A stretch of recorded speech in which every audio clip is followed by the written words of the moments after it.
darkness. I believe in a thing called love on XFM 104.9. I'm Ricky Gervais. You're Steve Merchant. Sure. That's little Karl Pilkington over there. Where is he? There he is. There he is, yeah. All right. Yeah. Hey. Back together again. The old gang. Yeah, it started last week. Yeah, I think triumphant return. I think it went well last week, didn't it, Karl? Good show, wasn't it? You loved it, didn't you, Karl? Brilliant, right? Yeah? Yeah. Now, you weren't speaking to Suzanne last week at this time because you said she had a haircut, probably quite an expensive haircut. She's a lady in media. She's got to look good. She probably doesn't go to the barber like you or just shave it at home. Probably spent quite a little bit of money on it. She came home. She thought, well, my sweetheart, my lover, my sweetheart, you know what I mean? The man in my life is gonna love this. Well, he adores everything about me. He's gonna love my hair. She walked in. Hello, Karl. All right. You look like Dave Hill from Slade. Is what Hugh said to the poor woman. And then talked about it on air. She was furious about that. So what did you do? Karl? She did listen, yeah. She wasn't happy. And she heard you slagging her hair off? Yeah. Well, what so this is probably annoying her now. Well, no, it doesn't matter. We can do a lot today because she's at work. So, and of course, no one's going to tell her. Let's have a chat about a fat arse, shall we? Let's get it all done. Oh dear. You are in so much trouble. That's look, he's realised he is a little bit worried. Oh, didn't you go and buy her a coat or something? Took her out on Sunday and treated her to a new coat and that. Yeah. But I offered, I said as well, I said I'd pay to have it done again. Oh no, Karl, you have, oh God, oh my Christ. So she listened to the show. What did she say? You got home, she'd heard you slagging her hair off. Imagine that. He thinks that's a good thing. So like, we've won the polls. Brilliant. What are we doing? Well, you can have facial surgery now, love. It's sort of like, it's just, Christ. You offered to have it done again. Unbelievable. Yeah. But I got home and she's like, being moody with me, right? Yeah. You thought something's wrong, so you must have listened to the show when I was slagging off her hair. Well, his first thought was she's probably looked at herself in the mirror. She agrees with me. Yeah, that barber's been round again. Yeah. And she just said, that wasn't very nice of you, was it? Oh. So I just said, hang on a minute. I said, that's what we do on the show. When I'm slagging off, Chinese people looking old or whatever, I said, you never interfere. Sure. I love the fact. She's got to get her priorities right. I love the fact that she's in the same queue as a billion people you've never met. Yeah. That's fantastic. She's in the same queue. Well, you didn't complain when I was slagging off. Karl, I don't think Karl has ever admitted he might be in the wrong, ever. Certainly not to you or I. So did you admit... That is so true. Isn't it? That is so true. He's never admitted that he might be in the wrong. So did you, in this instance, agree that maybe you'd overstepped the mark? No, I just said she took it badly. Do you know what I mean? I mean, it's only a haircut. Yeah. Yeah. Well, Steve, you haven't seen it, so you can't start interfering on this one. No, okay. No, I haven't seen it, but I very much doubt she looks like Dave Hill from Slade, who, if I'm unless I'm mistaken, used to cut his hair with garden shears blindfolded. Well. So, you know what I mean? And did her teeth stick out and she started speaking with a Brummie accent as well? I've got used to it now anyway. So. And so did you bought... So at some point you came crawling back and you said, do you want me to buy you a coat?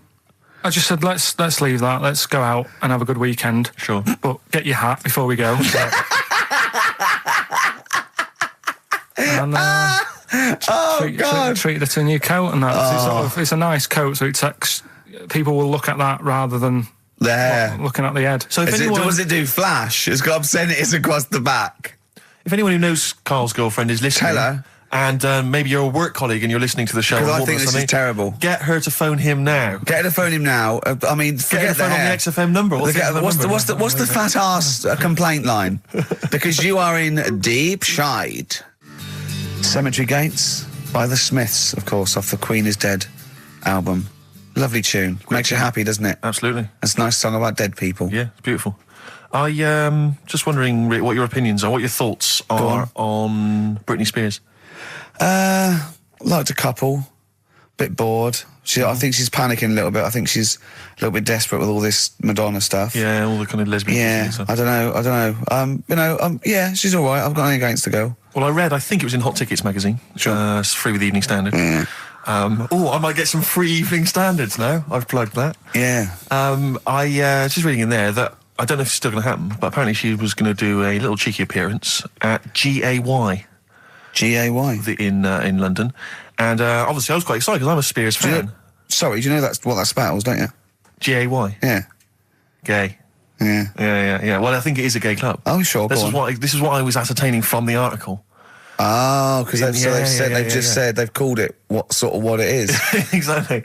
Yeah. And apparently she was going to be previewing some of her new album live on stage at GA1. And that's an intimate venue. Normally you'd have to see someone like Spears, probably at Wembley Arena, someone like that. I'm thinking I'm a Spears fan. You know, get a couple of the gang together. Yeah. You know, some of the lads. Exactly. Yeah. Cruise down there. Yeah. But then I read on in the article that apparently the doorman at GAY were only going to let in regulars, and the way they were going to ascertain if you were a regular was by asking a series of questions at the door. What, testing if you're really... Now, I don't know if the questions would be about the interior of GAY. Or the interior of someone else. Yeah. Or just general kind of... Like, what, do you reckon you'd have passed the... Well, that's what I was wondering. So you'd have had to pretend to be... GAY to get in to see Spears. Now Can you say gay on the radio? Yeah, I think so. Yeah.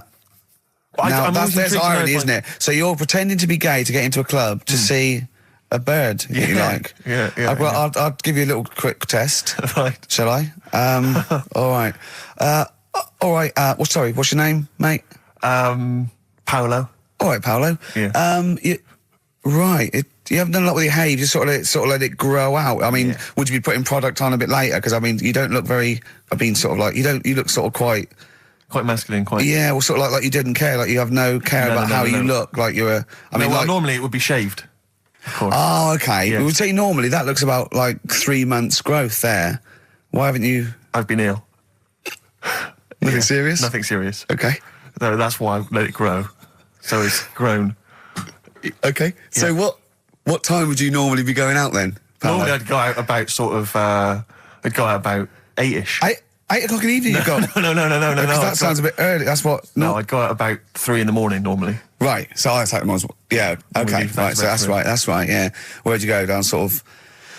Compton Street for a coffee and then onto GAY something like that, with your little shaved head. Yeah. Okay. Well, you're doing fine. Gay. Sounding pretty good. Can I just ask you one final question? 20 bender points? 20 bender points. So I'm just going to let you in. Okay, I'm just going to tell the guys to let you in. But I've got one more question. Yeah. Do you prefer knobs or tits, Paolo? Knobs. Knobs. You love knobs, do you? Absolutely. Can't get enough knobs. So you hate tits, I assume? Loathe them. You hate tits, do you? Yes. Okay. What? Even Liza Minnelli's? I don't know what to say. I love hers. But not in a straight way. In a straight way. In a gay so way. Okay. So you love knobs more than tits, right? Okay. I love knobs. In you go. Thanks very much. You know Brittany's on, do you? Oh, she is so sexy. Oh. See, that's what would give me away. You'd be like the Great Escape. It's just the last. Yeah. You just...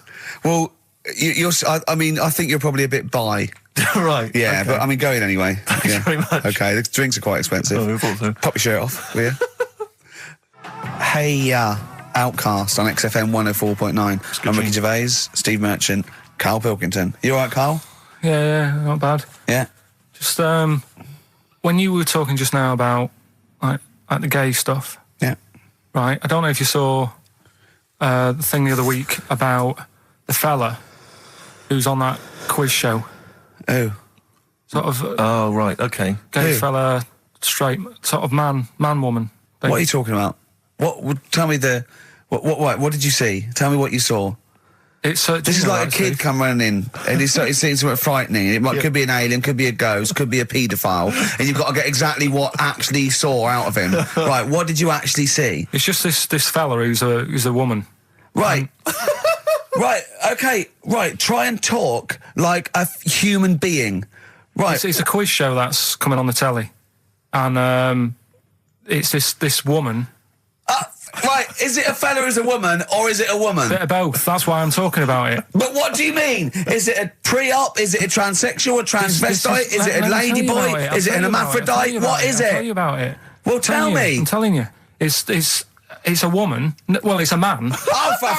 Forget it. Listen. Play a record. No, listen. Come on. What? It is a man. He is a man. Well. Oh, Christ's sake! It's a TV programme where they've got this... Transvestite or television? It is a transvestite, yeah. But the problem is... I'll tell you, just because you don't know about it, the programme is... I don't know, I still don't know about it. I don't know anything about it still. I don't know. It's a woman, man, woman, TV programme, look, TV. No, it's a man who is now sort of half a woman. And... A man who is now half a woman! No, well, this is what's weird about it. He's got the top half, but not the bottom half. What do you mean? Out. He's got breasts and a wig? But he's still got his boys downstairs. Why do you do that? His caps and the boys are still there with his Y fronts. Why but that? upstairs, he's got a lovely pair of dumplings. Why do that? Well, he's halfway through. But why not get it all done in one go? Maybe he couldn't afford it. Well, wait until you've got all the money. That just looks a mess.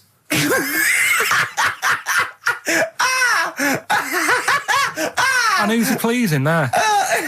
Well, he wakes up in the morning and pleases himself. He can't believe his luck. He doesn't know where to start. No, but what I don't understand, I mean, I don't want to see him... Well, can I just finish that sentence? What you don't understand is just about everything. Yeah. Right, what... I find it weird, right? I sort of get... I understand the gay thing, right?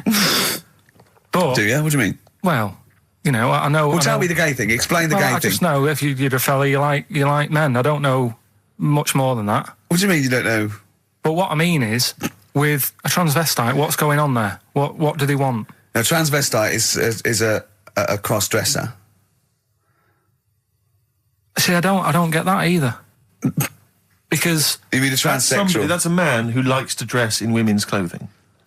It's not necessarily... They're not necessarily gay. They're not gay. They're often not gay. They just happen to like wearing women's clothes, aren't yeah. But then why not wear women's clothes that could be seen as a bloke's... Like Suzanne wears jeans. No, but they... Yeah, just but that's buy the women's thing. jeans. But that's their problem, is it? They like being seen as a woman. They like being seen as a woman. It's not just that it's more comfortable or they'd wear a kilt.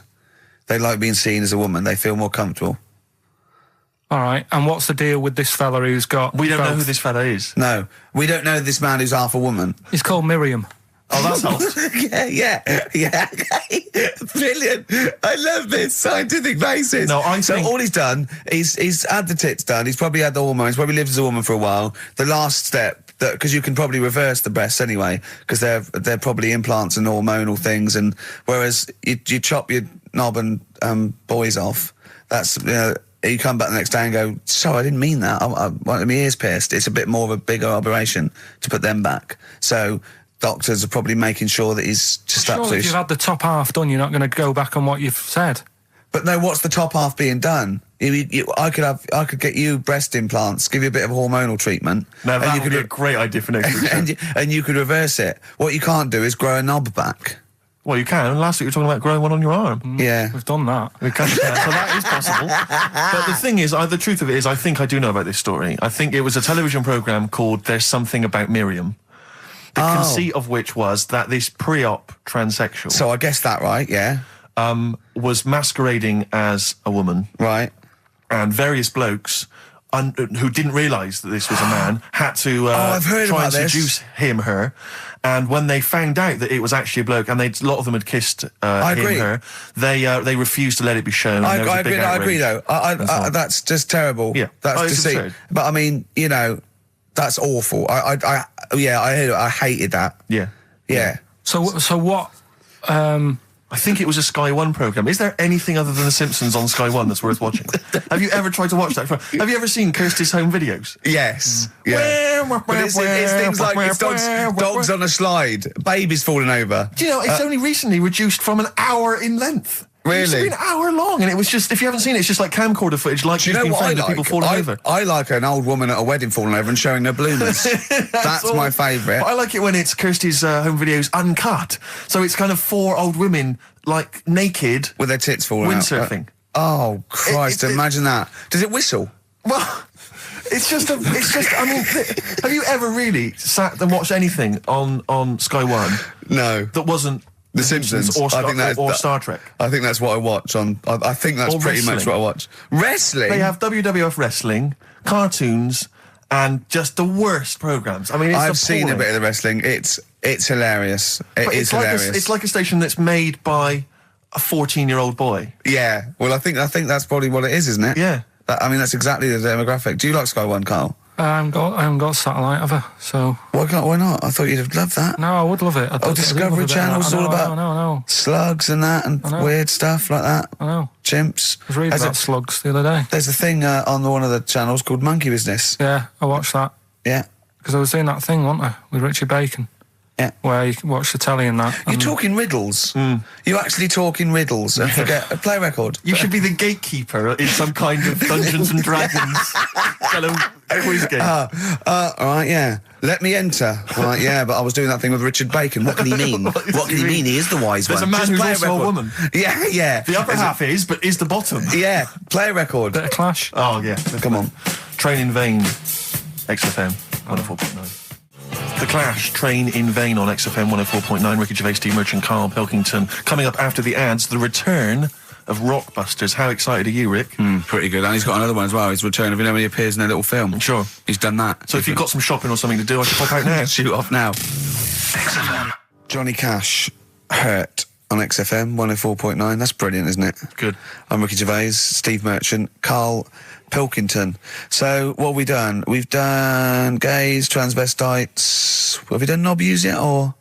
It's nice that you can talk about pre-op transsexuals nowadays on the radio. I know. You know, without the fear of complaints or listeners. Listeners, that's the thing. If we had any listeners, we'd get complaints, We really wouldn't we? We really would. We'd get some serious complaints if anyone cared enough. That's to why we pick haven't up the gone phone. to a decent station with, a big We would audience. never do on a real radio station. We could never do this. Could we? Why We'd not? have- Why not? See, I'm not doing this to mess about and offend anyone. I think it's an interesting topic.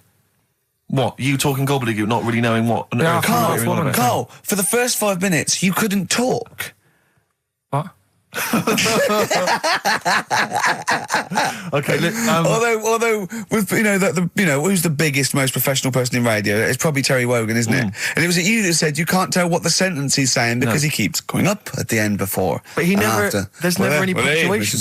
Yeah. So he'll just segue from one point to the next. So he'll be like, going on my holidays, Friday. We're having a lovely time, says Mrs. Dorothy Shears of Westminster. I'm thinking of going to Greece. And it's halfway. So he's got his knobs, but he's still got the tits. Yeah. Typical. Oh, hello, Paolo. Do you want to come into my club to see? Yeah, I'd love to go. Britney Spears, I'm a massive fan. Yeah, well, it doesn't start for a while. It's it's only about 8 o'clock, and you're not going out for hours yet. No. 8 or 7. But might as well watch a bit of telly. We've got FA Cup final. Ooh. Oh, yeah. That's a good one, isn't it? Or we've got the Eurovision Song Contest. What do you want to watch, Paolo? Oh, blimey. Well, I love all the camp and lame of the Eurovision Song Contest. Yeah. But is that David Beckham playing? Because I love him. I his see hair what and you've his done. legs. See what you've done. You see? So you will watch the football, Yeah. but you'll be mainly looking at Just looking at the legs and the tight shorts. So while Beckham's knocking them in, you'll be Exactly, knocking one. Right. Let's. Do you know? Remember, I never really looked, but when you see old clips of, say, early '80s footballers, the shorts are much tighter, aren't they? I think. I don't know. I don't know. really know. I don't know. wasn't Do really you- looking. I remember Karl was saying when he went and there was 2 strippers, a bloke and a woman, and they whipped off their clothes at the same time, and you looked straight at the boys. Yeah, everybody would. You would have done. Right. You do. You do. You look at his doo-doo. What do you mean? You look at his doo-doo. No, What? I'm just saying. If you were there, you would have done the same. 2 people on the stage, Yeah. woman and a man. Yeah. They were getting the clothes off. Yeah. Right. The fella took his pants off the same time as the girl took her knickers off. Yeah. Right. All I'm saying is it's human nature to have a quick look, have a quick glance, see what's going on. See what's going on. And then I wanted to look at the woman, but she put her knickers back on quick. She didn't live opposite from you, did she? But just to return briefly to the shorts question. It's only because in the 30s and 40s they were huge shorts, weren't Yeah. they? I mean, genuinely massive. Like huge. A small child could wear them as trousers. They were. I think that's to do baggy. with comfort and decency, though, isn't it? And then, but by the sort of 80s, there was barely any shorts there. I think that was fashion. But it's weird that you feel like at some point someone's gone, guys. I mean, They've good gone game too today, small. but this is ludicrous. But that's what happened, isn't it? Because things get bigger and bigger and bigger, and then they get smaller and smaller and smaller. Yeah. And fashion's like flares, drain pipes. Yeah. Heels flat. Yeah. Tall hats, flat hats. What do Yeah. you make of the miniskirt? long hair, skinhead. Miniskirt, again, I don't know. I'm sure there's been 10 resurgences of miniskirts since 65, whatever it was. Yeah. You know, it's fashion, so the short... you know what? Do you know what I think, Steve? I think the shorts will get smaller again before we die. I think we'll see one more tight little packet of Premiership footballers running round with their offal squeezed like the last chicken in a butcher's window. Almost protruding. Wrapped up, yeah. Yeah, Imagine if they just wore cling film shorts so you could see what was happening there, Karl. Where would you look then? Because you like football, don't you? We're doing Rockbusters. Go on then. Oh. Right, we brought it back. This is where I give a cryptic clue and some initials, and you work it out and you win some stuff. I was going to tell you what the prizes are. Needless to say, they're mediocre prizes for a mediocre quiz. Sure, okay, yeah. Well, it's DVDs and VHS. Yeah, VHS. Who's still got that? Right, so there's three of them, and what you can do now, we've tweaked it a bit. Okay. You can text in. Mm-hmm. Right, so you can email or text. We've tweaked it a bit. 83XFM is the text, or it's ricky.gervais@xfm.co.uk. Is that what it is? 83XFM? That's it. That is good, though, and it's convenient, because who's got their laptop up and running and texting? So just shoot your phone. Brilliant. All right. Mine couldn't do that. I don't know how to do that on my phone. I don't know how to get... What do you mean? What do you mean? My brother wanted my postcode. He said text it to me. I couldn't work out how to do WC and 1. That's because you're an old man. So I had to write out WC1. Oh, for goodness sake. I didn't know how to do it. It won't do it for me. Pathetic. It's ridiculous. Go on. Well, it's 83936 if you have that problem. Right? Right, come on, we get on with the quiz. I don't know. There's too many numbers now. Three clues. Here we go. First one is, this Teletubby has got lice. Right? This Teletubby has got lice. This Teletubby has got lice. Right. The initial there is P, so it's a band or an artist that starts with P, and the clue is, this Teletubby has got lice. Right? Yep. Second one. I'm really already not holding out much hope for this. Working out. Go on. Right. Second one. I've just messed that first one up. Oh, for Christ! But when I give it out later, I'll sneak it in without. Right. Just don't repeat anything I say. You're an idiot. You really are an idiot. No, play a record. Play a record. Play a record. You're a fool. Play a record. Let me just. No. You've ruined it. You're an idiot. It's off. Ludicrous. Red Vines by Amy Mann. Brilliant, that, isn't it? Very good. On XFM 104.9. Well, Karl mucked up Rockbusters, as usual. I mean, you know what? I like it when he mucks up early, because it doesn't waste people's lives for 40 minutes realising he's mucked it up at the end. Yeah. So, obviously, people are already... They know what it is. They know what it is already. They've said, well, it's police, isn't it? You meant to say nits instead of lice. Yeah. You're an idiot. So that one's gone. So what have we got next? Right, so that's just an idea. If you haven't heard it before, that's how my head works. Right, this Teletubby has got nits. So Po. P, so Po is a Teletubby. Yeah. So when he says cryptic, it's not only what the answer is, it's what the question was meant to be. Sure. So... All right, so there's only 2, so you've got even a better chance of winning than that. Well... So, the second one is, I'm saving that money to buy condoms. All right? Think about it. Easy. Too easy. Right? JC. Yeah, right, well, that's too... so everyone's got that one. I feel like saying it now. Yeah, but don't well, that's say rubbish. Yeah, but you've got to have an easy one in there, otherwise people get bored, don't First one was easy. We gave them the answer. Yeah, but hang on. That's the easiest one we've ever had. Police. And the second one is... Yeah. When you're making bread, add a little bit of colour for a change. All right? When you're making bread, add a little bit of colour. Just change things a little bit. What are the initials? Right? D. Just D? Just D. Right? So, what you've got there, I'm saving that money to buy condoms. The initials JC. Yeah, that's easy, yeah. Next. And when you're making some bread, just chuck some colour in there. Sure. You know what I mean? Change it a bit. Yeah, like the clue. The clue changes every time. The clue changes every time. Unlike the Times crossword, the clue changes every time it's said. 83XFM if you want to text it, or it's ricky.gervais@xfm.co.uk. I'll win some Rubbish. stuff on that. Pointless. David Bowie and Waterloo Sunset. Love that. Love the original. Yeah. Love that one. Love the original on XFM 104.9. Good work to David Bowie and the Kinks. Yeah, big time. Big time. Reading the paper there, Yeah, Steve. well, I don't normally read the paper, but I was having a glance through the Daily Express. Does anyone read the Express? Well, you do at the moment, look. Well, true. Live on air. Yeah. Read it out, and then about 400 people know what's in it. I was obviously attracted by this little news item: gun raid by 3 Saddams. 3 armed men. Oh, they're up to their old tricks again, are they? Yeah. 3 armed men wearing Saddam Hussein masks were on the run last night after robbing a corner shop. The raiders threatened the worker with a handgun and a knife, ordering him to open the till, blah, blah, blah, get the money out. And it says that they also tried to rob an earlier shop earlier in the day. Police said, we are linking the raids because the descriptions of the offenders are very similar. What did the first one not quite get right? Yeah. Well, they looked very similar.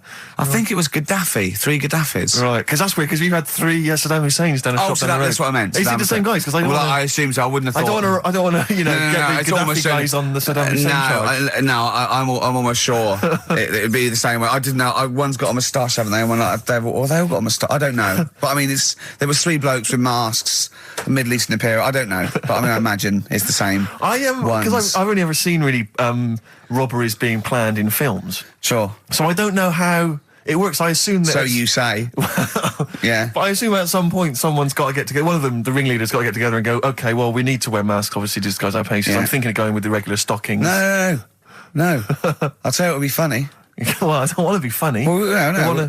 We want to strike fear into the hearts of people robbing. Yeah, but I mean, kill 2 birds with 1 stone. We get the robber and we have a laugh with it. Fear? Did you say you want to strike fear? Well, wear a mask of someone who's really scary. Who's the scariest bloke in the world? Well, I don't know. Saddam Hussein? I've got 3 of them. Well, why? I've got 3 of them. Let's all wear Saddam Hussein. It'd be a laugh. Well, it's not. I don't want it to be a laugh. I'm robbing a bank. Don't hurt if we're having a laugh. And that's what I want to make money and have a laugh. Why? I'm only in the money. I'm only in it for the money. But it's not important to me. No, it's fear. I want to strike fear. We could also make a political point. I don't want to make a political point. No, you just want the money. I'm a thug. I'm not. We could have a laugh and we can make a political point. Why not? What political point? Maybe we're sort of stealing from the rich. We're not like Robin Hood. Well, never mind Robin Hood. Let's rob Barclays. Why are you making jokes? Well, I mean, don't worry. I'm going to do my stuff. You're a comedian. I'm not sure you should be in this gang. Let's wear the masks. How did it happen? Did they go and buy them? Separately, look, spread out. You go to the joke shop in Covent Garden. I'll go to the one in Southampton Row. Yeah. Brilliant. See, because it's so often the case that they're using masks. It used to be Reagan, Thatcher. They were always... If I was the guy selling those, when 3 guys came in, 3 shifty-looking blokes to buy 3 identical masks. Yeah, in stockings. Just so they don't know who we are. Sorry, can I just check? You're not going to rob Definitely anyone not. with these masks. But just think of the police looking at those robbers. Every time they go past one of those awful sort of gift shops, they think it's just in the window there with Michael Jackson and Shirley Bassey. Yeah, and George Bush. Oh, Paolo, can I ask you something? I know you love knobs and that, and you hate tits. Yeah. What about Shirley Bassey's tits? Well, I mean, I'm a fan of them because I'm a fan of Shirley, but I don't like them. They're not cool, they're not sexy. Yeah, you're pretty bent. You are pretty bent. Come in. Thanks very much. Britain is on in 7 hours. Excellent. Yeah, what are you doing out at this time? No. I just came out to get some milk. Some cock in the toilet. Carl. Plenty of answers, Carl, so far for your... I say quiz, I'm not sure that's really valid. Yeah, loads coming in. We're giving away some more stuff later as well. With that film thing, that's coming up. That's when you put yourself into a famous film and you act out. Is that it? You've done The Graduate, haven't you? Done The Graduate, done Silence of the Lambs, done Billy Elliot. I liked it. What was your one? Sixth Sense. I see weird stuff. Yeah, the Sixth Sense was good. So that's coming up later. We're doing that later. We'll look forward to that. Look forward to We're that. all pretty excited about that. Yeah. I'm assuming we've got some great music as well. Still lined up. Thorns, yeah. Thorns. Oh, I'm obsessed with this now. This is the Thorns, and I can't remember on XFM 104.9. Brilliant. The Thorns. I can't remember. Isn't that beautiful? Lovely. On XFM 104.9. I'm Ricky Gervais. With me are Steve Merchant and Karl Pilkington, 2 for the price of 1. All right, so there you go. Okay, still to come, Karl appears in a film that's marginally distracting. That'll occupy about 30 That'll seconds. kill 20 seconds, Exactly. and you can win some more shit. With some more crap. Plus, Every other DJ in the country got sent because they're trying to get rid of them. Yeah, I guarantee you'll also hear the phrase, shut up, Karl, play a record. In fact, shut up, Karl, play some ads. All right. Don't you want to... Oh, all right. Yeah, just ads. Ads are better than that. Ads are better than what you had to say. Yeah. Strokes, 12:51 on XFM 104.9. I'm Ricky Gervais, Steve Merchant, and Karl Pilkington. Not done a lot. Maybe you should earn your money as you get to Mondays off for this 2 hours of nonsense. What are you on about? I've done loads of stuff. Go on, what? Slag Suzanne off. Yeah, brilliant. First link. Yeah. Talks about trannies. Yeah. Well, same old, same old. Yeah. Let's have something new, something fresh. Well, I've been looking around, right, on the internet for stuff. On the internet. Yeah. Your Bible, where you get all your information about the world and the universe and morality from. And you know, like how I always say to you, I don't really read that much of it. I just read the headline. Perfect. Right? Yeah. Anna Nova have sort of nicked that idea to grab you. Nicked what idea? Well, to sort of get to the meat straight away at the top. Do you know what I mean? The headline to the story and everything. What? Right, these are But stories. the headlines already existed. That was why you thought that was a good not idea? like this, though. All right. Headline. Well, these are all headlines, right? Vibrating shoes could stop elderly falling. Do you know what I mean? Oh, God. You don't need... Vibrating shoes could stop elderly falling. Yeah, that's the story. You don't need to read on. That's what I'm saying. Well, Right, could you read that anyway? Can't be bothered. Read on anyway. Well, Read... you have a look at that in a bit, right? All right. So, Okay, it's so what interesting. This is frustrating radio if you're sitting at home. No, well, but it's not on. They've turned it off. If you want to know more, you know where to go. That's what I'm saying. That's what they should do in the news. Get the news done in a minute. There's a good story about Iraq. Right. Bong. Look it up. Look it up on the internet. Anna Nova. Give us another bong. Bong. Family sick of living on Butthole Road. Oh, brilliant. Bong. Man wears same shoes for 60 years. Oh, bong. This isn't that good. Some fella pulls a train with his teeth. And in lighter news. I love that. Jungle Donald, this one isn't very good. And the last one, man fails to break clothes pegs on face record. She's always good. Well, that's the one I did read on about. I love that. All those. That's the one he read on about. Go on then. Just Why is that news? He fails to make a record. So did I today. I know, yeah. I failed the long jump record today. Yeah. Didn't even take part. No, I was rubbish. But what are the rules on world records and that? I don't know if there are rules. There are certain things you can't. I mean, it's the Guinness Book of Records, isn't it? Really, that's the arbiter, isn't it?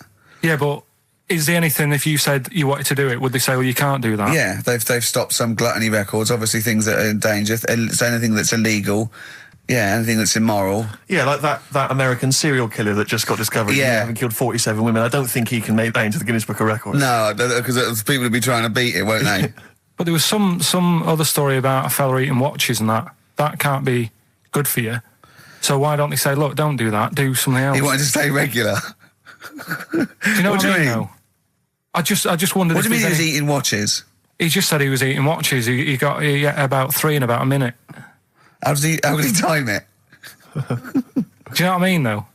And then the other thing is the one that I was reading, the world record with the fellow who's pulling a train with his teeth. Does that make any difference that he's done it with his teeth? What do you mean? Well, what difference does it make? Well, isn't it? It's quite hard to pull a train with your teeth, I imagine. Well, it's pretty hard to pull a train.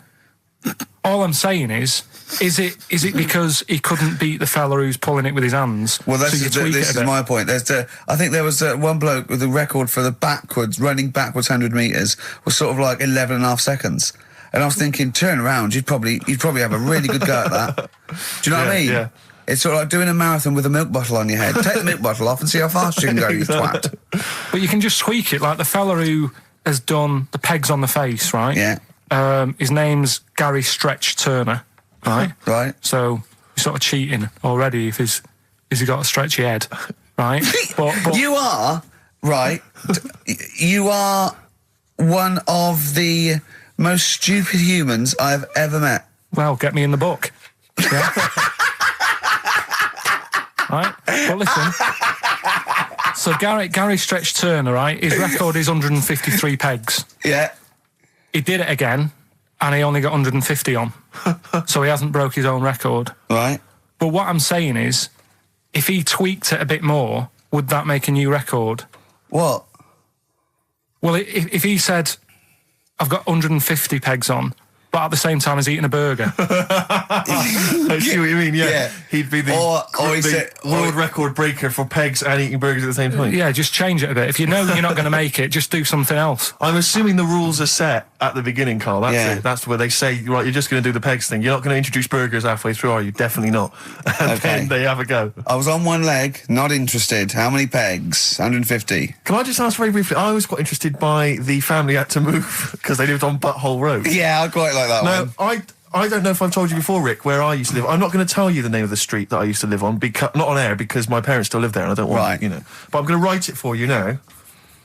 This is the genuine name of the street I used to live on. Just imagine when you're at school. Yeah. And like in class, for instance, in French, you've got to say you've got to answer where you live. Yeah. J'habite, wherever. Yeah. That's the name. This is actually the name of the street we lived on.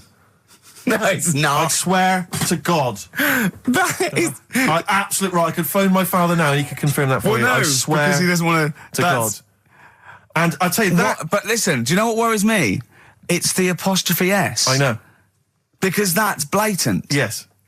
Amazing, isn't it? That is incredible. But imagine how embarrassing that was. So if I look that up in the Bristol... You'll find that in the Bristol A to Z. I swear to God. That is really... Why have you never told me that before? I can't believe I haven't. That's I'm incredible. still embarrassed now. Do you know, whenever I have to phone up, if I have to give that address, I always spell it instantly. Really? Like, somehow that will hide it, that'll disguise the name. But it's interesting, my friend Rufus, his parents lived in a place called Fockingham. Right? This is amazing when he was growing up. They lived in Fockingham. Yeah. They moved to a village called Fingering-Hoe. No! I swear to God. Really? Amazing. Oh, well, God. Perhaps you come from an amusing town or street. Hello, mate. Fingering-Hoe or Fockingham? Well, that's my business. Exactly. Well, this family who's sick of living on Butthole Road, right, said the thing that pushed them over the edge was the sign was outside their house and tourists were always coming sort of having the picture taken with the pants down next to the sign. Oh, no. That's the thing that... What's it called? Butthole Road? Butthole Road, yeah. Well, that's bad luck, isn't it? That is bad luck, isn't it? Who named it that, though? Exactly. Yeah, but it's not as if they've named it that after they've moved there. They bought the house knowing, oh, there's a lovely house here, so where you live, what road it's on. Well, I'm going to go, well, it doesn't matter, I'll look at the house. Yeah. Well, where am I going? Where am I seeing this Well, house? I'll take you there. I'll take you there.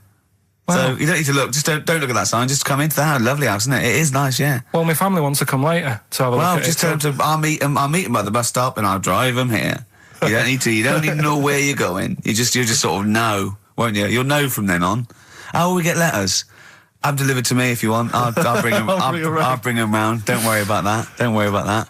That's incredible. But I can't get over that. Where Steve used to live. That's extraordinary, isn't it? Anyway, if you perhaps live in Tits Avenue, yeah, or Wankling Drive, Wankling Drive, just get in touch. Let us know. We're not really interested, but it might fill up 5 minutes. Let's play a record. Let's come back with another of Karl's amazing quizzes. I'm going to Spunkton later. If I Was Your Girlfriend by Prince on XFM 104.9. Yeah. Ricky Gervais, Steve Merchant, Karl Pilkington. Big time. We've had quite a few calls. Greg used to live in a place in South Africa called Arsagay. Arsagay? Arsagay, Nothing wrong with that. Paul's friend's parents live in Fart Town, just outside Leeds. Fart Town. Which is nice, isn't it? That's just ridiculous. And Dean used to live in Butts Farm, Hamworth. Farm. Yeah.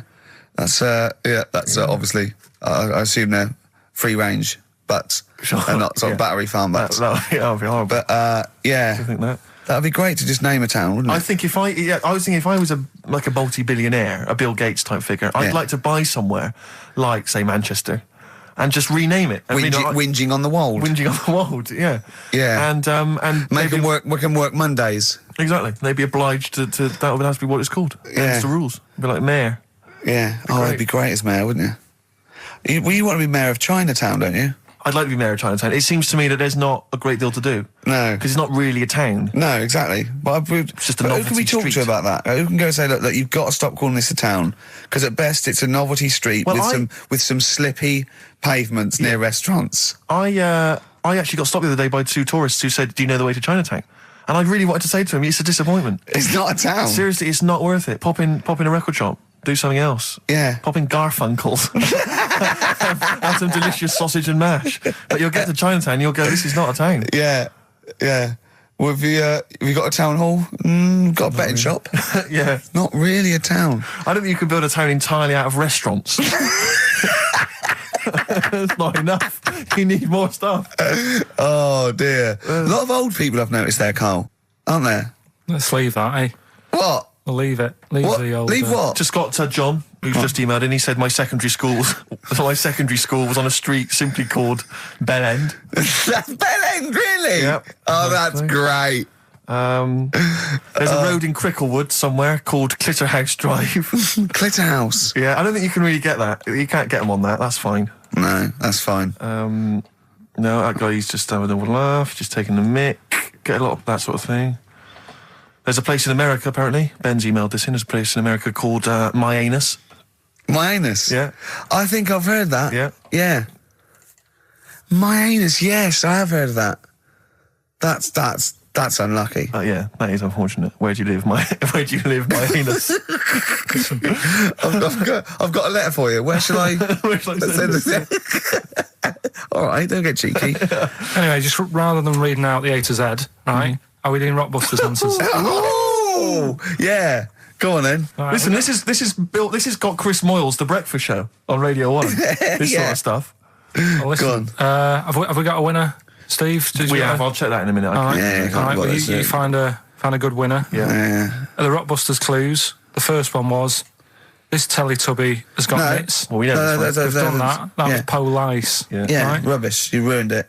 Right, the second one, I'm saving that money to buy condoms. Too easy. Johnny Cash. That was Johnny Cash. Rubbish. And the third one was, when you're making bread, add a bit of colour for a change and sort of, change the colour of it. Right. Right? That was Dido. They got that.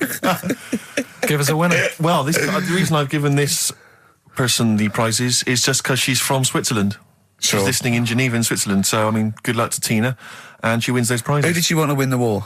Don't know. I don't think she had an opinion. Really? You sure? Yeah. They say that, but I reckon they wanted us to win, really. think so? I reckon so. Do you think that was true of all the wars? They were always on our side, really. I'd get her to just, if she's still in there, who did most Swiss people, maybe sort of like over 50, want to win the war? The England or recent Germany? war or the original war? The Second World War. The best war. Yeah, the main one. Yeah. So just as a poll, in her opinion, so ask people over sort of like 50 or 60, right? Just quickly do it in the next 10 minutes. Who did they really? They're neutral, but who did they really want to win? Yeah. England, we know you were neutral, but yeah, but who do you want to win? England or Germany? We come up with great games, don't we? Learn to Fly by Foo Fighters on XFM 104.9. Ricky Gervais, Steve Merchant, and Karl Pilkington. Well, Karl, I think it's time for another competition, isn't it? We've got some great prizes to give away, and you've got your film quiz. Yeah, we'll be doing that in a bit. Take a classic film.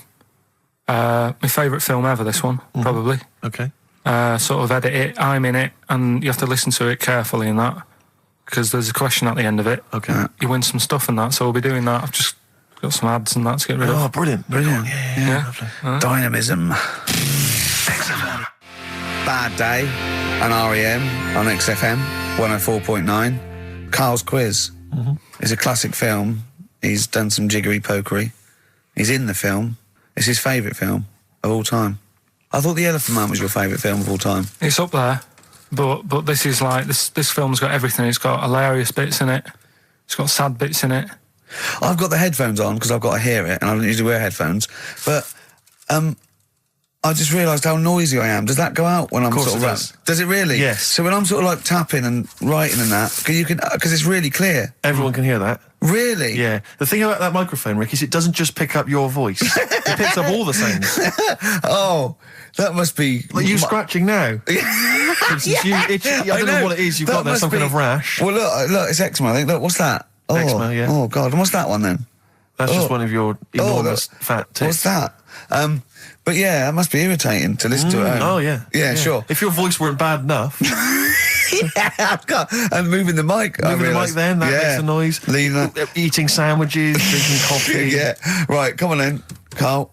Right, so the film is Kes. You got to listen to it properly. At the end, there'll be a question about what's happened in there, so you got to listen, take it all I in. love the fact that in pole position, in positions 1 and 2 of his favourite films of all time, it's The Elephant Man and Kes. Yeah. That's brilliant. Yeah. Go on. All right.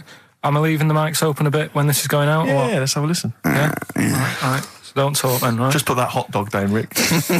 And this is the bit in Kes where it's the teacher and he gets up and he has to Glover. talk. What's his name? Is it Brian Glover? No. No, No, it's the What's other teacher. The other one. Anyway. All right, go on. All right, so here we go. Things that had actually happened. I've got another one. What about you, Casper? Casper! All right. All right? All right.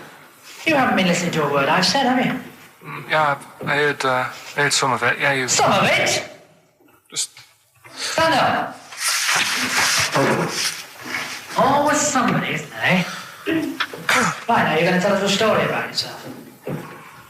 What sort of story?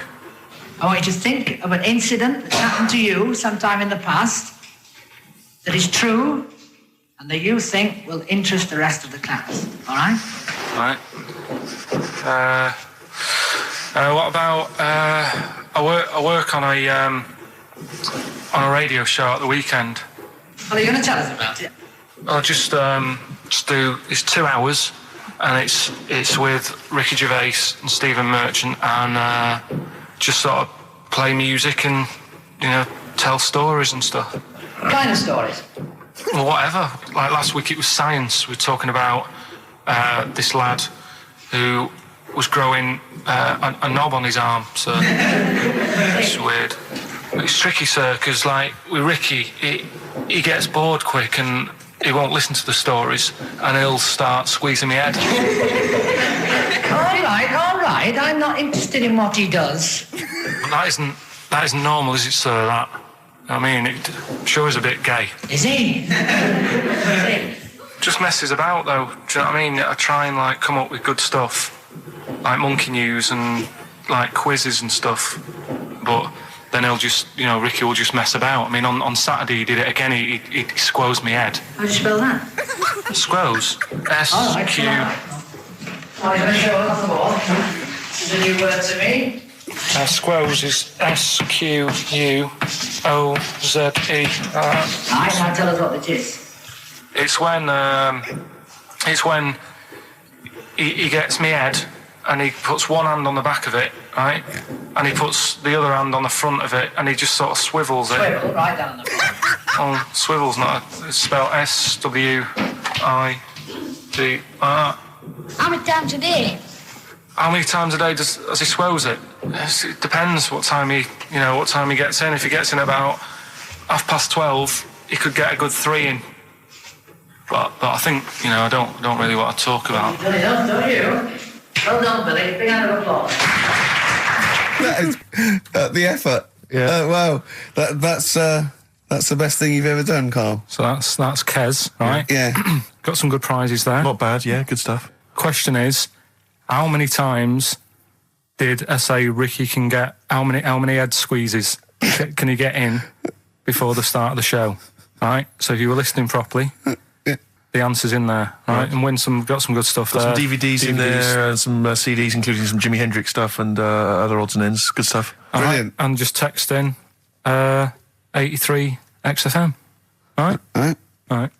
Eddie and the Hot Rods. Do anything you want to do on XFM 104.9. All right? Ricky Gervais, Steve Merchant, Karl Pilkington. Well, we've had loads of entries for the how many times did I squoze his head. Well, the answer was 3, wasn't it? Yeah. And who's the winner, Steve? Let's give it to John. He's emailed in, he's got it right. He said he squozed your head 3 times on average. It's not squozed, is it, Karl? That's incorrect. It's squoze, isn't it? It depends how you say it. Go on. Squoze. Well, it doesn't really, because it's nonsense anyway. It's not a real word, but... You squoze my head, Yeah. I will squeeze your head. Do you know what I mean? Depends what line you're getting it in. Sure. Tense. Yeah. Yeah. All right. Okay. Any monkey news? Any educating Ricky? Anything else? I don't feel that you've earned Monday off yet, because it's just 2 hours and you only did about 5 minutes of it. Yeah, but that took a bit of time to make. Well, that's your own fault. Yeah, but I bet you didn't do it Monday. I bet you did it on another day. I had to come in Monday, didn't I? Yeah, I but I bet you'll do that on another day, so you're taking the piss even more, so you're doing it when you should be doing other stuff. You've still got Monday off and you've got 2 hours here. So you're laughing either way. So don't give me that. So, do you know what I mean? What else you got? Monkey news. Yeah. Right, let's do monkey news. You want to do it now? Yeah. Well, we may as well have some monkey news. Let's have some monkey Do news. some monkey news. You made enough noise there, Rick? You want to... Sorry, but sometimes I like to move around, lounge and that, and at the mic, Sure. you know what I mean? Yeah. Yeah. Well, let's have the jingle. We've not heard it for a while. Oh, chimpanzee that monkey news, Right. I haven't read this through properly. So I'm just assumed that. Right. What do you mean you haven't read it through properly? Basically, right, it's about problems with chat rooms and that, right? A lot of people, it's like the new way of meeting people and that, in it now, chat rooms. You get on there, you can have a chat. If you say someone was having a meeting with someone, they wanted to meet. Right, okay. Please don't preempt it. Right, there is not an animal in the world that can it doesn't operate matter. and Do you want understand. to know the story? You said did they get married? It was 3 months later. She realised, there's a lot of bananas gone from my fridge. I want a divorce. This is what annoys Bobo. me. You say that monkeys can do Shakespeare if they're given the time. No, that's not it. Let's not get into the whole Shakespeare and monkeys. It's a philosophical conundrum. Please, let's not get into that debate again. It's about yeah. Right, so this one then. So this chat room, right? And the thing is with chat rooms, you have like a big boss who's looking over it and making sure nothing dodgy is going on. Right. So certain keywords come up and who's that, Dr. Zayas? Right. So anyway, they were looking over it, trying to look for dodgy stuff, but they kept coming over like really strange things. Like instead of saying, "Do you want to meet in a restaurant or bar?" Right, it'd be like, "Do you want to meet in a tree?" What tree do you want to meet? Right, okay.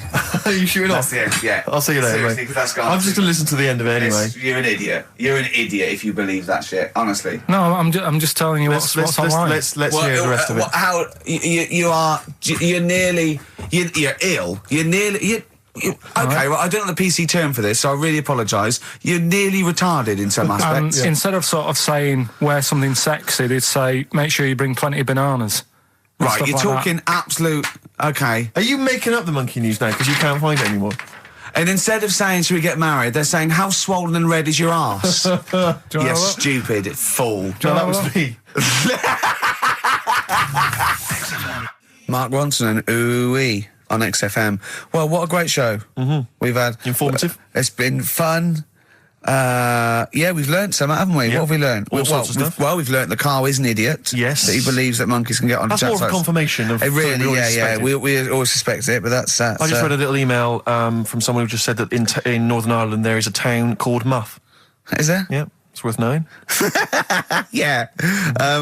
What else we learned? Monkey news. No one's got anything like monkey news on radio, have they? Think of that as a boast. Yeah. No one has got anything like this gout. Yeah. You call that a boil? Look at that and look where it is. Yeah, exactly. Brilliant. We've not heard, sadly, back from that woman from Switzerland. Haven't we? I know you threw out a question. Yeah, I just thought I wanted to find out whether the Swiss really... Well, I say they're neutral, but I would assume they'd be rooting for us and keeping quiet. You'd hope so. Whenever Germans went through, they went, whoever wins, yeah, but they're going, oh. Whereas with us, they go, all right, lads, do you want some chocolate? Yeah. Here's a cookie clock. No, don't let it go off, I'm hiding. Yeah. Know what I mean? Sure. But, they better want us to win, because it wasn't for us, and we'd have let fascism go in there, and they'd be speaking... bloody German and Italian all over the place, wouldn't they? I think they do. I think they do. What? They do speak German and Italian. Why? I don't know. They just couldn't be bothered to come up with their own language, and they chose that one, I suppose. Or they chose those. What's the point of being foreign if you don't speak English? I've no idea. You'd have to ask them. That's mental. I don't know. What would I do if I went there? You wouldn't. Why would you go? If I don't speak the language. If you're going to have to choose a language to speak, choose English.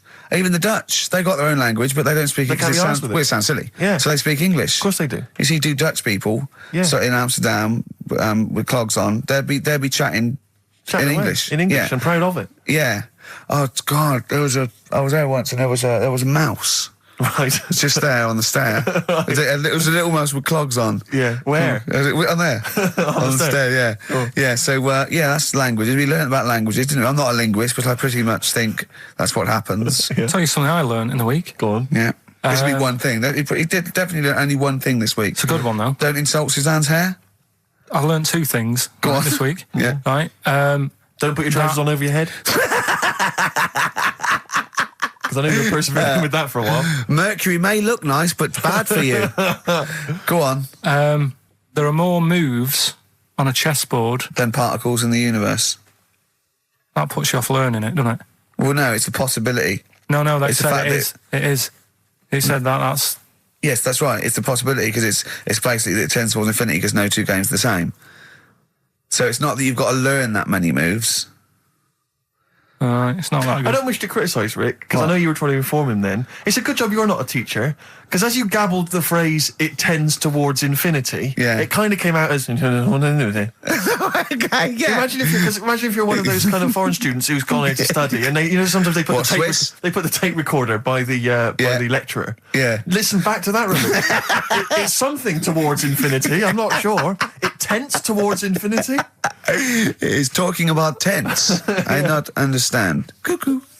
So, we've all had a good time. We've all had a good few We've laughs. had a great time. Can I just say to everyone, have a great Saturday. All right, see you later. You like the Thorns? You played the Thorns. I love the I think you'll Thorns. enjoy this. It's an old track from Hawksley Workman. Brilliant. Bad name, good song. See you next week. So, 3 stories. Don't rub it too hard, you'll get a rasher. Enough is anus. And we'll have that one then. That one? Yeah. Right, well, do you believe in palm reading and stuff? No. Yes.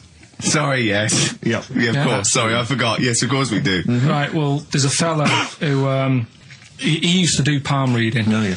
But a lot of people, he found that when he went up to him in the street and said, do you want your palm reading? He was like, a lot of them were like, I'm a bit ashamed of my nails and stuff because they're a labourer or they're a cleaner or something like that. I know a lot of labourers are slightly embarrassed by their nails. Yeah.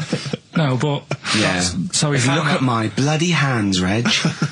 Well... That's that hod carrying. Did I ever tell you that? Did I ever tell you that I got picked at school to make tea and serve biscuits to old people because I've got good nails?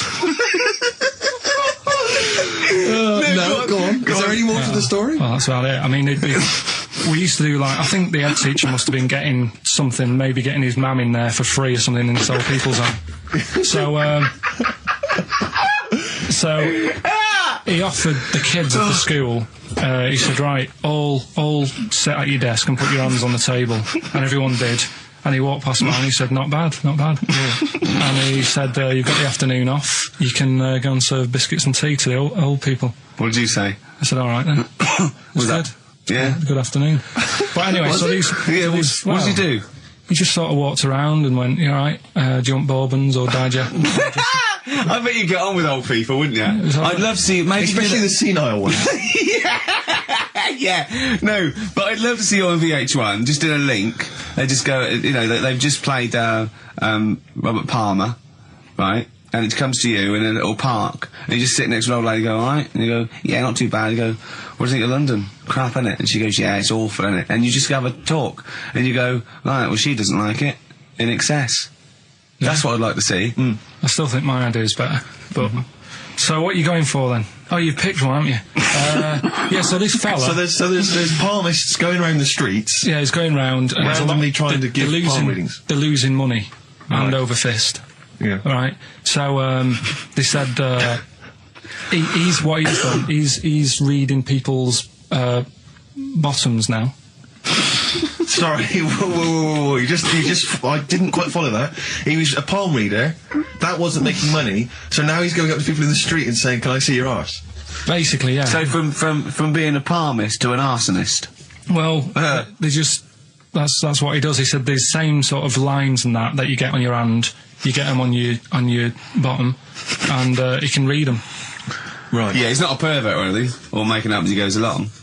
No, that's it. That was that. So, sorry, if a man came up to you in the street and said, can I have a look at your arse? Can I read your arse?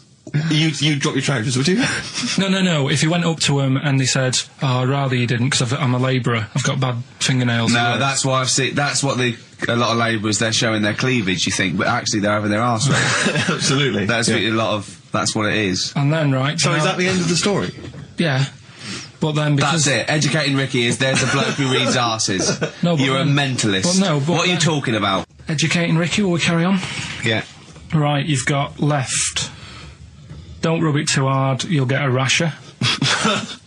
And, will it like fellas or will it like women? Well, you said wool before. Yeah, will it. Go on then, I'll have wool it. Right, now this is similar to the one you were talking about before, right? They found out that, scientists. Oh, yeah. I've found out... 17th century? That, like now, 1 in 10 rams are gay. 1 in 10 rams are gay? Yeah. Yeah.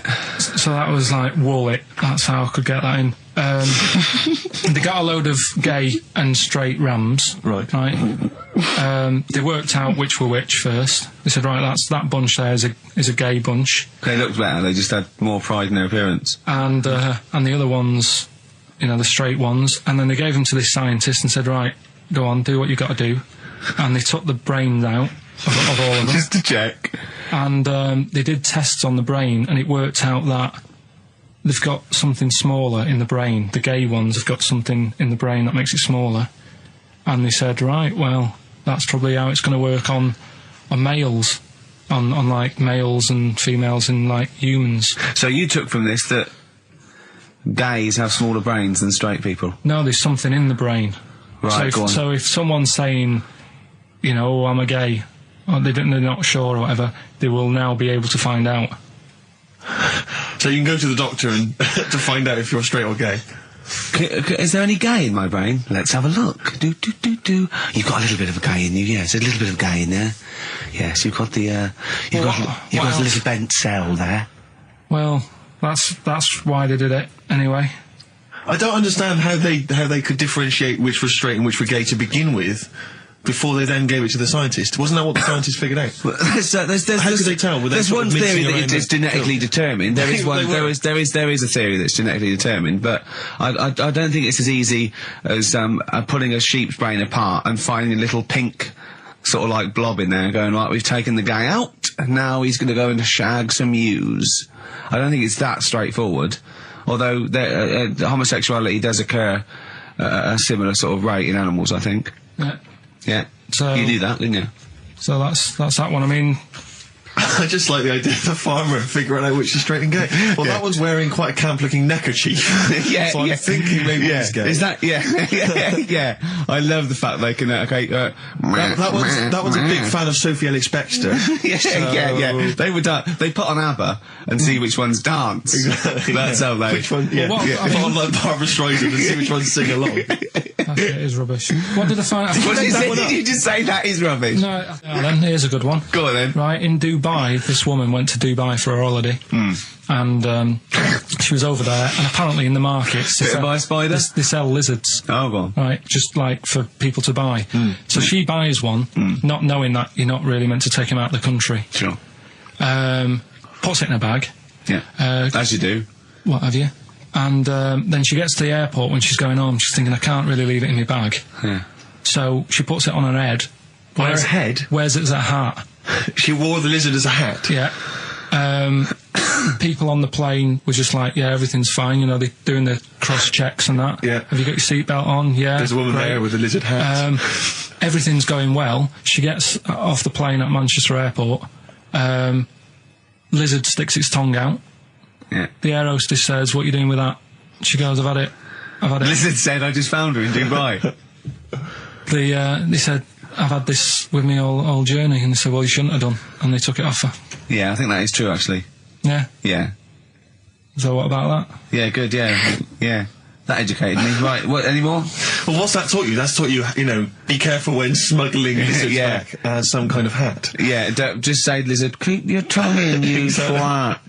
Not at the customs officer. Yeah. Last one. Yeah. Don't rub it too hard, you'll get a rash out. It's been a mess today. What do you mean it's been a mess? It's been a mess. What has? This. What? The show? Yeah. How has it been any worse? It's just all over the place. There's no sort of... It's not tight like it normally is. And she'll be going away with this, thinking that's what the show would be like. She listens to the show. She knows it's a shambles every week. Go on. Well, don't rub it too hard, you'll get a rasher. Yeah. Do you know the saying, ham it up? Yeah, go on, yeah. Right, well, do you know what it means? Well, it means to overact. Right. Well, years ago, with actors in musicals and stuff, the actors used to look pretty ill on the stage because they didn't have proper makeup and that. Right. So what they used to do to make themselves look... Rub their face in pigs? Well, they got bacon, rubbed it on the face, and it made the face a bit sticky because of all the, the pig fat and bit of lard and stuff like that. And then they'd go and get some bricks. Bricks? Yeah, house bricks. Rub them together, make some sort of red dust from the brick, and and then put the dust on the face, and the fat and the lard and that would make the dust stick to the face, and they'd look well under the lights, and that's where they're They'd saying. smell great as well. Yeah, well, Lovely. Everyone likes the smell of bacon. no, but so that's the old ham it up. That's where like it that. comes from. If it's true, I've no reason to think that it's not. So that's your third educating Ricky today. So what have you learned? Nothing. Absolutely sod all. You've got your hamming it up. Yeah. Rams are gay. They know which ones are gay now. Now. And At last, thank God. the fella who can hand read an arse.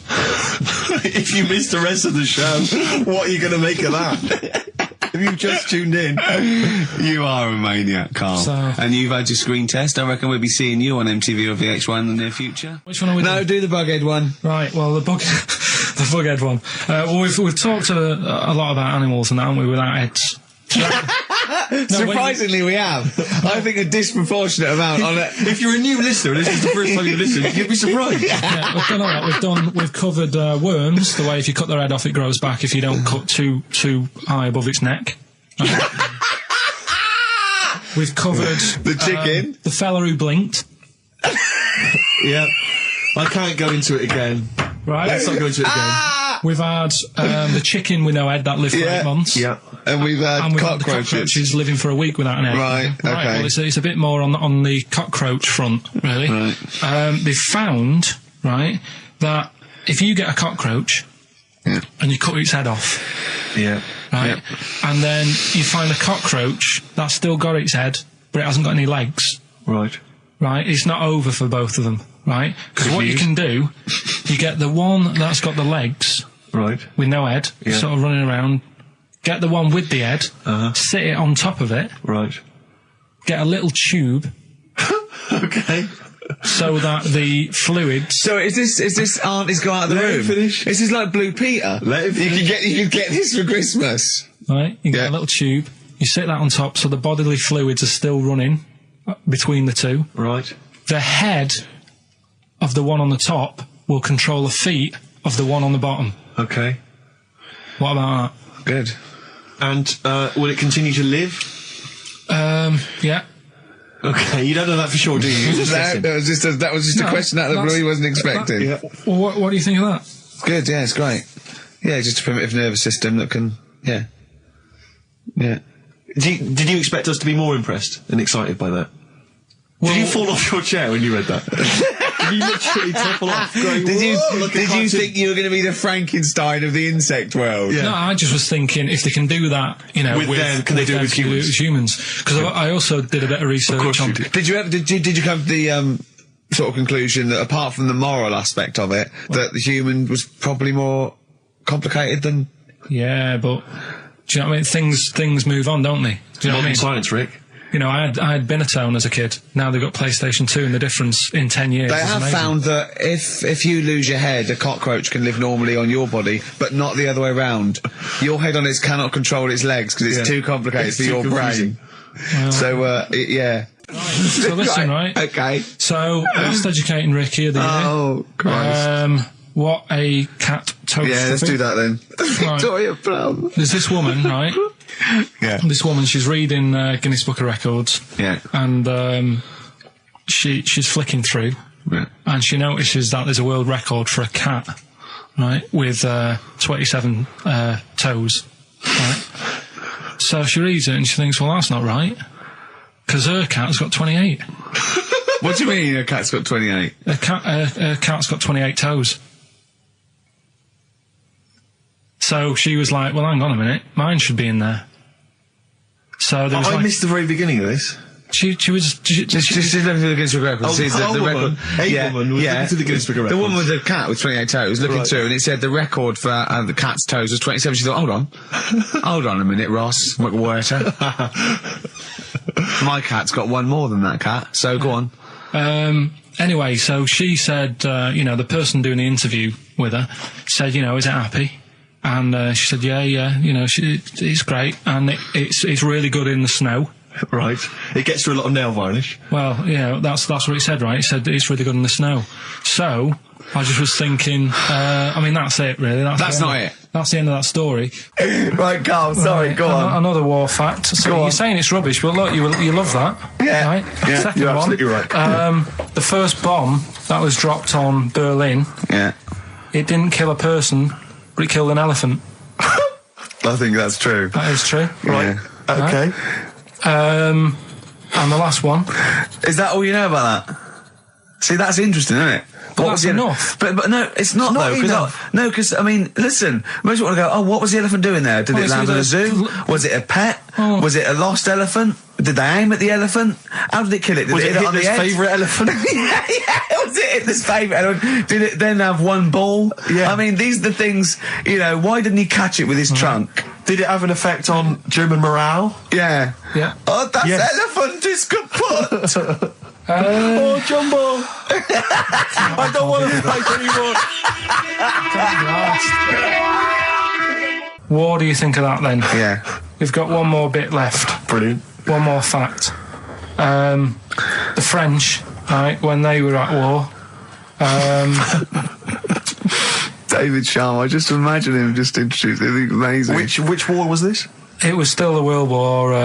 One or two. World War Go II. on, it's 50-50, go on. yeah. Right, World War II, what the French did, everyone needs a code. Everyone needs a code.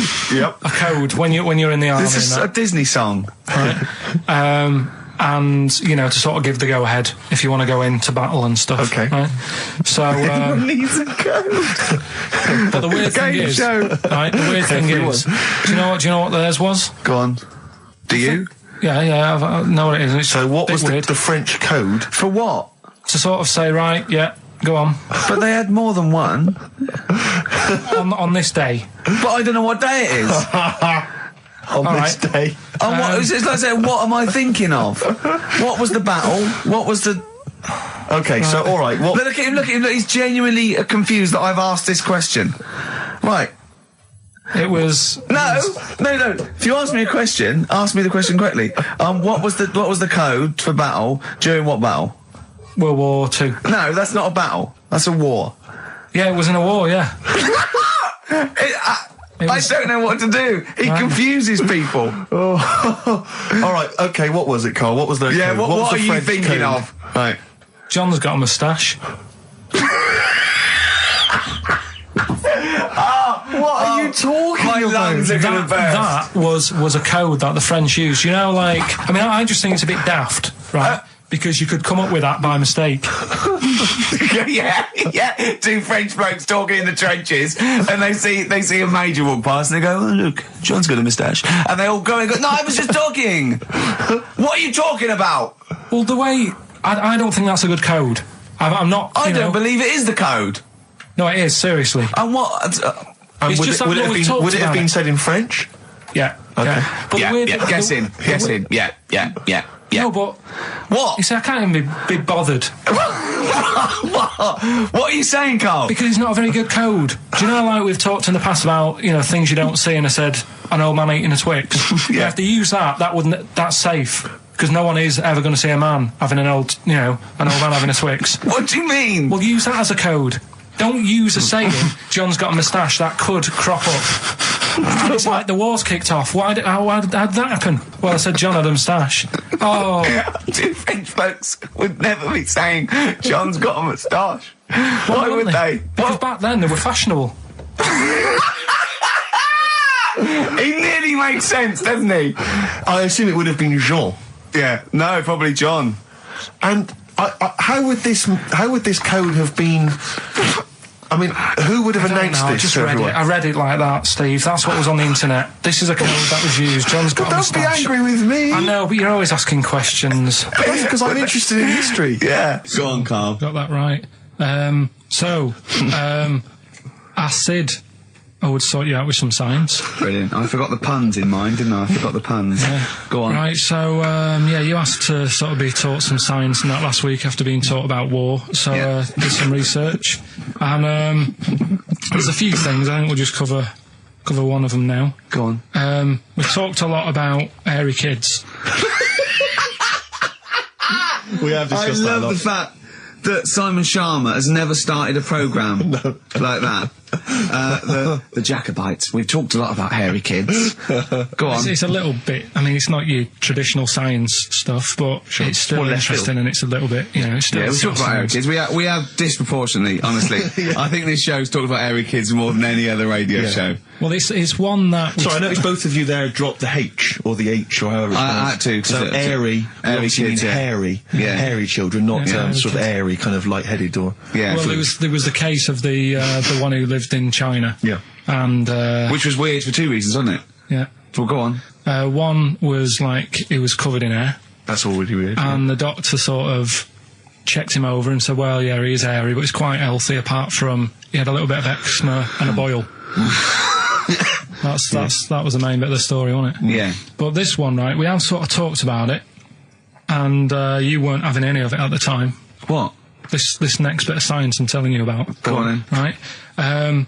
Remember when I told you about a lad who was living at home with his mum and dad, right? Everything's, normal life, go to school, that sort of thing. Yeah. Then, I think his mum and dad had an argument, and it kicked off a bit, and he thought, I'm sick of this. It's happening all the time now. They kept having arguments, so the kid ran off into the woods. Mm-hmm.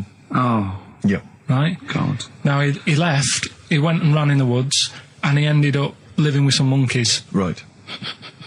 Right? And he thought, this isn't a bad life, there's no arguments going on. Sure. He was getting on with them. And the weird thing bananas. is, this is where the science bit comes in. Oh, sure. He grew a load of hair on his body. That's not true. It's not true. It is true. It's an acquired characteristic. I bet someone will back me up on this.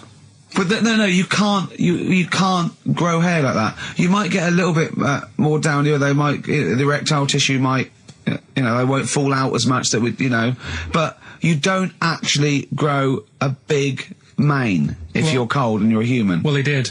This lad did. I know it sounds a bit strange and that, but he was living with the monkeys, and because it was cold, his body reacted to it. Listen, he was no hairier than he would have been if he was walking around naked on a cold day, with or without living with monkeys. The fact that he was living with monkeys makes no difference. No, I know, but I'm trying to get, picture it in your head what it's like. Although Mickey Dolenz was always pretty hairy. Right? So he was living with them, and he went into town or something one day to get some food, and the people there were like, hang on a minute, that isn't a monkey. He went in naked? No, he was there covered in hair. Yeah, but naked, but covered in hair, so it was decent. It was.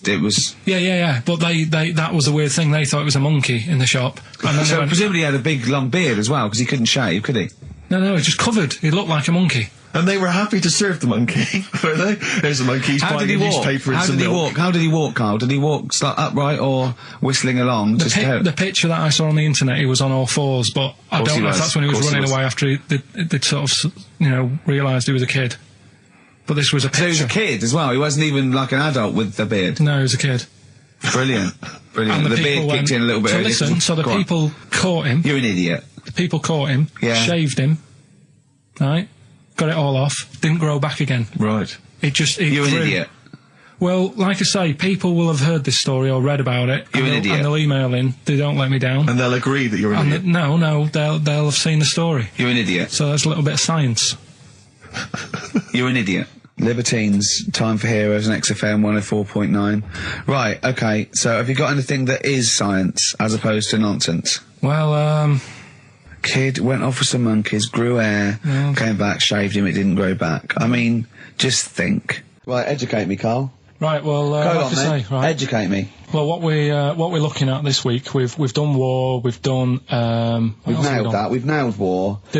We summed up war with a little French bloke whose battle cry was "John's got a moustache." Right. So, and last week we did science. What would you do on science then? Hairy kid. Brilliant. Right. Yeah. So this week we're looking at medical problems. I'm sure we do hairy kid every week. Medical problems. Then I've got a couple of things under the banner of then educate me. Yeah. We've got this is interesting. Right. Do you know if you have an operation on your brain. Right, what they do is, this is why I'd never go to the doctors. I don't like doctors because this sort of stuff freaks me out, right?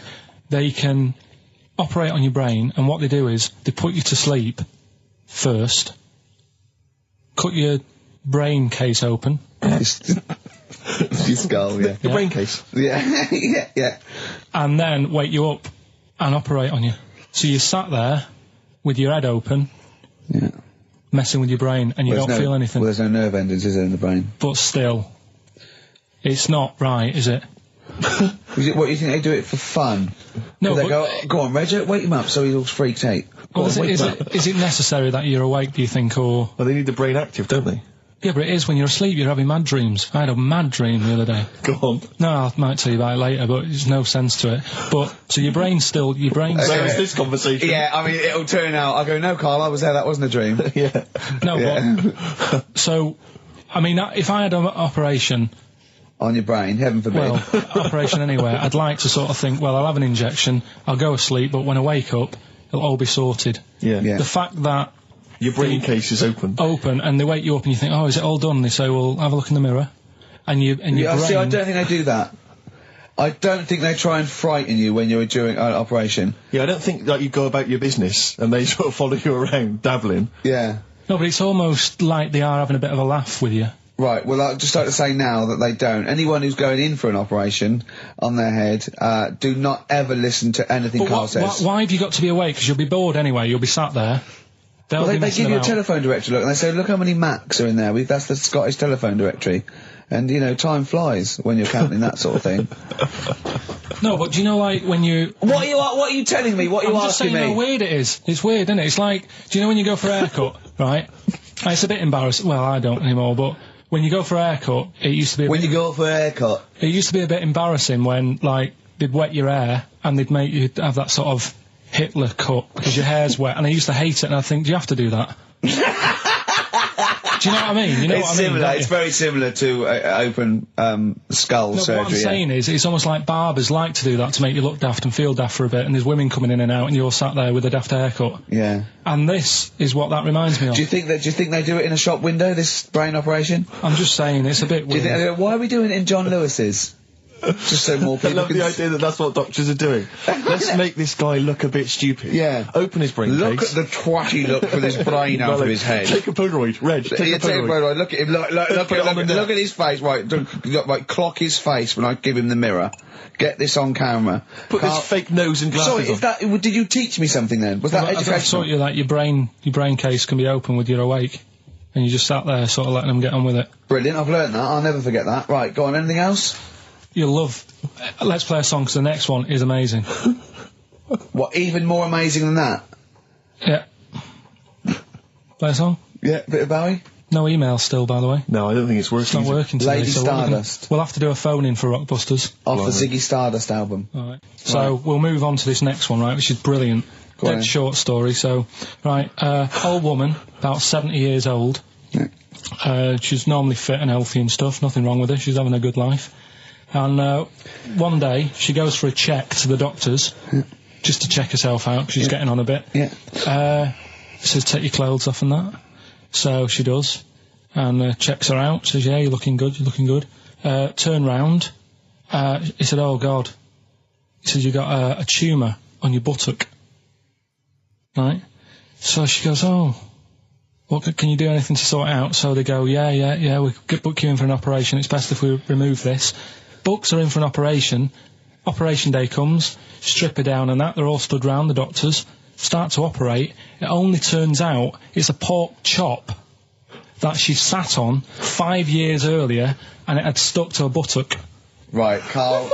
I can forward you... Serious. Right, okay, Karl, I'm telling you now, I'm leaving. I'm never doing this show again. No, I'm serious, honestly. You're talking... I've never had such... You are... Play a record. Play a record. I can't believe it. What do you mean you can't believe it? Stop the record. Stop the record. Stop the record. Right, okay. Right, what do you mean you couldn't believe it? No, when I read it, I said, I've got to tell Ricky that. This woman had a pork chop stuck to her arse for 5 years, you mental case. Of course she didn't. Doves, caught by the river. People are going to think you're thick, Karl. Well, they can think what they want, because if they do their own research, they'll probably find the story. Because it won't have happened that many Carl, times. think about it. I mean, how could an old woman have a pork chop stuck to her ass for 5 years? She said she couldn't remember even making one, so she was as surprised as the doctors were. But hold on though, she presumably must have sat on it naked. Yeah. Didn't that bring back any memories? I know it's weird, but Carl. But why would it stay there? Why wouldn't it fall off when she had a bath or a shower? Grease. What about a bath? But why didn't the doctor realise that when he first looked at it? Yeah. Was he not paying attention when he said, I think it's a tumour? Didn't it Carl, look a bit listen, closer? think about it. A pork chop stuck to your ass for 5 years. You're naked, you sit on a pork chop, you go, nothing. Yeah, there's nothing weird about that. I can't feel anything. Even if you had a dead leg, the time you that pork chop, what else you got dressed? well, she might have not have done that much. She's old. She probably just sat down and didn't move for a bit. And over time, it's stuck, and then... What do you mean over time it's stuck? Do you think the longer something there, the more it stays there? Look, I know that's why the I pork picked chop it. goes, well, we've been here a year, we're not going to move now. I don't think we're going to move now. I'm quite, attached to this buttock. I think I'll stay here for another 4 years until some doctor works it out. I love the idea they got her into hospital, they gave her the bed baths, they got her ready for the operation, they laid her out. They were just right to take get the scissors or the knife, make the incision. Hang on a minute. This is a pork. Bring me a frying pan. This is a pork chop. What we have got though is Educating Ricky, haven't we? Well, another one of my little things. Oh, it's brilliant then. So how long's this going to last before you want to get ditched this? Well, we'll see. A couple of weeks. It's not like that, Carl. It's all one. It's one love, man. We're on the same team, mate. Yeah, we're just one voice, man. One true voice. Like those lads. Yeah. They could play. Right, well, the Educating Ricky, They could play. Well, why don't we play a record and come back with Educating The Ricky? Wind, Cat Stevens. We need to get the jingle queued up as well. Yeah, I'll get the jingle queued up. No, yeah. I haven't got Neil Young lined up yet. No, not you, Young. Cat Stevens. I gave it to you. I know, we're not playing that yet. Can we just play a record? Well, This is just sounding rubbish. Well, I told you to. See, so why aren't you playing the record I told you to play? Because we've just had something chilled, right, from Tupac. Let's lift it up a bit now with a little bit of blur. Right? Come on, play it. Oh, I'm not sure. I just have. Crazy beat there on XFM 104.9. Right, we're going to do Educating Ricky instead of Rockbusters. Incidentally, on the subject of Rockbusters, we've just had an email from Phil. He says, I could do with this week's rather shoddy array of prizes, as I'm doing a car boot sale tomorrow and need a bit more tat to fill the table. Probably send it we might as well do it anyway. Yeah. But Educating Ricky, it was a feature. Well, actually, about a year ago, I started a feature called Educating Karl, because we found out he had 1 E at O-level at history. And I'd educate him on things like Rasputin, things that I thought he'd be interested in, Winston Churchill, some of the greats, some scientific facts. And then I said, it's your turn, and he started telling me about people born without legs. Some people have got a funny eye. There's a woman whose tongue's longer than her arm. And really, turning the screw on education. Yeah. So I don't know what he's got for me today. Maybe a dog born a cat. Let's have a look. We've done that one. We've done that. Is there, because often we should point out there's sometimes a crossover between Educating Ricky and Cheeky Freak of the Week, just in terms of subject matter. Yeah, so we've done Cheeky Freak of the Week. We've done all the freaks. What have we done with the Freak of the Week? There's a dog. There was a woman that had the back legs of a dog. There was last week. What was last week? It was the girl who was born with 4 eyes, 2 mouths, and 3 legs. Sure. You weren't that impressed. I thought if we've got to that and it's not impressing you. We are a tough audience. Let's spin it. Let's move on. Is there a jingle for Educating Ricky? Educating Ricky. Oh God. You've told me Educating Ricky. Very similar to some of the other jingles I've done. Well, they're made by the same people. Yeah. Right, okay, well, it's just, Educating Ricky is just stuff that I learn in the week, and I think that's interesting. I keep it up here, and then I share it with you, right? And, some interesting stuff. One of them, right? Mount Everest. Go on. I need more. Right, well, there's a problem. Yeah. Because people are leaving rubbish up there and that. And, whoever owns it is saying, unless... Whoever owns it? is saying, forget this, they're leaving a mess and all that. But do you know why it's called Mount Sorry, Everest? what was that? That's one, is it? That's one. There's rubbish on Mount Everest. No, How many people go up there? Are we talking about people dumping old tellies and washing machines? Who's fed up? The Yeti? What are you talking about? No, I mean, that isn't what I'm educating you. I'm just telling, this is part of the story. I'm just telling you. It's just a bit of context for you. Like, they're leaving loads of rubbish up there. Well, they're not leaving loads of rubbish up there, are they? No, they are. They're apparently Not like right trams and washing machines and seagulls flying everywhere. I don't know. Anyway. I don't know. But anyway, do you know why it's called that? You know why it's called Mount Everest? Why it's called Mount Everest? I know the mount bit. It's because it's a large mount, and if you climb it, by the time you get to the top, you need to have a rest. And that isn't the educating bit. I'm just telling Well, it's you. not true. Well, we'll leave that. Well, right? no, Carl, in the name of everything holy, do you think that anyone named it because you have to have a rest when you've climbed it? Well, we'll see. You'll see what people say on email. But Well, it's definitely not. But anyway, that's one thing that I kind of thought, that's interesting. I'll remember that. I'll teach Ricky that, so you've learnt that. Right, now, are you familiar with this thing that they can do if you're dead, right? No, not if you're dead. It's like if you're ill and you know you're going to die, right? I don't know what this is anymore. Extraordinary. Have a rest. Extraordinary. Himalaya. What? Listen, this is an interesting fact. Come on. If you're ill but you know you're going to die. Yeah, you can have this thing done in Detroit where you get put in a fridge. Right. And if they work out, you know, what's wrong with you in 20 years' time, you go, right, that fella is in the fridge. He had that. We can sort it. Let's get him out. And they sort you out. Yeah. Is this the first time you've come across this idea?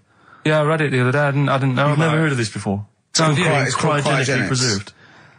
Good, innit? They put you at sort of like sub-zero temperatures, so stop all cellular activity. So do you stop aging at that point? Yeah, it's suspended animation. So, well, what's the law on it, right? Because say if I had something, right? Yeah. And I said, oh, put me in a fridge, and when you've got the cure and that, wheel me out, sort me out. Say if they did that, Yeah. and it was like 40 years, Yeah. and in 40 years' time they get a cure for me. Yeah. Would I have to stay with Suzanne? Because she'd be 70. Do you mean what are the rules? Should you be allowed to date a younger woman? Well, it's not fair, is it? It's like good news, we sorted you out, but... I don't think she'd mind. I reckon she'd she'd have the best 40 years of her life. Yeah. And plus, they're never going to find a cure for what ails you. That is genius. That is brilliant. You come out, you're cured, and you go, oh no. I love the fact that's what he'd be lying there. If you could think while he was in that state, you'd be thinking, oh God. She's losing her looks. Yeah. Just, oh dear. But everything else as well, like, my job wouldn't be here. No. No. Although the figures would have gone up a little bit. Flat's probably gone or knocked down or whatever. Sure. Yeah. Most of my family would be dead. Yep. So what's the point? What? How do you know about it? Who's done it? Well, famously Walt Disney, apparently. I mean, Walt Disney actually did die, but had his body preserved so that should they one day be able to bring back people from the dead, they need Walt Disney. Hang on, who do we have? But with him, nothing is going to change, because when he comes out, Mickey Mouse will still look the same. Sure. Plug and all that. Play a record. I don't know where your mind is. Play a record. It's brilliant. You just say words. It's have a rest. Yeah. They've cloned a man moth. No, but that's the sort of thing I think we need now, right? We've covered a lot of stuff. What, education? Teaching, yeah. Well, okay. What do you want to know? Don't know. Have you got something? Can you educate us on anything? I've been reading bits So and could we bobs. bring back just for one night only, educating Ricky? Oh, I'm excited. Yeah. Do you think it warrants that? I don't know enough about it. Do you know what I mean? About what? It sounds perfect. Play the jingle. Educating Ricky. He's getting smarter. A couple of things happened in the week that I read about. Okay. Keeping up on what's going on in that. Sure. Yeah. One was about that Galileo fella. Okay. Was it about 1636? Was it? I think it might have been not earlier. bad. Go on. Did some stuff with light and that. Yeah, he did lots of physical experiments, yeah. Is that it then, Carl, is it? He did some stuff with light and that. What did he do with light? What was that? Well, I think he invented the first... Telescope. Telescope. So I think it's a particular lens though, and he did experiments where he dropped famously two different weighted balls from Pisa, and they hit the ground at the same time, showing that it doesn't matter, the weight doesn't matter, air resistance does, and stuff like that. I think he probably explained it a bit better than that. Yeah, but I'm talking to Karl. Sure. Did they need to know He's stuff? just thinking about pizza. Yeah. Did they need to know stuff like that back then? What do you mean, did they need to know stuff like that? It's just... There weren't people going around going, I've got to drop these two things off the Leaning Tower of Pizza. I just don't know which one's going to land first. Yeah, I need to know. Why do you need to Bring know me that? Galileo. Yeah. It's for a bet. Yeah. No, but if I was knocking about then, I'd be like, stop messing with that. We need a telly. Or, do you know what I mean? I bet he thinks the Flintstones is real. I know. That'd be brilliant. That's what I'd do if I was a caveman. I'd make a telly out of rock. Yeah. And a pelican And a as car a that I cement just mixer. ran along the road with. Yeah, exactly. Yeah, we need a car. Yeah. Well, we haven't really got the internal combustion engine. Can you stick your feet through the bottom? Yeah, just get me a car, for Christ's sake. Anyway, so I learnt that. And then, What? He learned his name. Yeah. Other people I learned the name of this week. Oh, if a chimp could watch telly. Go on, Karl, go on. and there was also a fella in the week who said that women shouldn't be wearing trousers Why? because they don't look good in them. Right, and who was this man and from what era French did he- fella. Last week, Did he mean walk around naked? he just said women should wear skirts rather than trousers because no woman looks good in a pair of pants. Right. How old was he? He was probably about 67. Uh-huh. About that, 67, 68. Yeah, yeah. Wasn't happy with that. What do you think? What do you think about that? It's rubbish. Yeah. These are the only things that have caught your eye over the last couple of weeks. This is the entire news. Galileo did something with light. A French fella said women shouldn't wear trousers. See, that to me wouldn't pass as education. It's not education. I don't know where you could ever use that. I don't know when that would ever be applicable to life. I just like reading stuff that sort of reminds me of. Do you know what I mean? If I read it and it gets me thinking, I think that's a good little piece. But I mean, but surely can't you just sort of like sit near something that vibrates to keep your brain going, or shake your head every now and again? I mean, what does this do? You mean it makes you start using your brain? But what aspect of a Frenchman said women shouldn't wear trousers got your mind working? What questions were you Because I asking? thought after that? that's a bit daft, isn't it? Right? Yeah. Okay, I it was ends there thinking- with me. There's nothing else. There's nowhere else for me to go on that. He closes Your the mind's gate. still worrying. Yeah, go on. What did you think? Let's go through this. Oh, I wish we could download his I know, thoughts. I know. Just watch it. Yeah. Wouldn't it be great, like a DVD? Like a cartoon. Imagine that extra footage on the Office DVD. Yeah, Carl's brain. That would be With a commentary. amazing.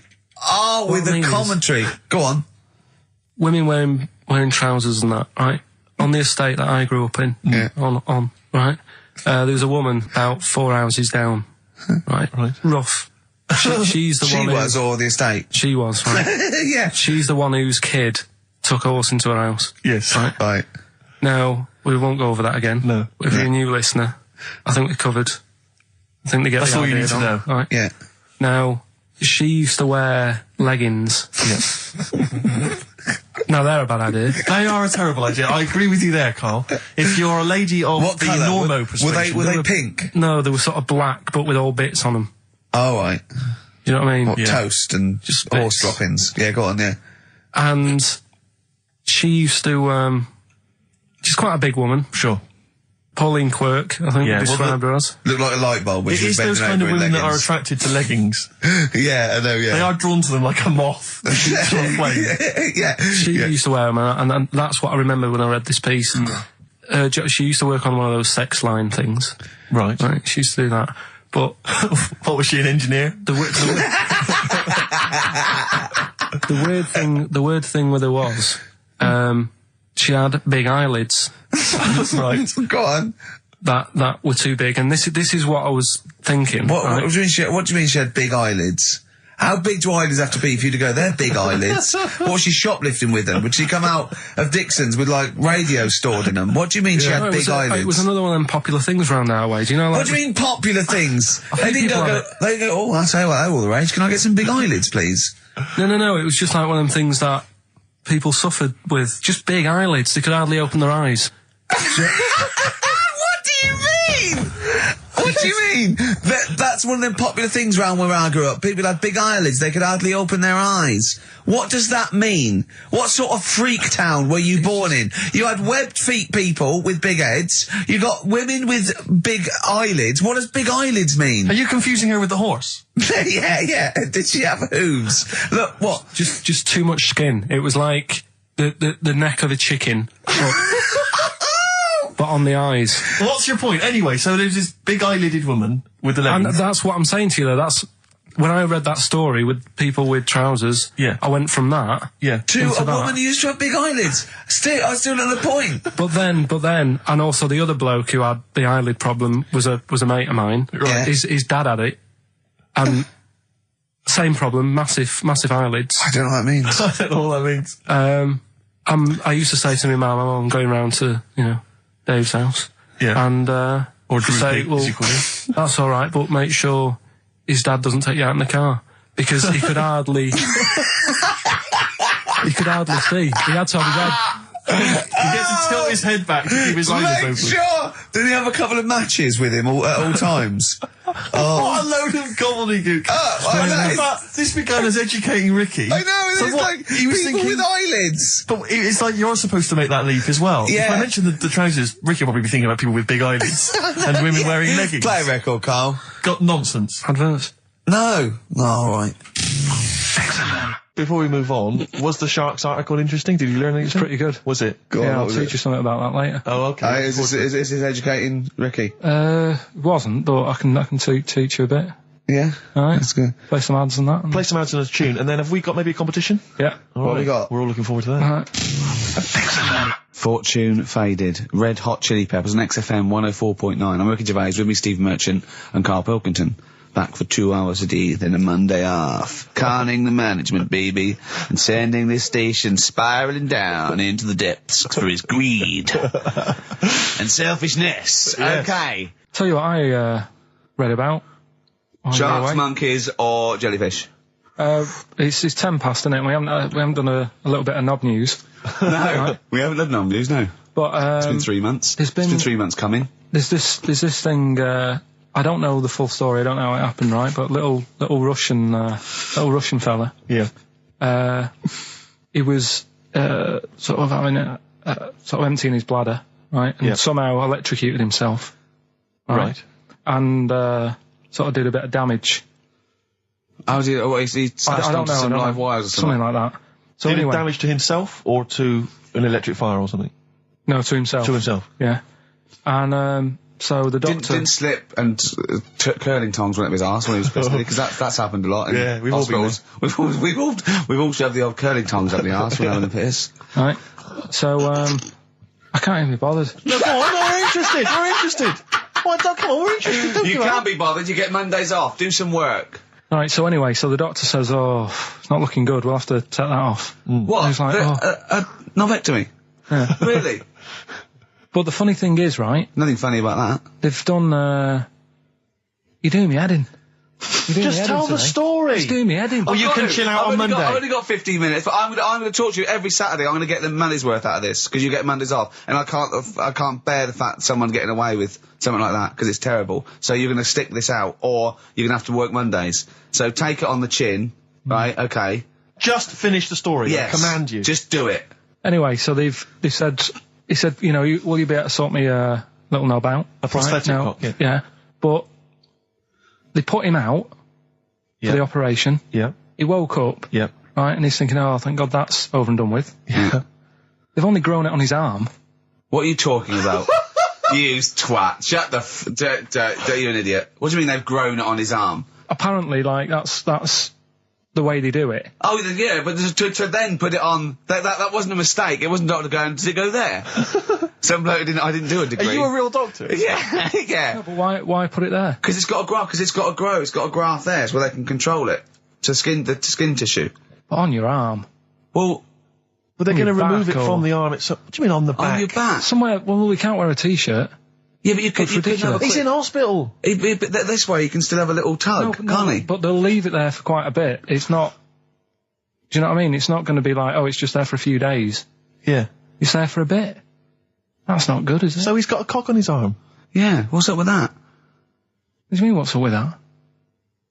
Well, I mean, you could say it's a thumb or something, couldn't he?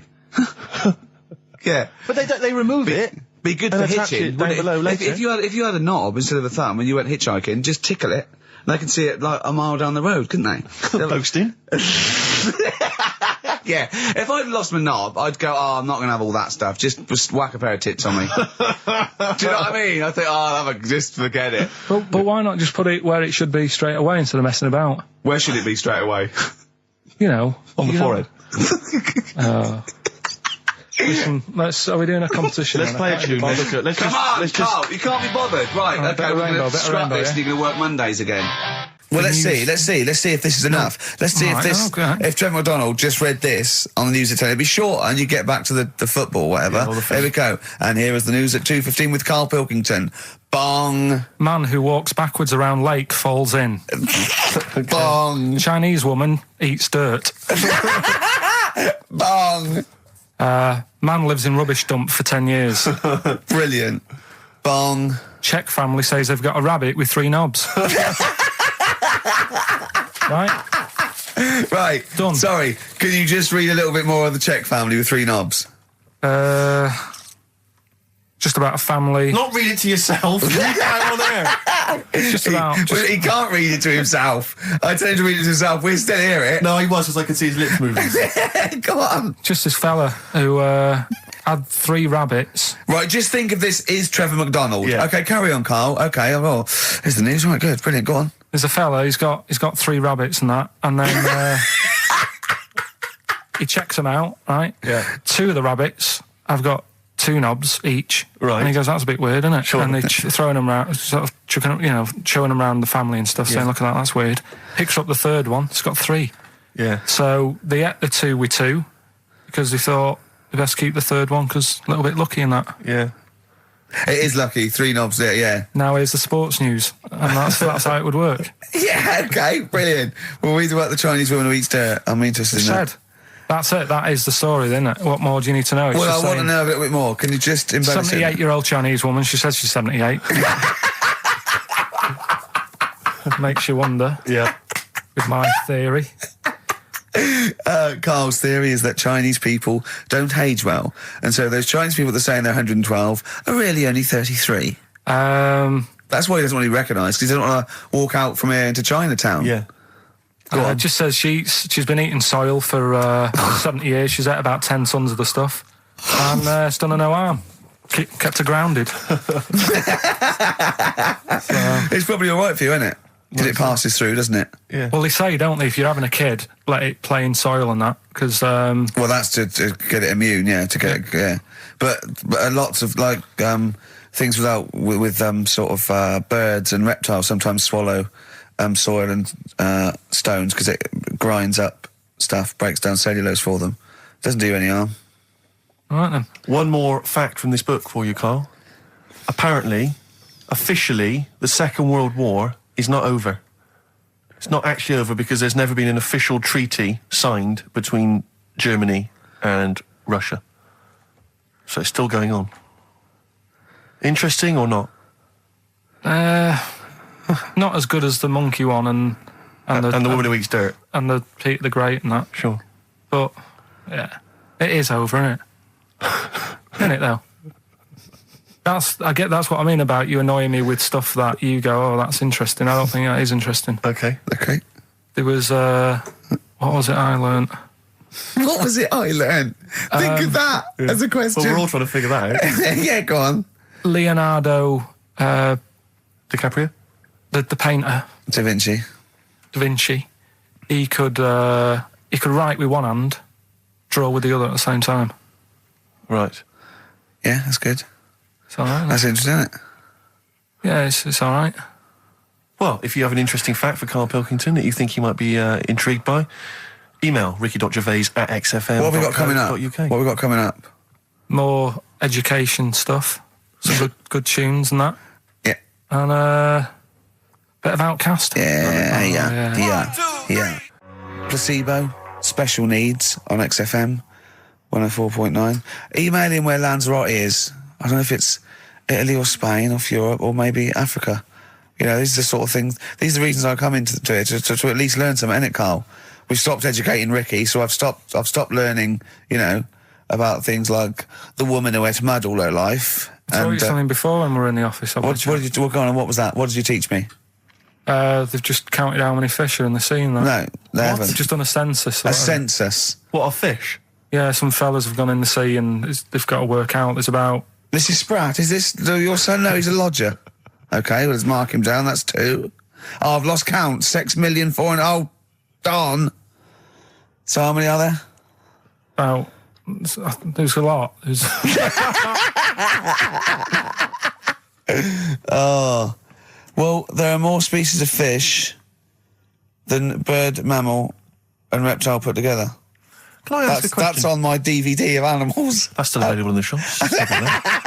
Probably find that online. You'll get that slightly cheaper. $15.99. What? Go on, ask me a Special question. features of Ask me a which question. includes Karl's Pilkington's also on the DVD. Yeah. That's a perfect Christmas gift. Yeah, go on. Yeah, this is a question. I was discussing this yesterday.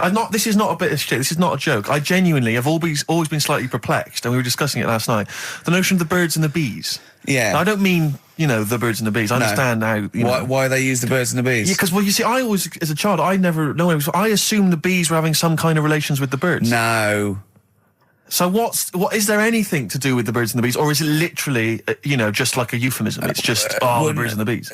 No, but they Do the birds do anything with the bees? No, not at all. It was where they just take them out? They it was where smooth them? parents used to sidestep the issue by saying things like, you know, when a lady blackbird and a man blackbird, they meet, right? They make a little nest, and then because they're in love, they have an egg. Yeah. And that was it. I understand that. That makes sense. But why the bees? Why the birds and the bees? Well, probably, I don't know. I don't know. You see, within nature, forgive my ignorance, within nature there is no relationship between bees and birds, is there? No, not at all. No, not at all. Nothing's going on. But probably what it was, if the parent found it hard to say, you know, Daddy puts his penis at Mummy's vagina, it was much easier to say, like, in the insect world, billions of them queue up and just fill the queen with spunk for about a day. Sure. You know, thus avoiding the embarrassing intercourse. Exactly. That's what I think, Karl. What do you think? Were you talking about the birds and the bees? Did anyone bring that up with you? No, it was just in that class, wasn't it? When they put a video on. That's what we had. No, we had a film. And they just said, I watched that. And then... what film, though? Basic Instinct? It was just like, you know, two people. And all sat round the telly and watched it. One girl fainted. And they said, right, that's that. Next week, you know, prisms or whatever. And did it teach you everything you needed to know? Well, how much do you need to know? Yeah, true. No, true. Except one kid in my class still thought a baby came out of an arse. Afterwards, he didn't understand. I think what they should have shown on those videos is technique as much as anything. Yeah, I suppose so. Because it was largely just instructional. Wooing. Wooing. What it didn't tell you was how to get into a position where this might be of some interest. That should have been the first 4 weeks of the course. Yeah, well, obviously that baby who had the kid who had a baby. What was going on there, Karl? That was weird. Did you see that? Yeah, that was going to be your favourite programme, wasn't it? Yeah, it wasn't that good in the end. Why? You told us about this story ages ago, didn't you? Ages ago. I told you about a year ago about a baby that had a baby. Yeah, it's a bit different, the baby that had a baby, isn't it? Whereas a Siamese twin with a breech actually just, you know, developed inside him for, you know, just, well, it wasn't even developing. It was a twin stillborn that just was inside, enveloped in the other one's body. So it's a little bit different to a baby, what had a baby, isn't it? Yeah. Actually disappointed he was. Do you know what he said to me? He went, well, I thought it was going to come out. And go, oh, bloody hell, I'm 7. What a waste of my life. Like he'd been in there going, oh, hello? Hello? I'm 7. Idiot. Yeah. Yeah, a bit disappointing. But there was a programme on after that, right? At 10 o'clock on Discovery, and I haven't got Discovery. Oh, right, it was was it about... good? Well, I didn't see it. This is it. I was yeah. going to say to people, if they've got a copy of it on tape, if they can send it in. What was it? About a baby with 4 legs. Right. That was on at 10 on... It wasn't a puppy. No. Just,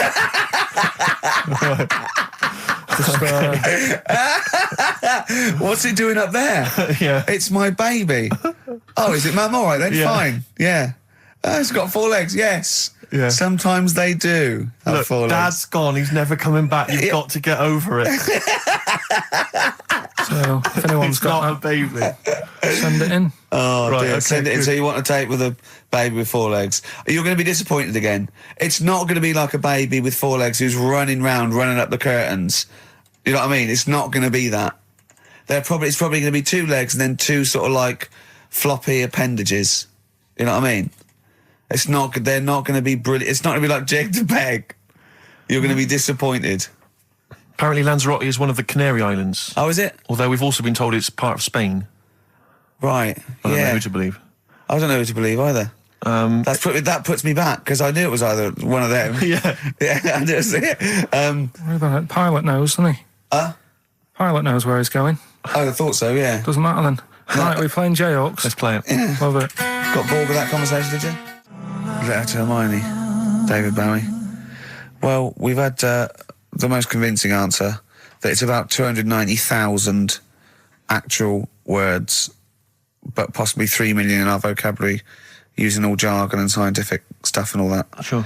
290,000. Still a lot, isn't it? It is a lot.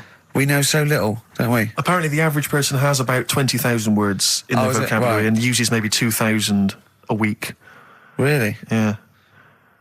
Karl, obviously, slightly bringing that average down. Carl, what do you think of that? Single figures. Doesn't matter, get by. Why have you got to use longer words messing about and that? Told you. That word about old, anti-dipuian or something. Just say old. That's a bit old, isn't it?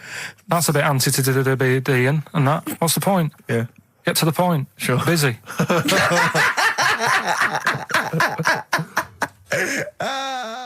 And things that, I mean, there's certain things that people get excited about that I think, well, what are you getting excited for? Like what? News, just news. Do you know I normally do the headlines and that? Yeah. Have we got any headlines? Not really, because there isn't that much going on. Isn't there? This is what annoyed me, though. There was something about a woman who's going up Everest on a bike. Do you know what I mean? And they were like, oh, brilliant.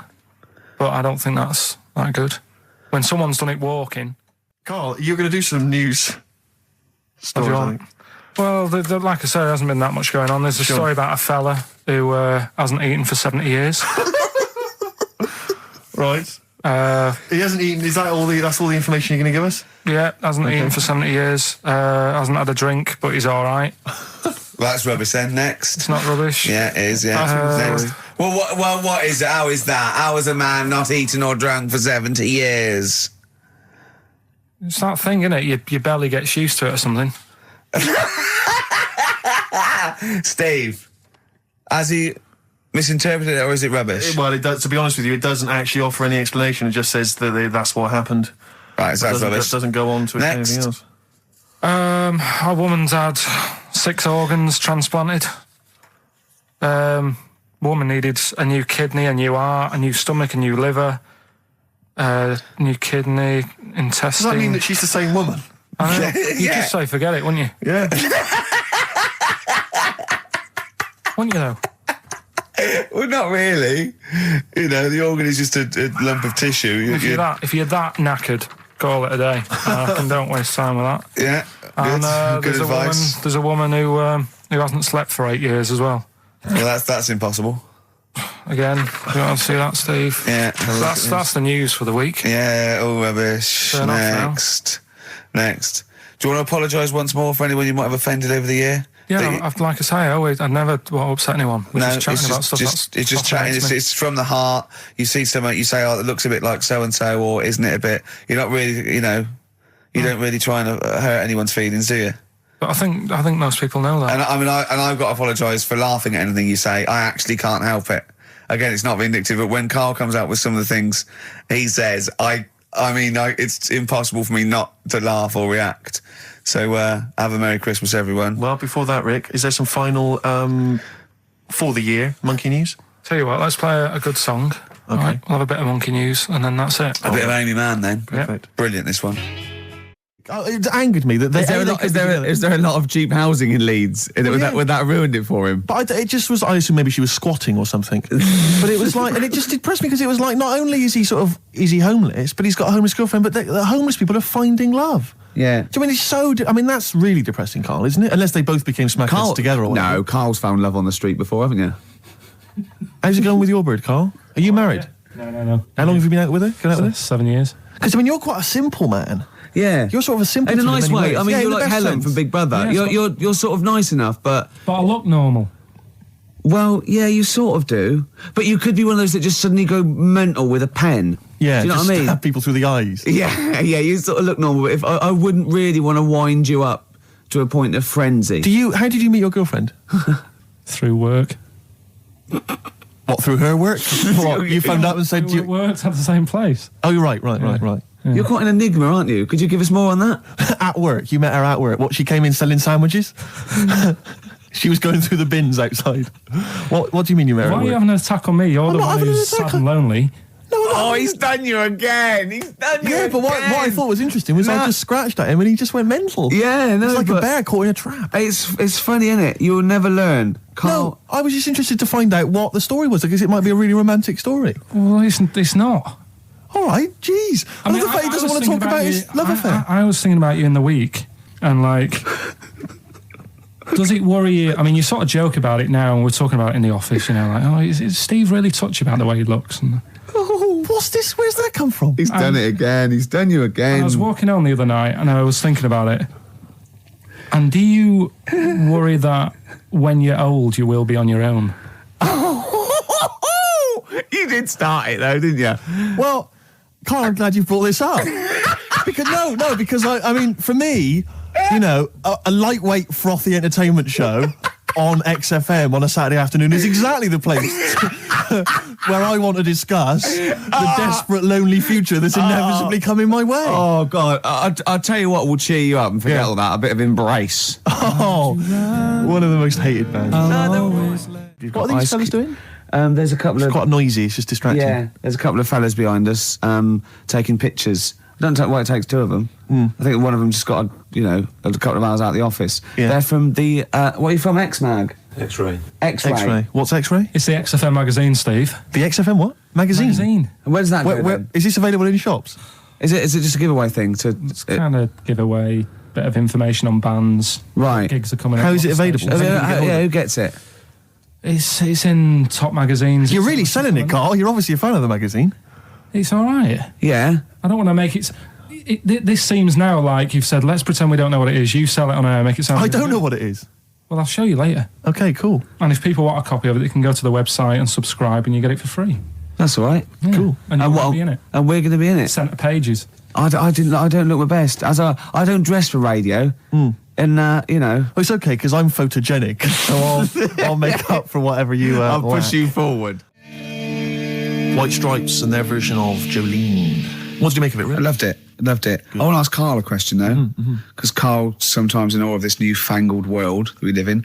What do you think of the scenario? What do you think is going on there? Because it's a bloke singing to a woman, begging her not to take his man. What do you think is going on there? Say again. Well, that's a bloke there singing. Yeah, to his wife Jolene. Right. Were you listening to the lyrics or? You see, I got mixed What do up you mean? anyway. I thought it was about that one about the person who chucks himself off a bridge. So I was thinking more about that than listening to that one. Right, listen. Well, go on it. Right.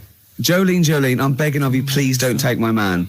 You flaming locks of auburn hair, even though you can, don't. He's all I've got. You're a beautiful woman. Don't take my man, because I can't compete with you, right? Yeah. What do you think's going on there, though? Because, it's Dolly Parton singing it. We know what's going on. They're fighting over the same man, aren't we? Yeah. What do you think's going on when a bloke's singing it to Jolene? What do you think of the scenario there? That's one of them names, isn't it? That could be a bloke's name. It's like Leslie. Oh, Christ. Okay, sorry, it was a... I wish you'd not asked him that question. It's so exhausting. I love him. Do I love ants Karl. sleep, Karl? Which bird's got a cock? Swan. Swan. Okay, nice one. Listen, I want to play that song for various people who've emailed and phoned in saying they want requests. We don't really play requests on the show. We'd like to mention them anyway. Matt Barr, Magic Thighs. That's not Matt Barr's Magic Thighs. No. That's Matt Barr and Magic Thighs. Yeah. Kieran in Dublin, Stuart in Hackney, Lisa and Alison in Crouch End, and Glenn in Crystal Palace, who was phoning up with a nice message earlier. All of you, thanks for listening and thanks for enjoying it. Sorry we didn't play your requests, but tune in next time. It'll be fun. Anyway, I just all I wanted to say, really. Here's tragic. What's tragic? What did you want me to say about that song? Just your opinion. Your own opinion was fine. In fact, your own opinion is better than anything I could really hope for.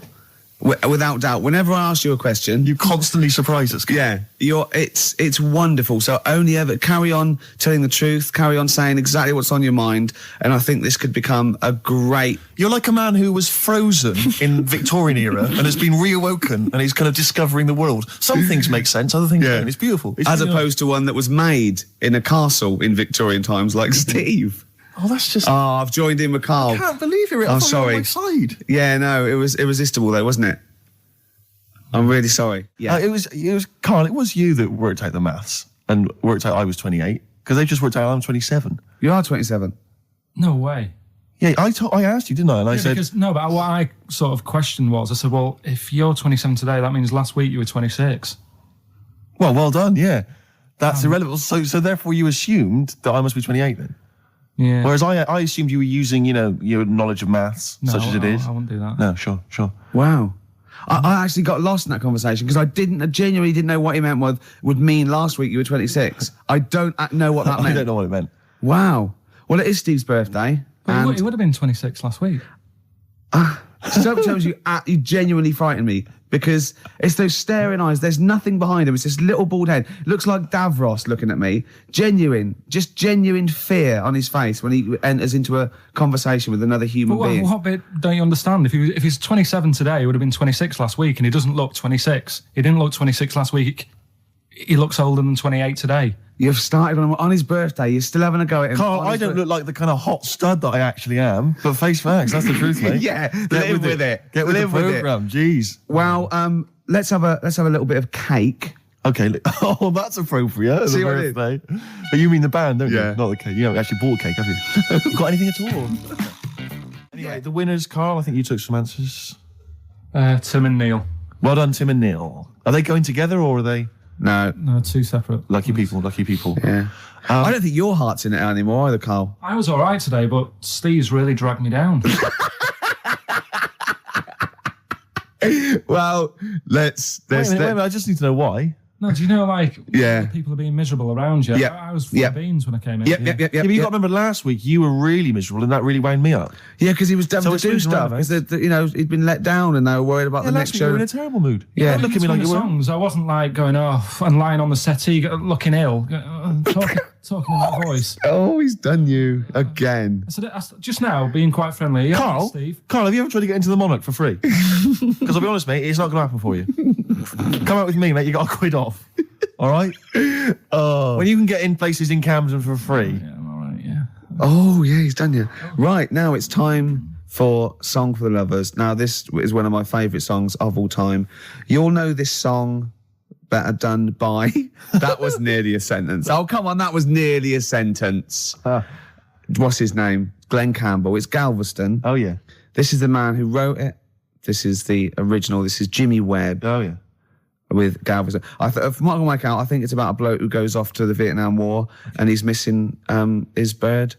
And I've brought it down, haven't I? I've brought it down a tone by saying bird. It's a beautiful song. It was irony. Just play it. Galveston. It's beautiful.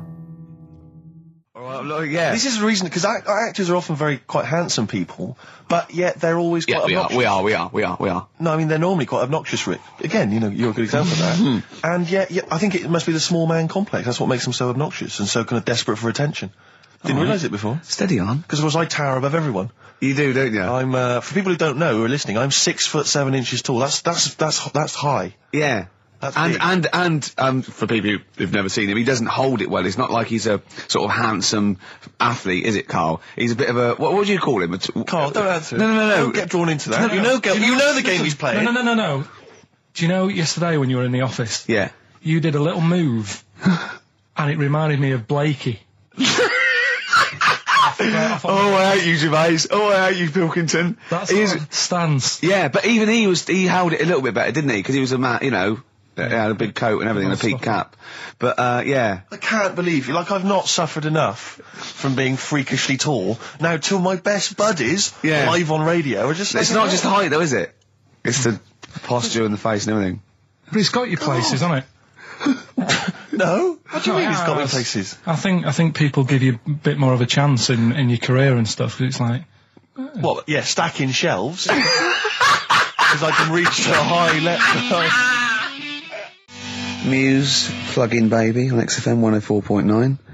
Rick, Gervais, go on. Well, yeah, but I know you guys are laughing about the height thing, and for those that have only just tuned in, I am 6'7" tall, which is tall, and that's big. And I pride myself on it in a way. I've worked hard, I've not smoked, I ate well. Yeah. It's an accomplishment. But obviously, I didn't have much involvement in it. I just and it's a curse because mainly the problem is that you can't get stuff, you can't get clothes, you can't get shoes. Yeah, Size he's size 14 feet. Yeah, but it is genuine, and I don't know. I mean, it costs a lot to buy a pair of size 14 shoes, and so I don't. I mean, if you were genuinely poor, I don't know how you'd afford to be tall because the clothing costs more, everything costs more. I've seen this in comics that you'd actually go to school in a barrel. Wearing a barrel With right. just braces, it'd just be a barrel and you'd have sort of flip-flops. And you'd take a mule with you. They all had a mule, didn't they, the But poor people always think you'll be in a pub or something, and people just think they can talk to you about it. They just think, hey, oh, you lanky, it's just like, because it's like they But think, that really annoys you, but doesn't it? Well, it annoys me because it's like they think I should be proud of it. Like, Well, it's exactly, an but accomplishment. they don't think that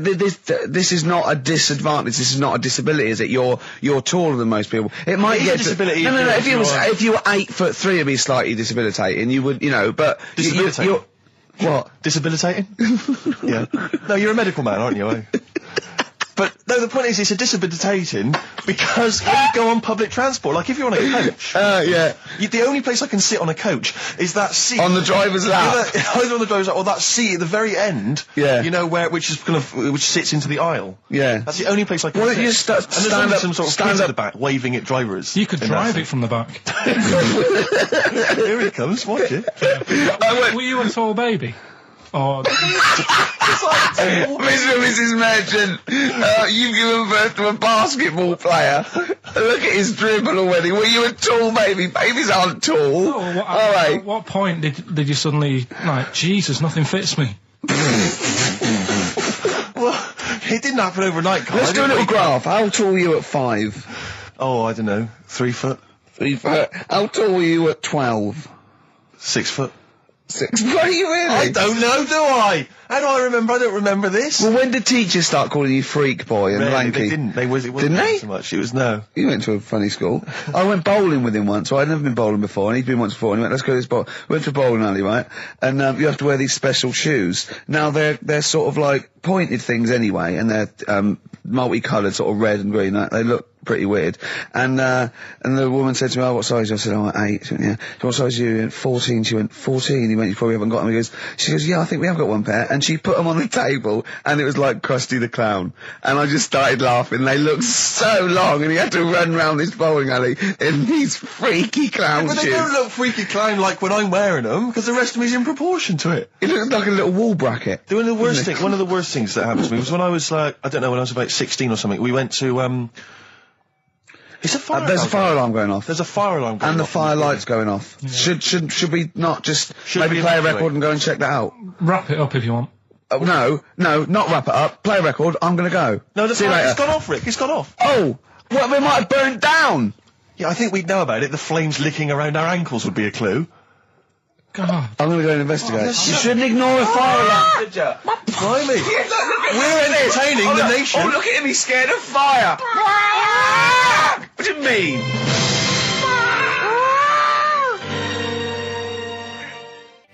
Lars, and there she goes. What a great start to a show. We've had 20 minutes of some of the best banter, chatter and music and anecdote anywhere on the dial. You're damn right. High five. Yeah. Sweet, man, sweet. Oh, what are we talking about? Now, I love that track. It's lovely. They've got a bit of the Liverpool gene, Paul, haven't they? That sort of doddy. You know what I mean? I like the Scouse sort of look. You know, the Cilla Black and the Stan Boardman. Yeah, it's particularly unique to Liverpool. It's sort of happy in teeth and ears. And, it's happy in teeth and ears. Yeah. Oh, brilliant description. Yeah. Happy in teeth and ears. Yeah, that's just 3 of my friends. Yeah. Now, we've got a great track lined up, haven't we, Karl, that I've brought in? Simon and Garfunkel. Now, I'm not ashamed. As you know, me and Steve aren't worried about being part of a trend or you know, being trendy or jumping on about. Steve particularly doesn't worry about, like, looking good or, well, you know. No, I'm saying, as a compliment, he doesn't worry about walking along like that or, you know. Well, I'm looking good. No. But I'm saying you don't mind the insults freak boy or goggle eye or... swore off a duck's back, mate. Do you know what I mean? Or a new phrase that's been coined because of Steve's phrase, walk off a frog's back. Who's saying that? Just a lot of you, a lot of friends and that. But I mean... my friends? Yeah, a lot of the people. Can you name names or? I can't really. Big promises you can't. I can't. I can't really pass anyone up. I think it's the Kagol. Looks good. It does look good. It's waterproof, Rick, and it's also stylish. I wear nothing underneath, so it's tight to the skin. It gets sticky in bad weather. Is that why you sort of rustle? Sexy. But what's all the? Is there abuse? What's this? No. They just say. Because I'm pretty trendy guy, but I, as you say, I cut my own trend. You know, I make my own style. Oh, so just go back to insults briefly. Go on. You know, saying. Oh, no, see, that's... Goofy, that's not fair. No, because that's what he said. It's in my head. What do you mean he said? No, when did he say that? No, I mean... When did you call me goofy? No, he didn't. He said about what's in the head. Hey, no, when it's... come on. Come off it. Don't What? Who's start calling on me it. goofy? No. I'm not even goofy. Goggle-eyed's fair enough. Yeah, but you can sort your look out. I can't. What do you mean I can... How can I sort my look out? I'm not even goofy. That's not fair. You've got the proper features. What? Just needs sorting out a bit. I can't help it if my hair's not good. I noticed the other day when Karl was sitting on your knee having his picture taken. It's a long story, right? He's got a completely spherical head. It's slightly too small. I'm not being funny because, I mean, you know, I'm not perfect. But he's got a completely spherical little head. He looks a little bit like a baby Hamburglar. You know Hamburglar off McDonald's? Sure. He looks like a little baby Hamburglar. And it's sort of quite put upon. Suzanne thinks a lot like that thing in that Dulux advert. Do you know when the woman pulls the head off that? That little plasticine morph type. And then they make a new head for it. And it's like a little head.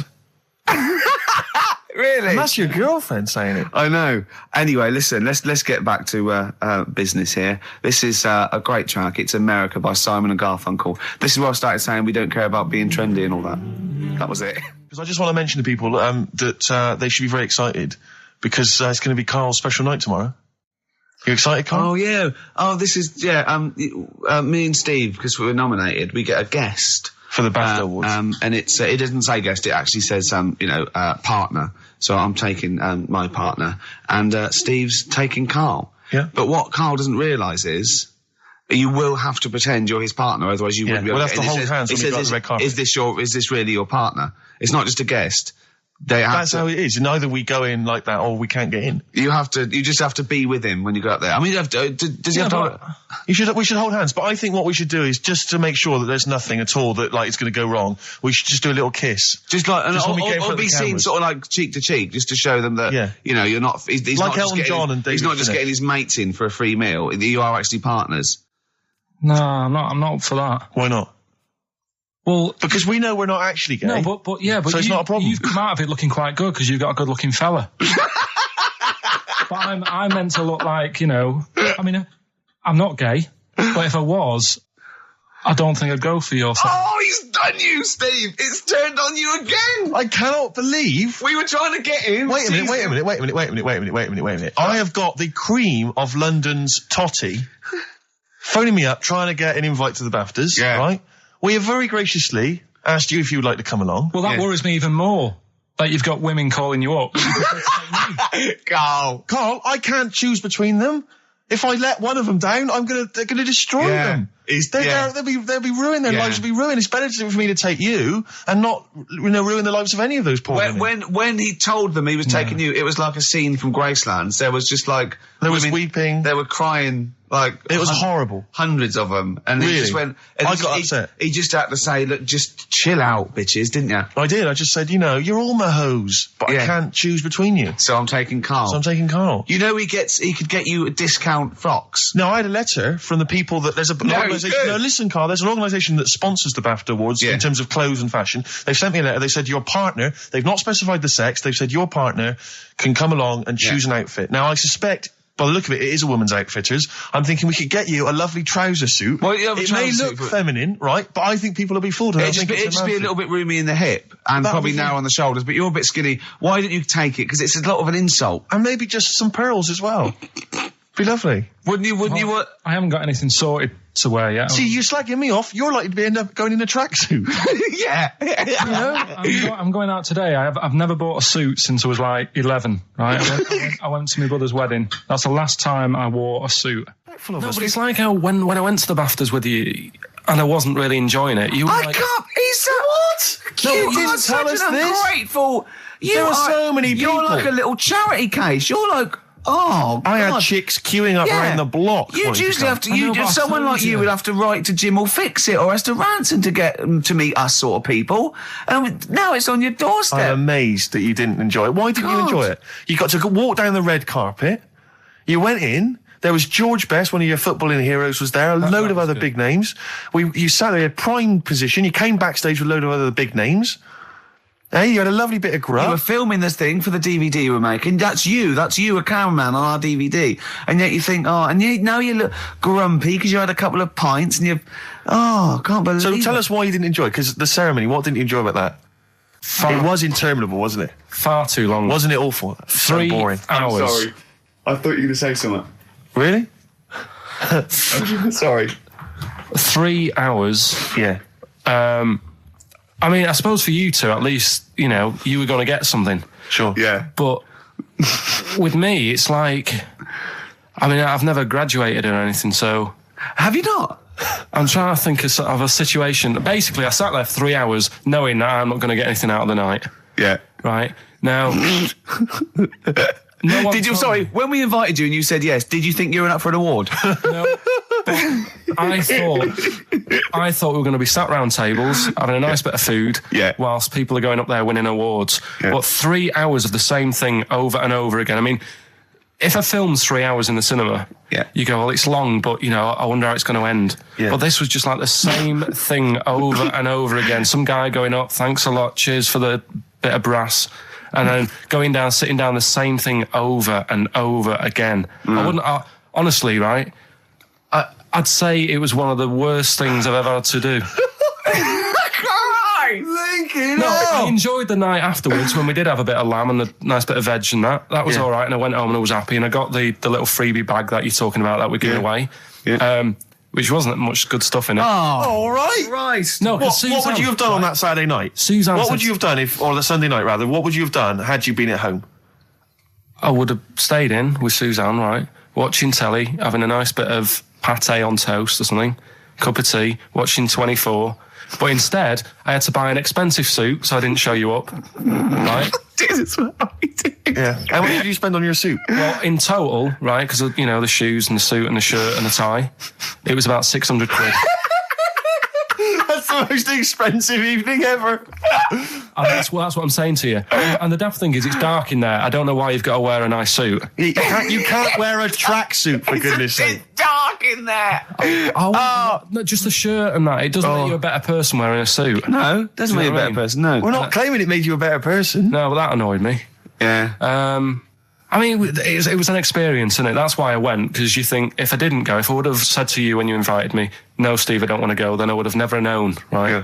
And that's my sort of thing in life, right? Yeah. If Yeah. something comes up, you should take it, even if you're not going to like it. It's a bit of an experience. Right. Do you know what he said to me? I phoned him up because we had to meet up, and obviously he had to pose as my gay lover. Yeah. To get in, right? Yeah. He phoned me, what? You said something to me like, I bought a suit, I'm looking good. He said, I'm looking good.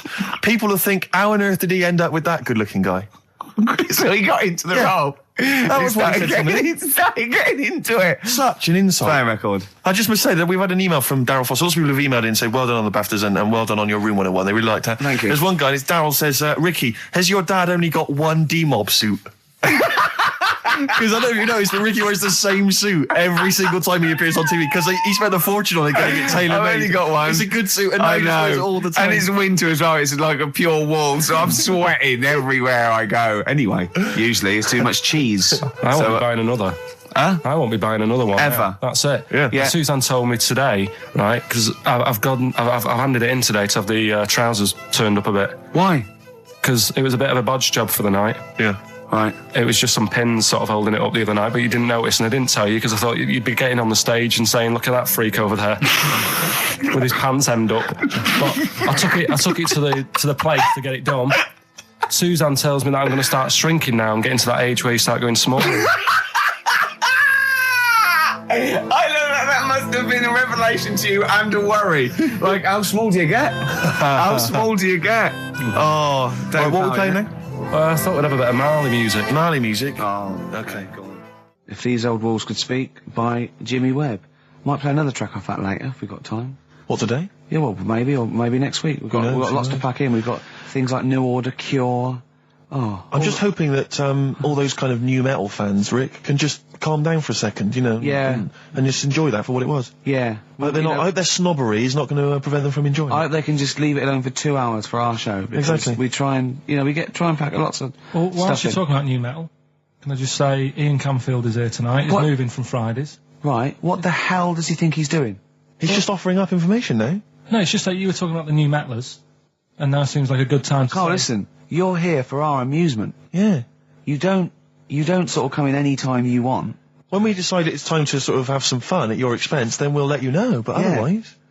We're not here to help other DJs or even this station. We don't give a about this. See, this is what my girlfriend said. What's that? We should listen to her. She knows what she's talking about, clearly. Now put your microphone down, She said they just wheel you out when they need you. switch your microphone off, Carl, and let us finish what we were saying. Right, just What were Yeah. we saying, Rick? Ian Canfield has got a rock show Oh, right, yeah. starting today. It's 4 hours of pure rock. Yeah, he's probably here smoking, drinking Jack Daniels and just like having pictures of Vance put up around him to get in the mood. Then he'd go out and rock. Carl, don't be silly. Turn your microphone on. We're joking. Is that right? When's he on? 8 till 12 tonight, 4 hours of rock. Lovely. Listen, some big classics coming up, plus huge please play some news ads. about Carl. Please, let's play some more ads. Do you really want some ads? I'm tired of the music and chat. Please play some more ads, Carl. Please. Oh, Carl. You are going to be a turntablist. Yeah. Steve never learnt an instrument, which he regrets. And he's a modern lad, and he's using turntables as his instrument. I just got 2 turntables and a microphone, and so far, seriously, I'm cutting out big style. No, don't laugh, because it is mental, the sort of kind of stuff I'm coming out with. And I'm scratching, I've got the beats, matching. Can you imagine that? Shut up! It's that. No, if- look at the Chemical Brothers, for goodness sake. If you're talking about freaks, look at those weirdos. Man alive! At least you cut your hair at Gavin. You know that the whatever recent, it's called. 'cause they used to kind of at least faintly appear in their videos. The recent Yeah. one is just some shots of like what you see from outside a train. To them, that is more glamorous and exciting, apparently, than Yeah. seeing the lads themselves in the video. Who do you think's cooler to look at, Steve or the Chemical Brothers? Steve. Definitely, yes, you're absolutely right, Carl, and that's the first sensible thing you've said If for a long I was time. to work with Steve on some music, Yeah. if I had the choice, I think Steve would look better on an album cover. Really? Yeah. What would you do? Would you change him at all? What would you do with his image? I'd put him in the distance, so I I can't believe this is. no, just so you don't look as tall. That's doing you a favour. I was on the. This is true. I was on the on the tube, right, coming in to meet Gervais the other day, and I was wearing a suit, and my mobile phone slipped out of my pocket, and it landed on the seat, and I didn't realise this. And as I was about to get off, some bloke who was sat there like an old guy, he picked up the phone. He went, "Oi, lanky, you dropped your mobile phone." And I was like, "Well, I thank you for pointing out I dropped my phone, but did you have to do the lanky?" But you knew who he meant. I bet you turned round straight away. It worked. Knew he meant Yeah, Steve. but- He's done you again. But I was the only person stood up. It was a fairly empty train. Was there any other lanky people there? No. Well then. No, but my point was there was no one else at all who was about to exit the train. Okay, so he didn't need lanky. He could have got "excuse me, sir," or "oi you," anything, but "oi lanky." I know. It's that thing, though, isn't it? That's what I'm talking about. You say the thing that you don't want to say. It's like me with Ken Dodd and Will. I think he wanted to say this. Oh, well. I think he took pleasure in it. I think he went, that bloke's lanky. I shouldn't say that. Yeah, I should. Oi, lanky. What's he dropped gonna your do? phone. Yeah. Do you want your phone back or not? Electric Soft Parade. Same way every day on XFM 104.9. I'm Ricky Gervais. With him, Steve Merchant. Sure. Rick, I only had one thing I had to do all week. Okay, was that? I was so excited about getting up Friday morning, getting Bruce Springsteen Oh, tickets. yeah. The Boss is playing in Yeah. October, and basically got up too late. Well, not sold out already. You just Sold didn't out. It had sold out, but I started calling about 12:30. It sold out. I trawled the net. I trawled all the phone but lines. some of those buys are bulk buys for selling on, aren't they? They're not all individuals. This is the problem. I mean, I don't know how many people they can fit in Wembley Arena, but sold out by 12:30, and that's popular. Wembley Arena? Yeah. It's about 12,000, isn't it? I was so gutted. It was all I had to do. I was so looking forward to it. I phoned up one of those like quite dodgy ticket agencies. Do you know how much he was offering to, they're 45 quid to buy. He said the starting price is 225 quid. I mean, that to me is like a ticket tout, like a legal ticket tout. Are they allowed to do that? I don't know. It's crazy. I was so angry. They could make they'd have to say their booking fee was £150. Exactly. So but now I'm like desperate. I don't know what to do. I'm just wondering if I can abuse our position on the radio and just try and scrounge them from anyone who's listening. No, I mean anyone who's listening who's got the power to get them, or this is begging, isn't it? It's exactly what it is, Rick. Yeah. I was going to try and dress it up. Yeah, but it's just begging. Ticket touts after you as well for dissing him. Ricky.Gervais. Don't bring me into it. Shut up. Ricky.Gervais at xfm.co.uk. If there's anything you can do to get me a ticket, I'm willing to pay for it. Up to the price of 45 quid. Yeah, wow. No, second hand. Yeah, 30. Yeah. You don't want to throw your money around, I'll Steve. give 25 quid, come on. Don't you know who I am? Yeah. But that, I mean, do you know what I mean? Because I'm just, like, I asked Karl if he could sort it out. He's done nothing. He's achieved nothing. I know. So I'm just desperate. I'm in a desperate situation and I don't quite know what to do. I'll tell you this though, Karl. Don't bother doing favours for him because he's not grateful.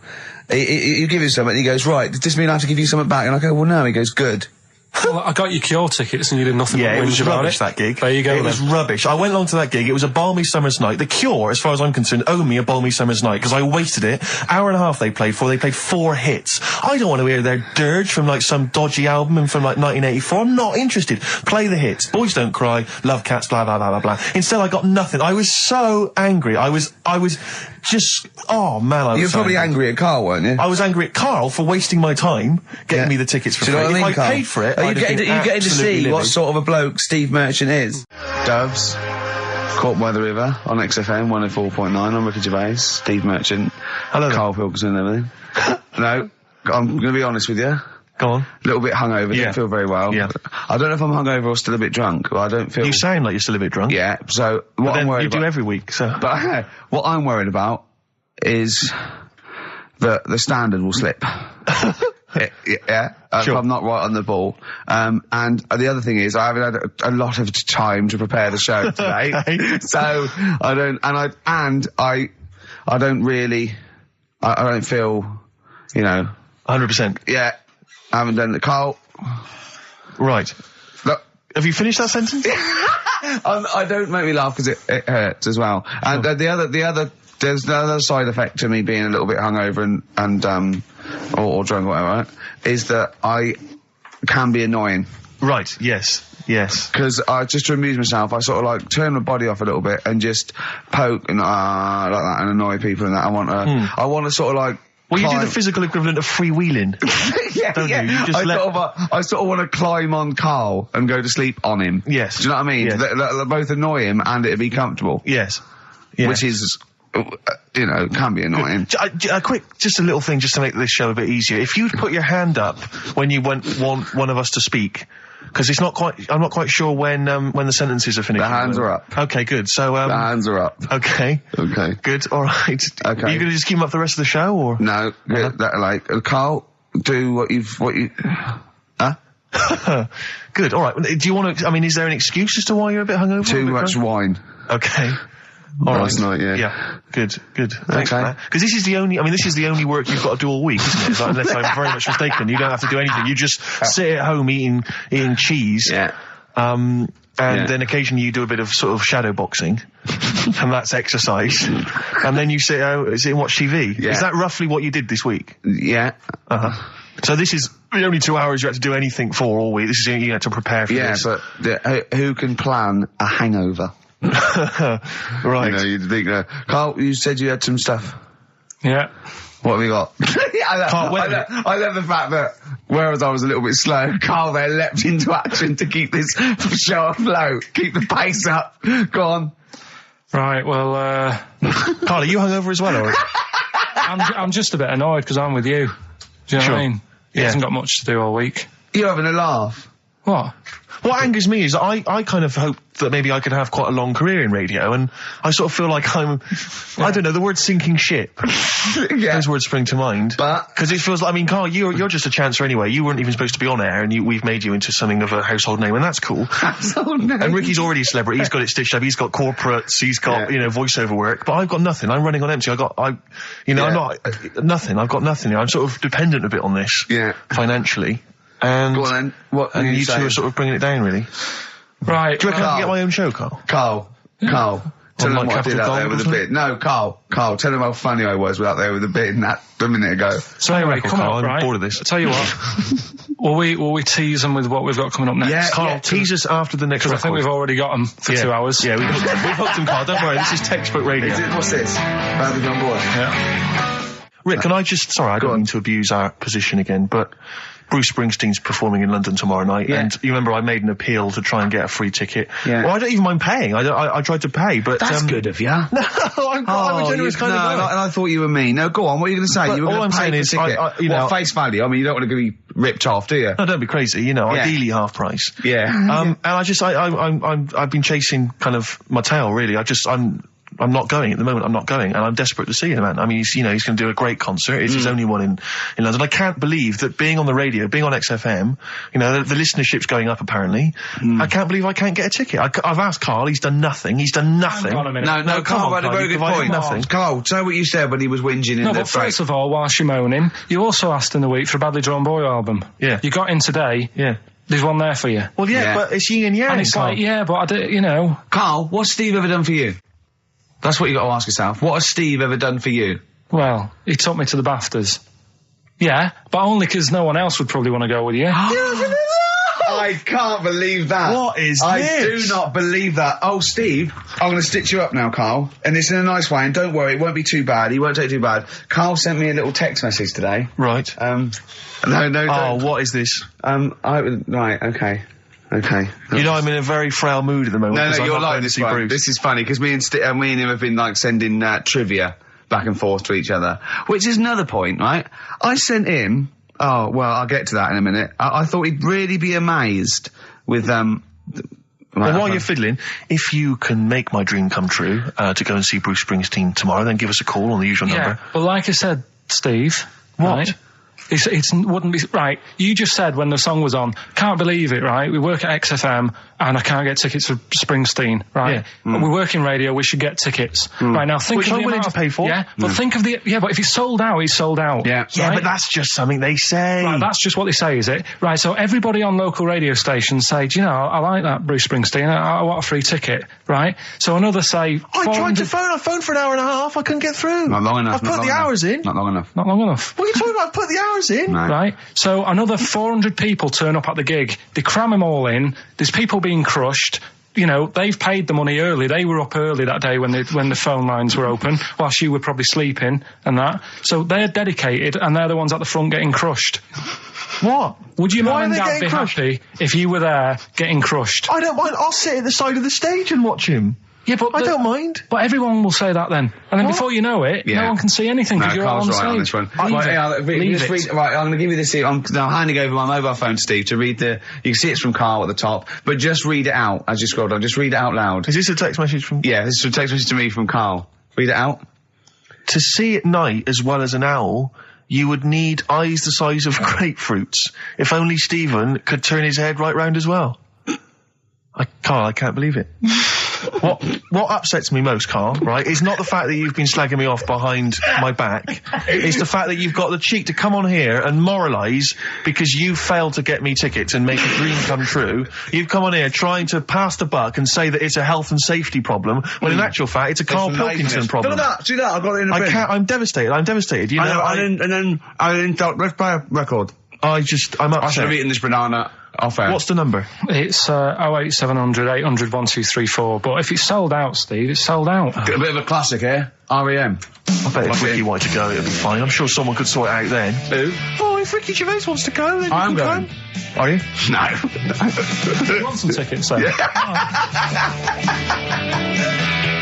had a bit of good news this morning. Go on.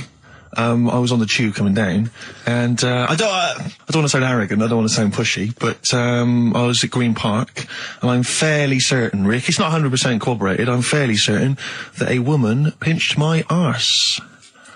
So what do you think of that? Yes. There's a lot of pickpockets around Green Park. No. My wallet was still there. Really? But even if it wasn't, that would have been money well spent. But the wallet was still there. So what do you think of them apples? Eh? So what did she just pinch off? I can't confirm it at this stage, exactly what happened, but it certainly felt like a pinch. I looked round, there was a woman behind me. Right. She was fairly old. I think she's probably in her mid-30s. Right. Kind of reddish hair. Right. I don't know if she's listening. Right. But she knows where I am. And so I don't know how to proceed, really, Rick. I don't know if it's worth putting up some posters around the Green Park area. Well, what you could just do... to try and corroborate it. If you saw a woman pinch the lanky guy's arse... No, you could probably get in... contact with British Rail and go back over their CCTV cameras, yeah. And then they could probably zoom in and, so identifying sort of birthmarks, or she might have been holding some up. Then I could hire a private eye.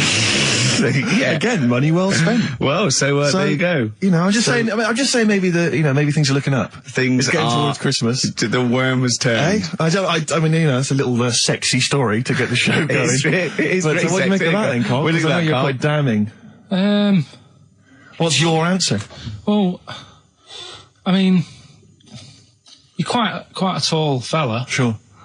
So she must have really wanted to sort of reach up and have a pinch. Mm. Do you know you think she was a dwarf? She did it with her teeth? He didn't say she was a dwarf. No, but Steve's taller than, his arse. Yeah, but his arse isn't 6'9", is it? His arse is about 3 foot off the floor. 4 foot? What? 4 foot off the floor? No, I don't think so. About 3. She'd have to be a midget to have to reach up to pinch Steve's arse. He is very tall, but I don't know what your point is there, Karl. You're just trying to, you're just. I think maybe just a little bit jealous. Just a little bit of jealousy. How many cats do you say you've got through? I'd say whilst I was living at home. I mean, it's still on the increase, even though I'm not there. So whilst I was there, probably 5. God. Oh. Yeah. And were you upset each time, or you just got used to it? It's one of them things, isn't it? Like I've said before, when you first see something, it's a bit of a shock. Do you know what I mean? It's like the Elephant Man or whatever. Yeah. First time you see him, it's that sort of, oh, look at that. Yeah. Do you remember the first time you saw Steve? No, I'm not being funny. Do you remember the first... Yeah, but I've said this before. It's always... Then you get used to how people look, and you don't... No. I'm going to burst. You have to play a record. No, but... Because I just see Steve's face. No, but I've got used to it. Shut up. Karl, you know our mate Johnny, he's a Doctor Who fan. Yeah. Do you remember, he bought the Doctor Who magazine, and he went to the toilet, and Steve got post-it notes and put geek on every page, and Johnny opened it on the tube, right, and it had geek and everything, and Johnny bought in the new Doctor Who magazine, I think this week's or this month's, right, and they've done the perfect Doctor Who fan, right, what the geek is, right, and it looks exactly like Steve. Alright, don't have a go, Rick. It does, and he went, and I'm going to try and put it on the website. It's amazing. It's got your hair, glasses, it stands like you, it's sort of dressed like you, and it's only, it's hilarious, and he was, I mean, I'm insulting you now, it sounds like an insult, but if you'd see it, you'd laugh. Well, Rockbusters, right? Yeah. Right, here we go. Just a little bit annoyed.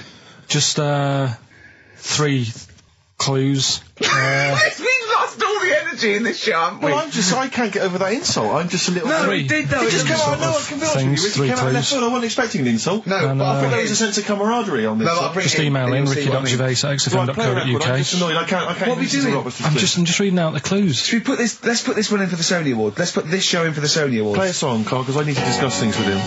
I've talked before about him Edit sagging it down. Get this down to 3 minutes. It'd be a great show. Rockbusters in a minute. XFM. Lonesome Day by Bruce Springsteen from his new album The Rising on XFM 104.9. Ricky Gervais, Steve Merchant, Karl Pilkington. Foreman just phoned in and said to Karl, stick up for yourself. Don't listen to that Merchant. He does my head in. He's so arrogant. I don't think I'm arrogant. I think I'm mean. Yeah. I just think I'm sort of objectionable. I don't think it's arrogance. I think it's No. sort of nastiness. Yeah. I'm just not a very nice person. But believe me, I'm not arrogant. I think I'm pathetic. What were you talking about earlier about glasses as well, and Steve taking his glasses off? What was that? What are you saying that in front of him now for? Was it an insult? It wasn't really an insult. Carl, what were you up to? No, what was it? I genuinely don't remember. I genuinely don't remember. Right, Steve, I'm not having a go. Right? Just saying how people, it's a bit weird that you've got glasses because you've got a good pair of eyes on you, right? that isn't an insult. What were you talking about though? What was it? Why did it was the fact that people who wear glasses always look a bit weird without them on. It's like, you know, they should wear glasses. Okay. Why did we get round to this? What was we talking about? What were we talking about? I don't know. I don't know. I don't know what that was. It sounds like an insult, even it wasn't intended as one. It wasn't. It sounds like an insult, Carl. It does, yeah. No, it wasn't. I should be allowed to punch you every time you insult me now. No, but I'm not. I'm having a doing go. it. I'm going to give you a dead arm. Look, Steve, it's you. You always even if it wasn't, you intended it to be one. What you? Oh, that was real. Play a record. Yeah, but it's mad. Every time you insult me from That's now on. mad. Oh, is this the Cardigans? Great, brilliant. I didn't even say anything. It makes me feel better. I can enjoy the rest of the show. Yeah. Before we carry on with anything, I should just tell you, we're on the subject of emails. There's one emailer we're always looking forward to hearing from. Dickers! Richie Anderson! Dicky Docky Doo! Richard Anderson, thanks for emailing. He's my biggest fan. He's now. one of the biggest fans. He absolutely loves me. But not afraid to offer some constructive criticism. Go on, That's the great thing about Dickie. And from Anders this week, he says, Ricky, I'm lazy, I talk nonsense, I'm badly organised, and I believe in ghosts. Can I have a job working on your show?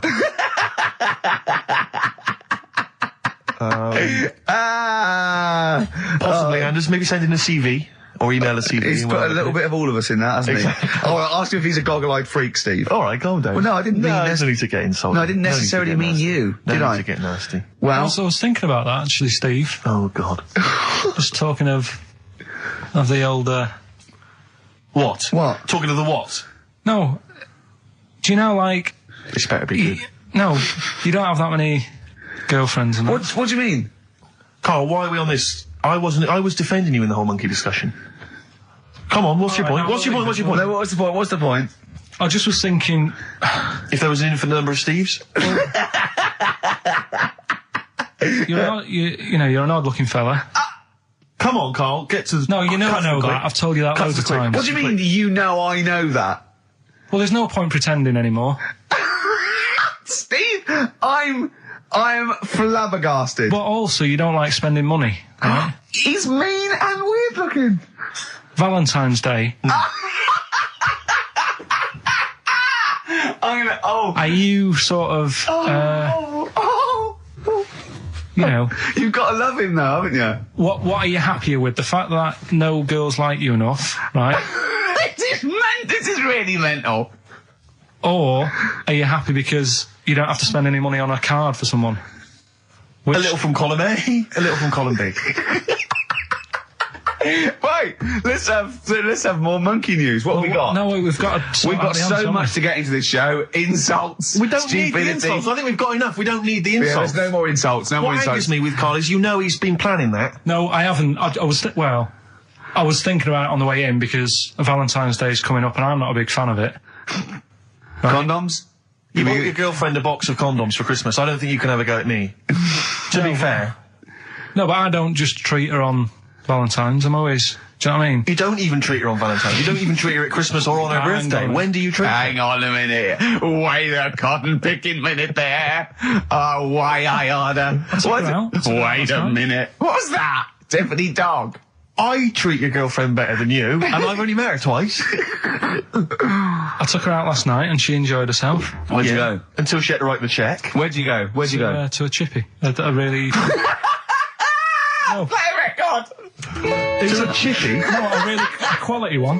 Right. Oh, God! Under a fiver for two. Oh, nice lots. wrapping. Not newspaper, greaseproof paper. And bread. That's Feeder, Just the Way I'm Feeling, on XFM 104.9. Ricky Gervais, Steve Merchant, Claire Sturgis. Well, he's defying me. He's not calling in. We're going to give out his number and he's not calling in. That's even more annoying. Who does he think he is? I don't know who he thinks he is. I'll tell you what I'll tell you who he is. Yeah. He is a little bold Mancunian. Let's never That's let him who he forget that. is. I don't know who he thinks he is, but there's the fact. Just, Carl, call in, because you're annoying me and Steve. He's been slagging you off as well, Steve. Well, go on. What's In he the saying? week, you know, he was slagging you off. I mean, in the week, I was joining in and laughing along, but now I'm thinking but now I'm thinking that you're more on my side than he is. Thanks very much, Rick. I'm glad to see you've come round. He said he was. I was in the pub with him and Johnny. Oh, right, so there's a little audience. Good. And he went, have you seen Men in Black 2? I went, no. He said, have you, Johnny? He went, no. He went, there's a thing in it that looks just like Steve. And I went, what? He went, it's a thing, he's got really gangly arms and bulbous eyes, and it just works really fast in the aliens registration thing. And I went, all right. I said, we'll bring that up Saturday. Since he's not here, you know, what do you think of that? Well, the reason is that I think the problem I have with is this, that if I was to say things like that about Karl, I'd destroy him. He'd be a broken man after I'd finished with him. Call in, Karl, or Steve's going to say a few things about you. I'm going to get a couple of home truths out there. I can't believe it. I cannot believe it. Yeah, we were, you know, at the time I was joining it, we were having, you know, slagging you off on other things as well. Sure. But now I'm thinking, maybe you were wrong. Maybe I was taking the mickey out of the wrong person behind their back. If you receive any phone calls from people you don't know, we don't know anything about that. Instantly, we don't know why that is happening. That is just going to be a weird, spooky thing. So and don't bother telling the story about Men in Black 2 either, because I don't think people will be interested. Actually, on the subject of Men in Black 2, what? Have you seen that, Steve? No, I haven't, Karl. Tell me about You it. should see it. Go on. Why? Because there's this thing in it. Go on. What, a stupid, bold Mancunian tosser? No, weirder than that. There isn't anything weirder than that. Big eyes, it was gangly. Keep talking. You've got to see it, because you wouldn't believe how the likeness and that. You've got to get the film out tonight. Right. It's not as weird, it had a normal voice, right? He's done you and he's not even here! I'll tell you what, mate, it ain't worth coming in next week. Stay on the line, Karl. Play a record, Claire. Kings of Leon, Molly's Chambers. What do you think of that, Karl? Alright. There's a surprise. Another insightful remark. Steve is not a fan now. Not only does he know you've been slagging him off behind his back. No, I wasn't slagging Steve. If you get it out on DVD tonight, you'll know I'm not slagging you off. It could be your brother. I love the fact that it makes it worse, but he's thinking you're going to go, oh, he wasn't slagging me off. It does look like me. I do think I'm an alien. I love the fact that you hope Steve will go, he's got a point. It's a spitting image. Yeah. I am, seriously, Karl, I'm really angry. I'm so angry with you at the moment. You haven't seen it yet? No, I know, because I know what it's going to be, and I'm just... Why? I'm fuming. I'll tell you why I'm angry, because he doesn't do it in jest. No, but what do you think it's going to look like? What do you think this thing's going to look like? Going to look ludicrous. It's not going to look anything like me, but he's going to pretend it does. Go on, what? Go on. No, it does look like you. Yeah, of course it does. And you looked like the Human Z. Well, I mean, to be honest, you did a bit, Karl. You walk like him, you're bold like him, you got a sort of gormless face like him. Any more? I don't smoke. That does. I'm not arguing with you. I'm not well on that. Oh, you're not well. What exactly is wrong with you? You whinger. Well, it's just, do you know, like I always tell you about the restless leg syndrome I've got. It's like that, but all over. So you're just shaking around the house? I'm just, yeah. What do you look like, Elvis? What are you doing? You're shaking around the house. I'll tell you, with your bald head, you probably look like an enormous vibrator. Oh, God. That's what you probably look like if you strip naked. Oh, you'll have the Scottish widow coming round. Oh, dear. That's, what's her name, by the way? I heard you talking about that. That's, Amanda Lamb. Amanda Lamb, who's in the Place in the Sun programme. Is she actually a widow? Is she a Scottish widow? Hoots, man, my husband's dead. Do you want any money and a bit of my clam? Brilliant. All right. That's the sort of quality you've missed out on today. Well, anyway, you're going to be back next week. We need you back next week. Yeah. Yeah. Well, how do you know? Also, how did you know you were going to be ill today? Because you phoned and arranged this yesterday. Convenient. And I spoke to you yesterday and you didn't sound very ill. I felt ropey yesterday. You've got a bit of a bunged up nose. Even though I have a bit of a bunged up Even though I was nose. ill, I still sorted it out. Yeah? I'm a little bit sweaty. Even though I was Carl, ill, sorting it I out does sorted not it mean out. you phone up Sturgis and send her down. That's not sorting it out. That's making things worse. Have you learnt nothing? Thanks, Claire. If you're not part of the solution, you're part of the problem. Yeah. My leg's a little bit achy. Oh, wearing wet jeans. Oh, I put wet jeans on again. My lasagna it was frozen. Can you hear the venom and hatred in our voices today? We genuinely are upset and angry with you. Yeah. Can't believe it. I cannot believe that Right, well, the thing is, we'll be back to normal next week, right? We've got Billy Elliot doing the film next week. Right. Any prizes? Got some good stuff. Have you got any films with Burt Reynolds in to give away on VHS? And I'll see you then. Great, we're looking forward to it already. I'll see you later. See you later. Hot heat, bandages, XFM, we're off, innit? That's it, it's all over. Yeah. Back next week. Yeah. Thanks, Claire. Bye. Total respect. Yeah, Yes. nice one. Keep it real. See ya. Carl, I need the phone number of your girlfriend. Let me explain why. I was lucky enough, once again, to be on your quiz team this week. Ricky... Still to beat me. He's still to beat me with his team, yeah. Second I came. We sort of, the gang here and some friends, we sometimes go down to a pub quiz in the local area, and I was very nicely, I was invited by Karl to be on his team. Twice now I've been on that team. Ricky's always on another team. And what can I say, Karl? Do you mind me saying this now? Because I've analysed the team, and it's very much your team, and you've put the team together. You've recruited some excellent personnel. Your girlfriend's very, very good on the team, as is one of her work colleagues. And you normally bring in, someone like myself. I like to think I'm providing something with the entertainment section. I seem to remember last time I answered at least 6 or 7 questions that other people hadn't got. So I felt I provided something there. Karl, I rather like John Harvey Jones, who used to be called in to sort of troubleshoot companies.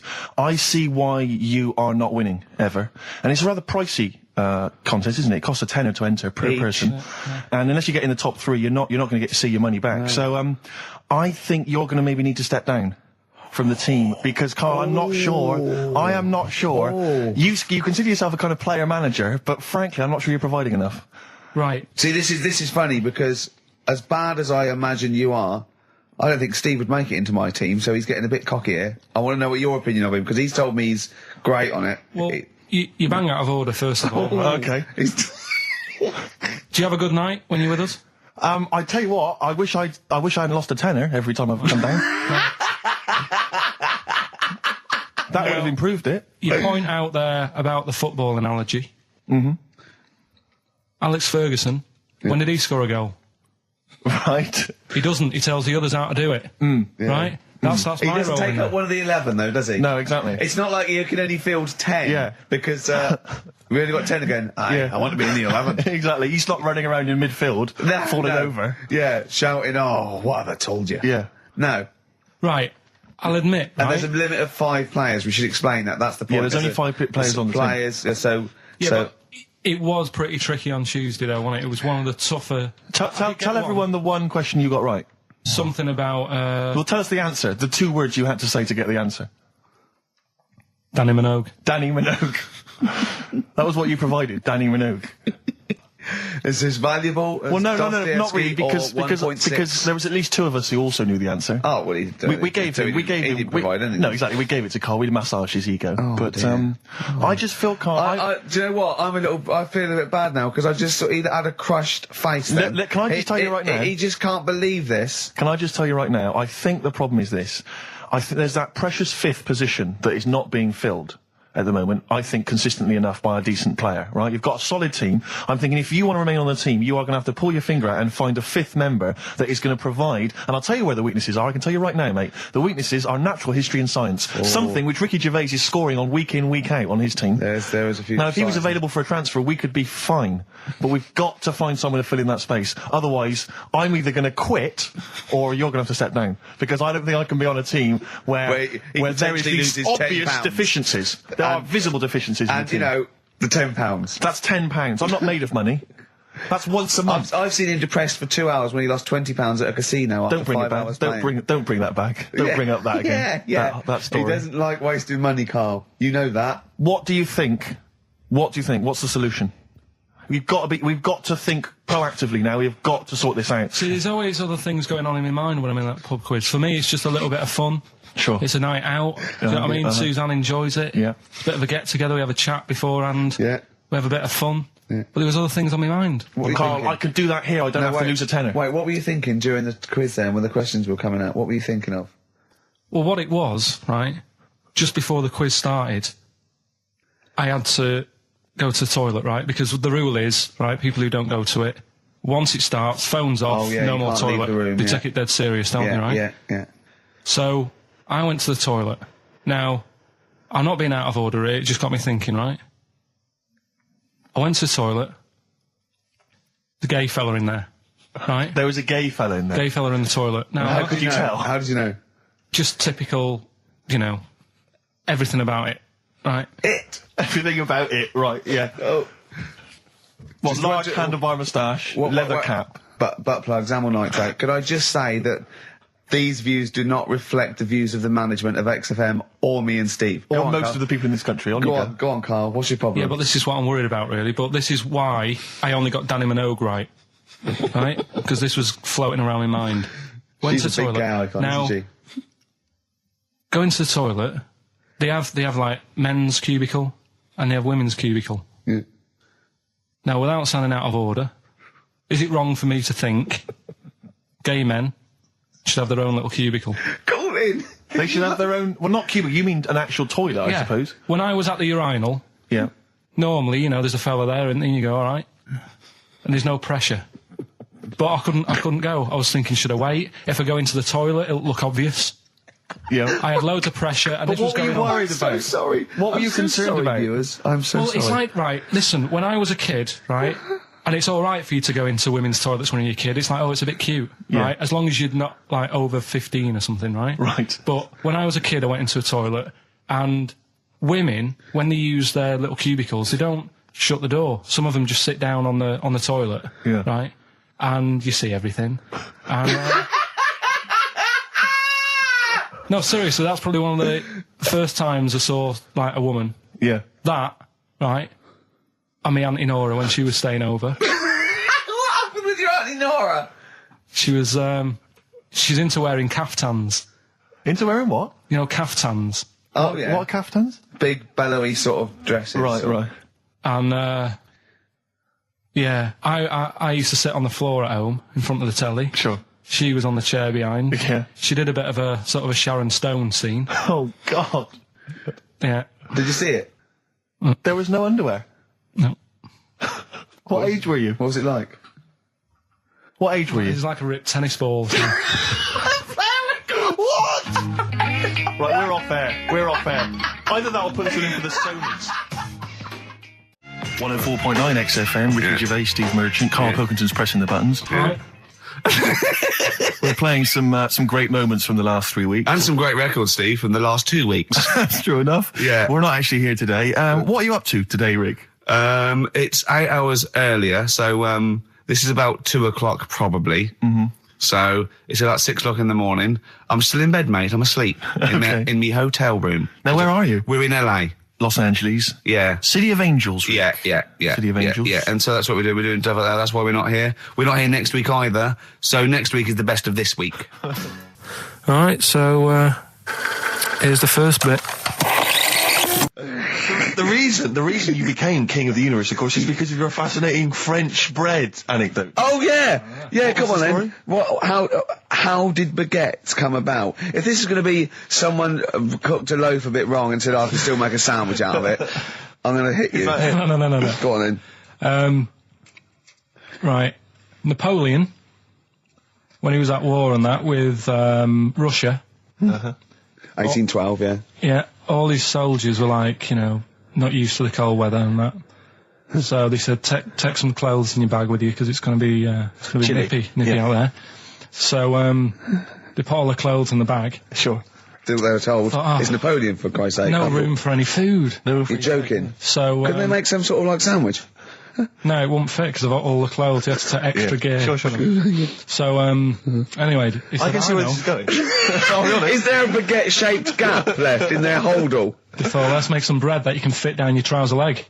What? That's not true! No, it's not, I Karl! read it in Euston train station. I was waiting to go back to Manchester. Where did you read What, this? scrawled on the wall in graffiti? Yeah. Do you know the Was it also meet me here for cock fun at 12 o'clock? The Upper Cross Sandwich Shop, Euston Station. It's on the wall. What do you mean it's on the wall? Do you know it says, like, sail on at Dixon's, whatever? Yeah. Next to that, there was, like, a bit of information. Once you've read the stuff on Dixon's... I get information. There's a big thing about the history of the baguette. I read it and I thought, We got to make a sandwich we can spit down our trouser leg. But how can you march and fight with a huge piece of bread down your train? Although it would be intimidating. You see them coming, you go, sacre bleu, look at the size of them. They're big fellas. Well, blimey. I can't help but feel that could be a practical joke at your expense. Yeah. do that. Well, the Earl of Do you Sandwich... ever question anything you read? If it's printed up, is that, like, fact for you then? Well, it's not funny. I mean, if they were trying to be funny, it's like... it's not, is it? So it's information. Have you heard us? Things sometimes want to be funny when they're not. That's exactly what happened with the sandwich. The Earl of Sandwich wanted something he could fit down his pants. And it was those triangle cut sandwiches wrapped in cling film were perfect. You might be right. You might be right. I am. Because the Cornish pasty, so they could drop it down the mine, isn't it? Is it? They wrapped it up they wrapped up like meat and vegetables in pastry, and they sort of crimped it, and it was like and they dropped it down the mine, so, yeah, that's how that came about. And bagels were originally made so that people could play hoopla, but then eat afterwards. I don't know if you're aware of that. That is true, Karl. Well, anyway. Call my bluff. Is that true? Yeah. They're all true. They're all true. Yeah. Tell your kids that when you have them. Yeah. If they're still alive in a million years. Well, go ahead. It might be true. Can someone confirm that baguette fact that it was so Napoleon could stick it down his trousers? Not him, his soldiers. His men. Yeah. Fascinating information. Fascinating bread information, Karl. Radiohead.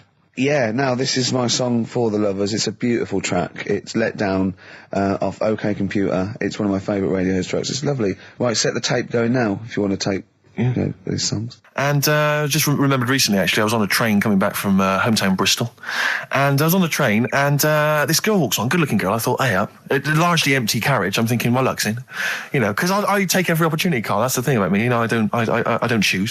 She was a good-looking girl. She sat down. I thought she sat down right near me. I thought, brilliant. As this guy comes up behind her, and says, I think it's probably a boyfriend or something. Sits down next to her.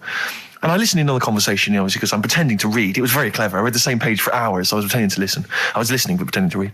And I realised that it's not her boyfriend or anything. It's just some guy she's met on the platform. And I'm thinking, brilliant. If she's the kind of girl who's just going to start talking to someone, on a platform, on a train, brilliant, I'm going to be in here. Because he was only going one stop. So I'm thinking, what's the worst that can happen? He'll nick off, I'll get chatting to her, and who knows, I could join the... is there a train equivalent? Foot High Club. The Foot High Club, brilliant. And so I'm excited, I'm listening in. And it turns out that they're both kind of graduates who've just finished university, or they're coming to their finals or something. And they're chatting away, and he's making a couple of witticisms, and she's kind of tittering at his jokes. I'm thinking, I'll tell you this, if she's laughing at this kind of material, I am going to blow her away, with my kind of anecdotes and wry observations, It was weak stuff, I got to be honest. Really? He was coming out with nothing. He was running on empty, as far as I'm concerned. Yeah. And she was loving it. So I'm thinking, brilliant, I'm going to be right in here. And then they get moving on to higher brow things, and I think she was going to study kind of Marxism or something like that, or communism, something. And she was asking him, as by way of conversation, she was asking him what he knew about Marxism, And he was fumbling for his vague knowledge of it that he had in his life. And I'm just sat there thinking, come on, love, in any given capitalist environment, the proletariat will revolt against their oppression by the bourgeoisie, and after a brief period of socialist rule, emerge as a classist society governed by community cooperation. Well, if that sort of talk wouldn't get a woman hot, I don't know. I don't know what you'd use. If then, Marx and Engels is not going to get a woman sweaty down below, then nothing is. Then my name is You're not just Steve biding your time. Exactly. I'm just going to go in for the kill any minute.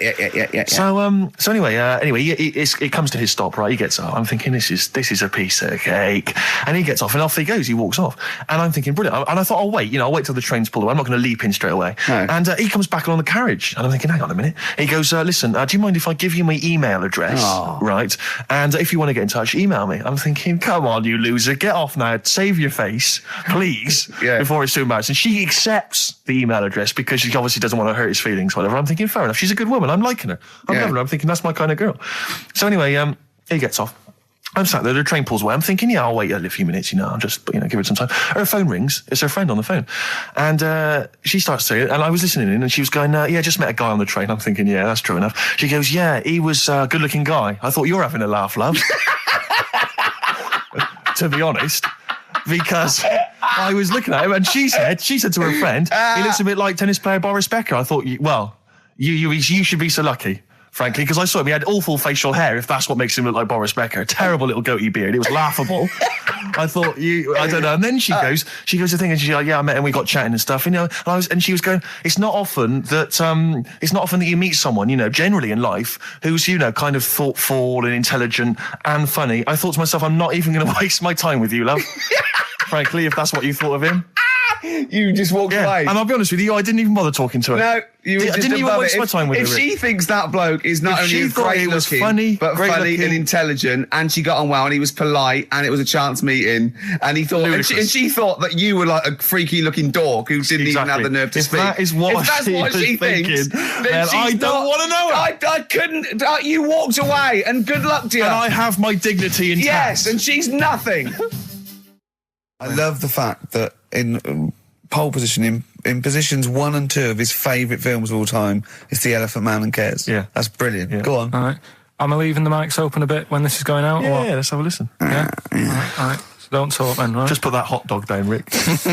And this is the bit in Kes where it's the teacher and he gets up and he has to Glover. talk. What's his name? Is it Brian Glover? No, it's the other teacher. The other one. Anyway. Right. Go on. All right. So, here we go. Things that had actually happened. I've got another one. What about you, Casper? Casper! All right. All right? All right. You haven't been listening to a word I've said, have you? Yeah, I heard some of it. Yeah, you. Some of it? Just. Stand up. Always somebody, isn't there, eh? Right, now you're going to tell us a story about yourself. What sort of story? I want you to think of an incident that happened to you sometime in the past that is true and that you think will interest the rest of the class. All right? All right. What about I work on a radio show at the weekend. Well, are you going to tell us about it? I'll just do. It's 2 hours, and it's with Ricky Gervais and Stephen Merchant, and just sort of play music and tell stories and stuff. What kind of stories? Well, whatever. Like last week, it was science. We were talking about this lad who was growing a knob on his arm. So it's weird. It's tricky, sir, because like with Ricky, he gets bored quick and he won't listen to the stories, and he'll start squeezing my head. All right. I'm not interested in what he does. That isn't normal, is it, sir? That. I mean, it sure is a bit gay. Is he? Just messes about, though. Do you know what I mean? I try and like come up with good stuff, like monkey news and like quizzes and stuff, but then he'll just, Ricky will just mess about. I mean, on Saturday he did it again. He squoze my head. How do you spell that? Squoze. S-Q. Are you going to show it off the wall? It's a new word to me. Squoze is S-Q-U. O-Z-E. Right, now tell us what it is. It's when he gets me head and he puts one hand on the back of it, right? And he puts the other hand on the front of it and he just sort of swivels it. Swivel, right down the front. Oh, swivel's not it's spelled S-W-I-D-R. How many times a day? How many times a day does he swells it? It depends what time he gets in. If he gets in about 12:30, he could get a good 3 in. But I think, I don't really want to talk about. You've done enough, don't you? Well done, Billy. Big round of applause.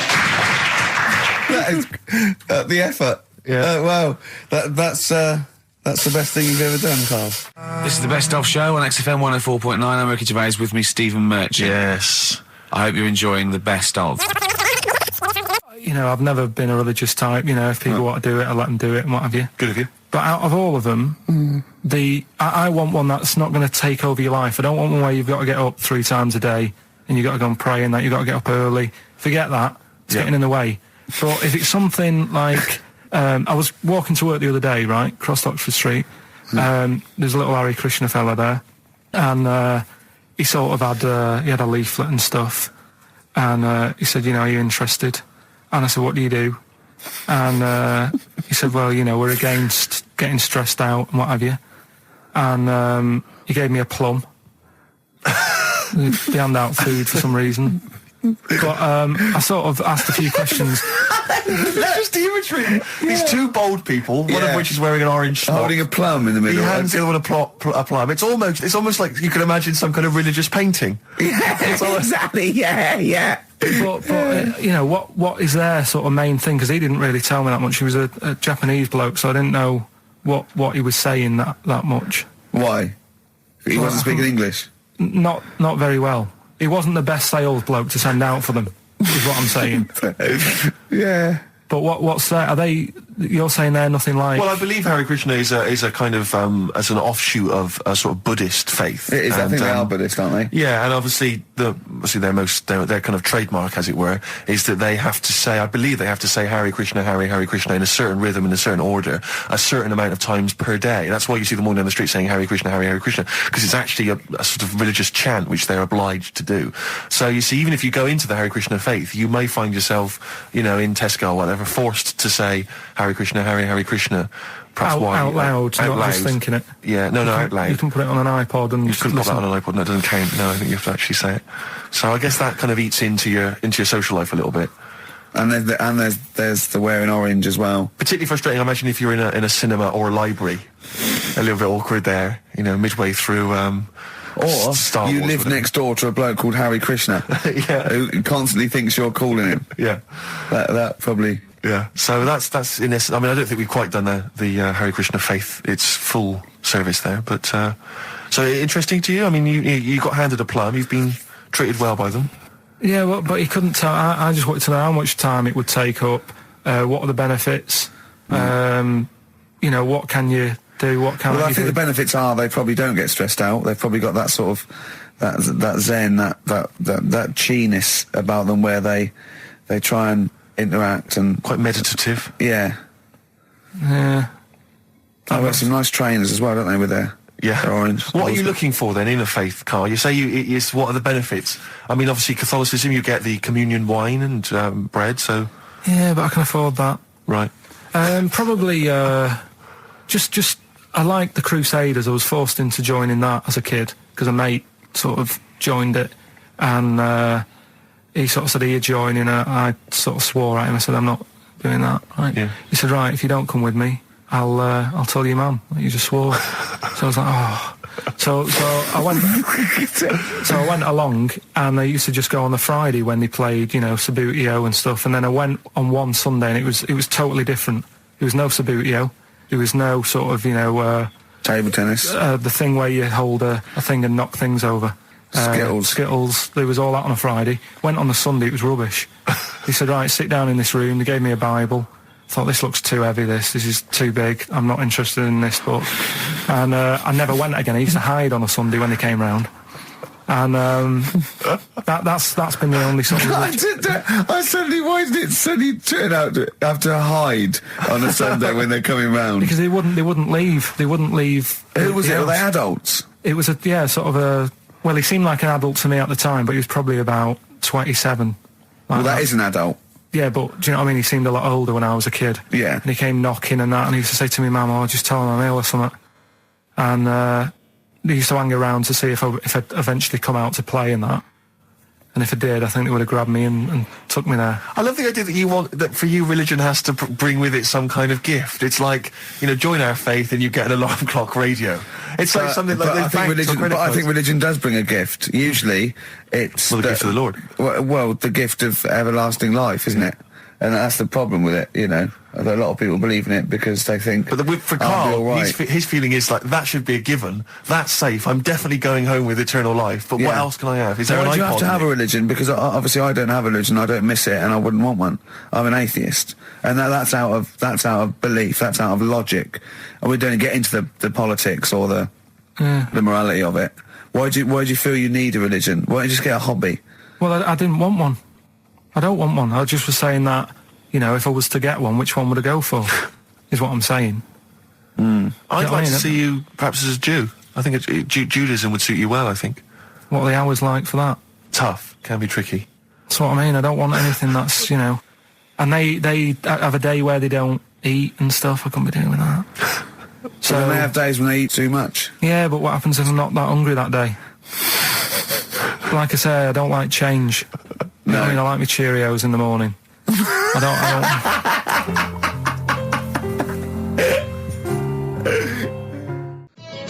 Avalanches, frontier psychiatrists. Absolutely. Well, we've had lots of emails. People, obviously, we inflamed and provoked about the Cornish pasty.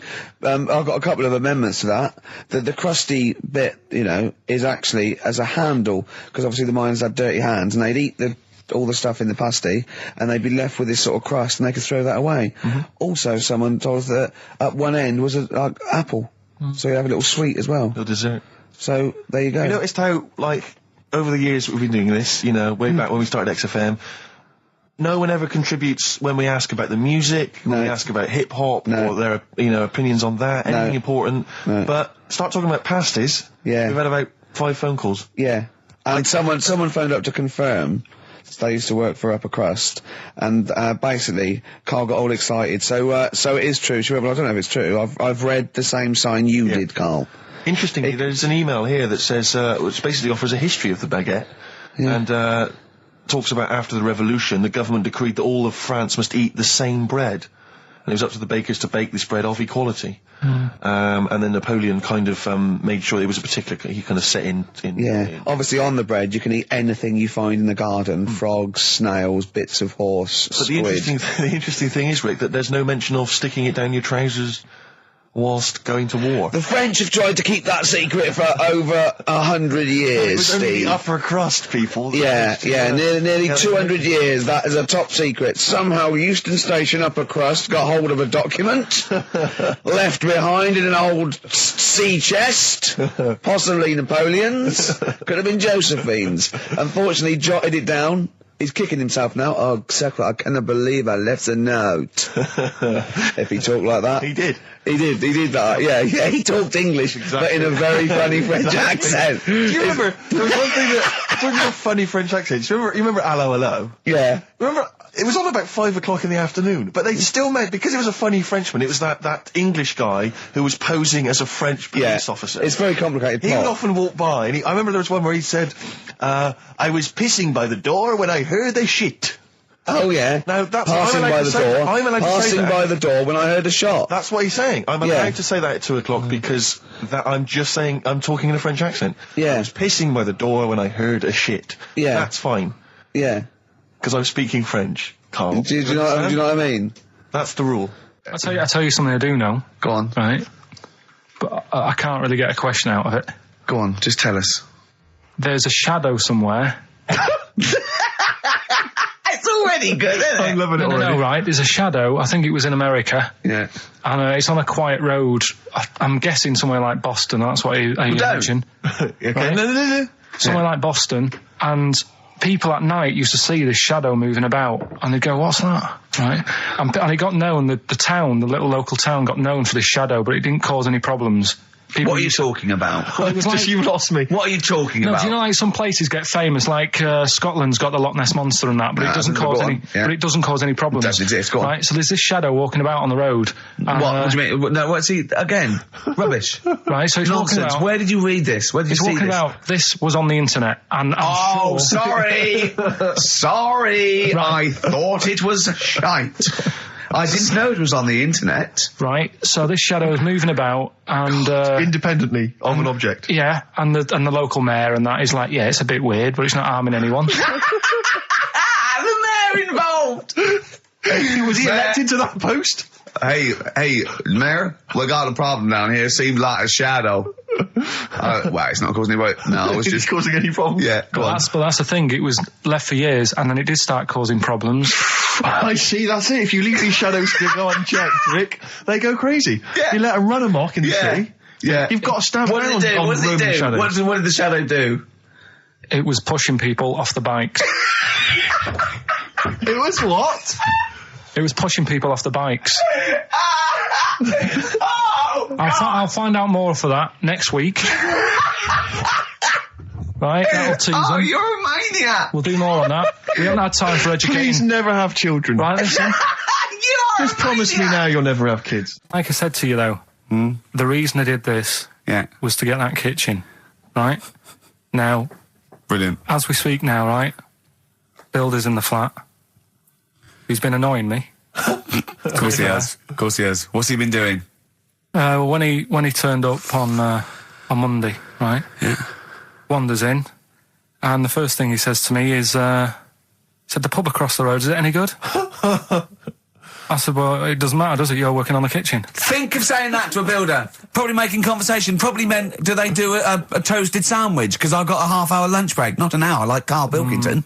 So I'll probably there and get a nice, cheese and tomato sandwich. Is that genuinely what you said to him? Yeah. The first thing you Yeah, said so to him? Suzanne had a go at me saying, "Why have you said that? He hasn't even started on it yet." I cannot believe that. You're unbelievable, Karl. And you say it's us that are rude, crass, I wasn't being thoughtless. rude. I just was letting him know. Do you know what I mean? I know what He they're up knows to. what he was there for. He had it down on his little docket. Do the kitchen this week. Yeah. He didn't come there and go, what did I come out for?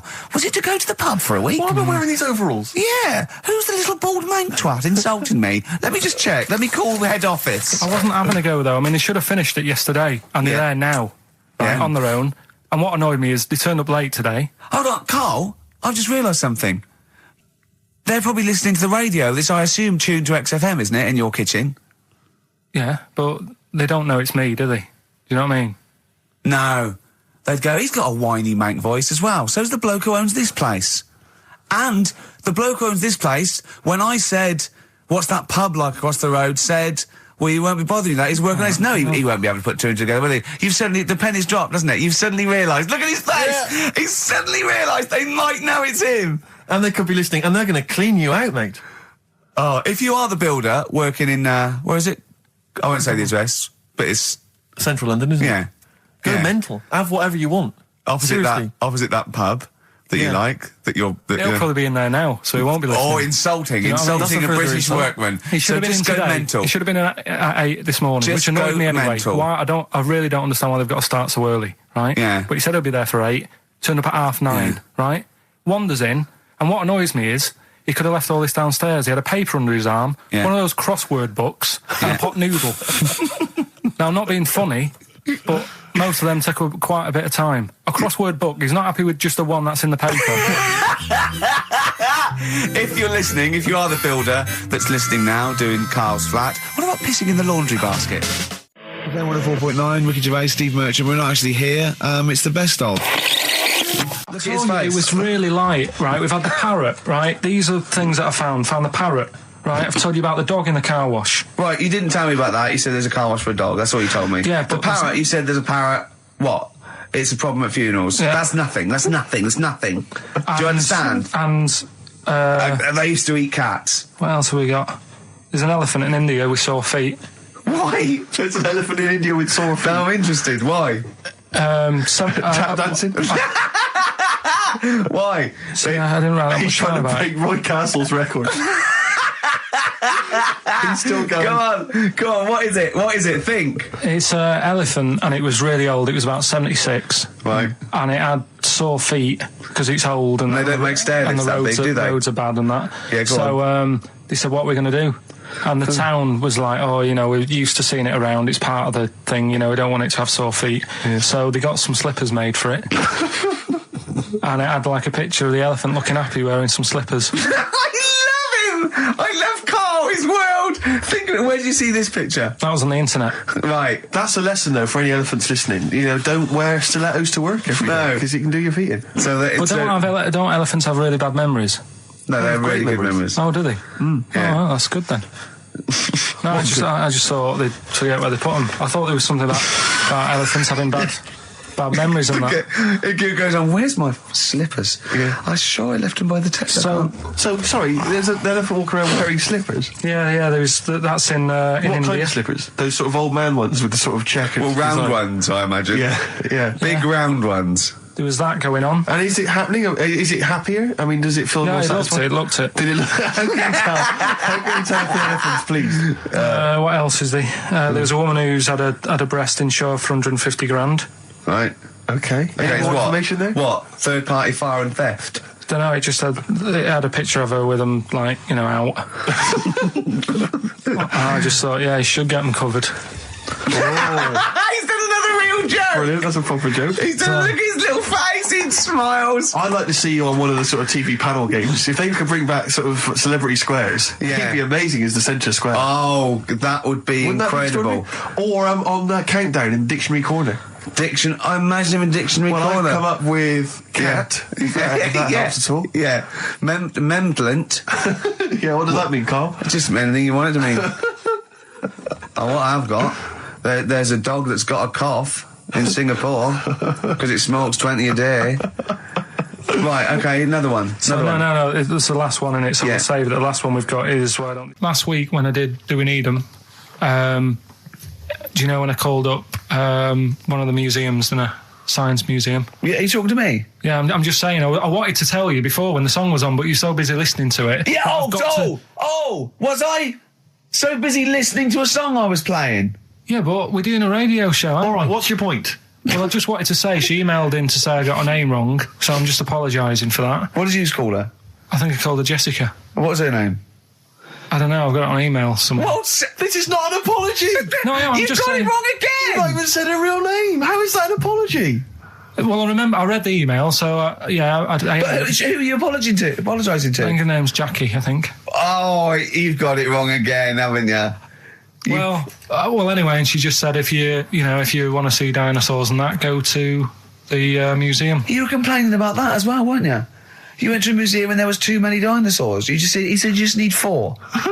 No, well, Steve, have you been to the one in Knightsbridge? I think this so. one that I called up, right? It's nice. You go in, you get a good collection of stuff. You walk in, there's 3 or 4 dinosaurs. You've had enough, right? I went into New York, right? I went to the museum there, hundreds of them. You can't move for dinosaurs. Yeah. It's almost like they're responsible for them being extinct. There's loads of them. So all I'm saying is, if you want to see a dinosaur, go to the one near Knightsbridge. They've got a nice selection, some old vases and stuff.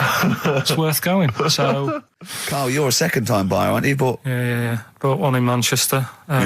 Lost 7 grand on that one. Well, don't buy in Manchester. No, it's a good flat. It's just it wasn't. I didn't buy it to sort of make money. I thought I was going to be living there like all my life, and then a job came up here, and it was like, oh. You bought your first flat in Manchester. You assumed you would be living there for the rest of your life. Well, I wasn't in a rush. Play record. You're an idiot.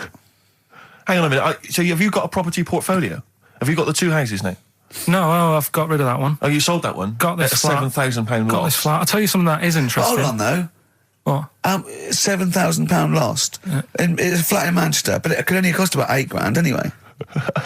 Right, Steve, something they do now, right, they've got to do by law when you're buying, right? I was looking at one in London, right? It's haunted. They've got to tell you now. Right, don't talk shit. I'm telling you now. Play record. I'm telling you now. Yeah. There's no such thing as ghosts. That is ridiculous if that appears on a legal document. Right, if there's anyone who sells flats and that, does that for a living. Yeah. Right, email in, because I'm telling you now, that is a fact. She sort of dropped it in. She said, I said, oh, you know, nice feel here. And she said, yeah, well, that'll be the ghost. Just dropped it in, that's all they've got to do.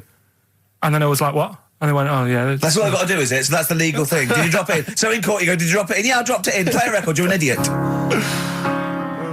Did you have to have that thing done where they say, what side do you wear your member?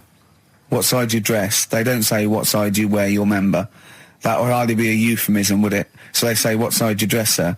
It means what side your little poke, your little John Thomas leans, doesn't it, on rest, usually to the left, isn't it? Your little left testicles. If I said to you now, what side do you wear? Hang on. Do you know? It would be left.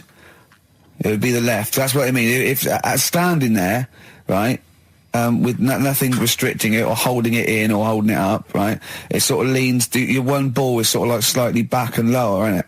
And your little John Thomas rests there, so it's left. And the reason they ask it is so they don't put the tape measure up on the left and squash your willy or touch your willy. So it's nothing to do with, like, well, you'll need a bit more room of sort of more material on that side, or... Well, no, I don't think they compensate. It's just when they when they stick that up into your groin, they don't want to come in contact with your little... The thing is, I don't know what side I wear stuff on. I just sort of pull my pants up and wherever it wants to go that day. But maybe it's not big enough to sort of make any, you know, real decision. But, like now, I'm sat here, right, with my jeans on. I don't know where I am. Well, that's clear from hearing you talk. No, but what I mean is, if a fella said to me, what side are you, what side's your member on? Member? What is this the use of the word member suddenly? I'd go... Well, it's usually not appropriate. And also, I imagine in the old days, they had big baggy pants that used to sort of like hang down. And now, you know, like with those stretchy boxers and briefs, it's sort of held up in a nice neat little parcel, isn't it? So it's probably not appropriate. It doesn't come in contact with your little snake. So, you know... Did you ever... What, have you ever heard that? Are you telling me a tailor has asked you that and you went, what do you mean, mate? No, I've never... I've not really had one made to measure. I had one made when I was a kid.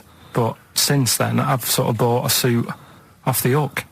But when you were saying about buying a suit, I know that question sort of crops up and I don't know what the answer is. It just annoys me the way I don't know, there's no surprises anymore.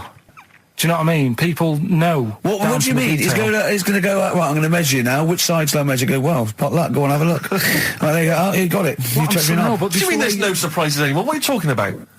Everything you say is a surprise. Everything you say, every opinion you have is a surprise to me. What I mean is, why aren't people just happy just to go, well, depends, doesn't it? I'll just pull the pants up wherever it wants to go. I'm happy. What do you mean? Why is this such a big issue? But Karl, when they ask you this question, they're not making a note of it somewhere. It's not statistical research to find out what the kind of common leaning is. It's a question so he doesn't touch it when he's using his tape measure. Just be careful. But he is being careful by asking the question. But what's wrong with him touching it anyway? If he's, I mean, it's only like a slight... Fair enough. But if he just sort of, knocks it a little bit, you can just go... Do that again? To me, it's the same as the prostate thing. It's just happening all over again. But the doctor doesn't go, oh, what side's your arse on, sir? Trying to avoid the arse. He wants to go, he knows where your arse is and he's aiming for it and he wants to get it up there. He's aiming for it for a good cause. This little fella's going, well, I've got to measure his leg. I don't want to touch the knob. I'll just ask him, sir, do you mind telling me where your cock is so I can avoid it? It's a big difference. But like I'm saying to you, I'd have to have a look first to let him know. I don't know where it is now. I don't know. It could be the left, could be the right. Are you telling me you don't know where your knob is without now? looking? Well, what do you mean without looking? How could... Well, you're saying it as if like... Should we have a guess? Well, have a look and tell us where it is. And what are you wearing? What sort of pants are you wearing? I've got my jeans on. But you got pants on underneath them? Yeah. What are they? Briefs or boxer shorts? Boxer shorts. Boxer shorts. Well, it's probably free, but the jeans are probably restricting it. I think it's probably either in the middle, dressed in, or just slightly to the left. Have a look. We'll tell the listeners after the break where's Karl's knob. It's a good competition. Oh, brilliant! We've got to send this to the Sony Awards people. Well, big question. Where was Karl's knob? That's what people have been hanging on for. Yeah. Where was it? Well, I can't believe people have been texting in. Hey, guessing where it is? People saying, is it in the middle? Is it in the left? It cost them 10p. It cost them 10p to find out. Just wait. I'm going to give out the answer. You don't win anything, right? Like strike it lucky, right? Bottom or middle? Right. It was to the left. Oh, yeah. I went with the right. That's annoying. See, I thought it would be to the left. If not, maybe if it was all scrunched up, sitting on your lap, right, it might just pop up to the middle, just pop out, like, you know. Well, next week we'll be finding out where yours is. Where's Ricky's bollocks? 50 Cent in Da Club on XFM 104.9. We're playing our favourite singles of the year, and we're looking back over some of our favourite clips of the year. Right, Karl, it's a questionnaire about happiness. Oh, yeah. There's one person... Well, that should answer it right where. The first question, Karl, on a happy scale of 1 to 10, where are you on the happy scale? Is it at this moment or in general? Well, I would say generally. Okay. Yeah, but you don't always have to, like... I mean, I think I'm happy in that, but I don't always show it. You never show it? No, but it doesn't mean I'm not happy in that. Like, I'm all right at the moment. I'd say I'm probably on a... I was probably on about an 8. I was probably on about a 9 when I woke up, right? And then sort of fell out with Suzanne over a haircut. Yeah. Right? She went for a haircut and came back with something that I didn't like. Sorry, what did you say? So when your girlfriend walked to the door, she had her hair done, you said, I don't like it, alright? She could tell by the look on my face. But don't you say, no, I'm happy with it, I just can't tell. I'm loving it. Because then she won't have it done again.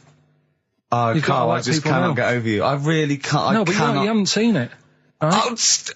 So then I was fed up, but then I thought... Sorry, what authority have you got to talk about haircuts? Yeah, you had the officially from a barber in Manchester above a railway station in a shack, it was £2 a cut, told you had the hair of a Chinaman. Well, you wish you had the hair of a Chinaman now, you got no hair. You're a little bald man with your mouth open, so don't... Is she listening to this, Suzanne? Sitting at home with a woolly hat on? I don't know. But she knows now, doesn't she? What did you say? What did she do about it, I just said you look like someone out of Slade. Interestingly, that's what I look for in a girlfriend. Oh, God. Which one of Slade? That one with the funny... Not Dave Hill. Yeah. The one with the crooked fringe and the goofy... She had her teeth done as well, did she? She had 2 front teeth put in. Dumper. So anyway, So prior to that, you're on a 9. Then you saw the haircut, you're on an 8. Yeah. Yeah. And now then, what are you on? I'm probably on about a 6 at the moment. Why? What's happened? Well, while Star Sailor was on, bit more head squeezing going on. So, yeah, about a 5 or 6. So generally speaking, what would you say you are? About 4. You're on a 4. Alright. What would you give someone who wasn't very happy? What would you give them? What are you thinking, Karl? Depends why they're not happy. They're low, okay, so what would you give them? I mean, yeah, depends, innit? If it's someone who's just lost their arms and legs in an accident, you don't give them a lollipop. Sure, or some mittens. Yeah. You give them a hat. Yeah. Yeah. And dare I say it, a smile. A skateboard. Yeah. Yeah. I don't know. You don't know. You got to answer the question. All right, so hang on. Let's assume that you've upset your girlfriend because you slagged off her haircut. What are you right? going to do now to feel go and make her happy? How are you going to cheer her up? And not buy her a baseball cap?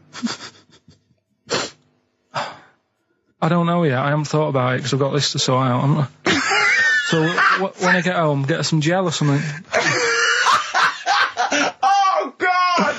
Oh, Christ. So, would you like to start on your... to Steve, because I've heard all these.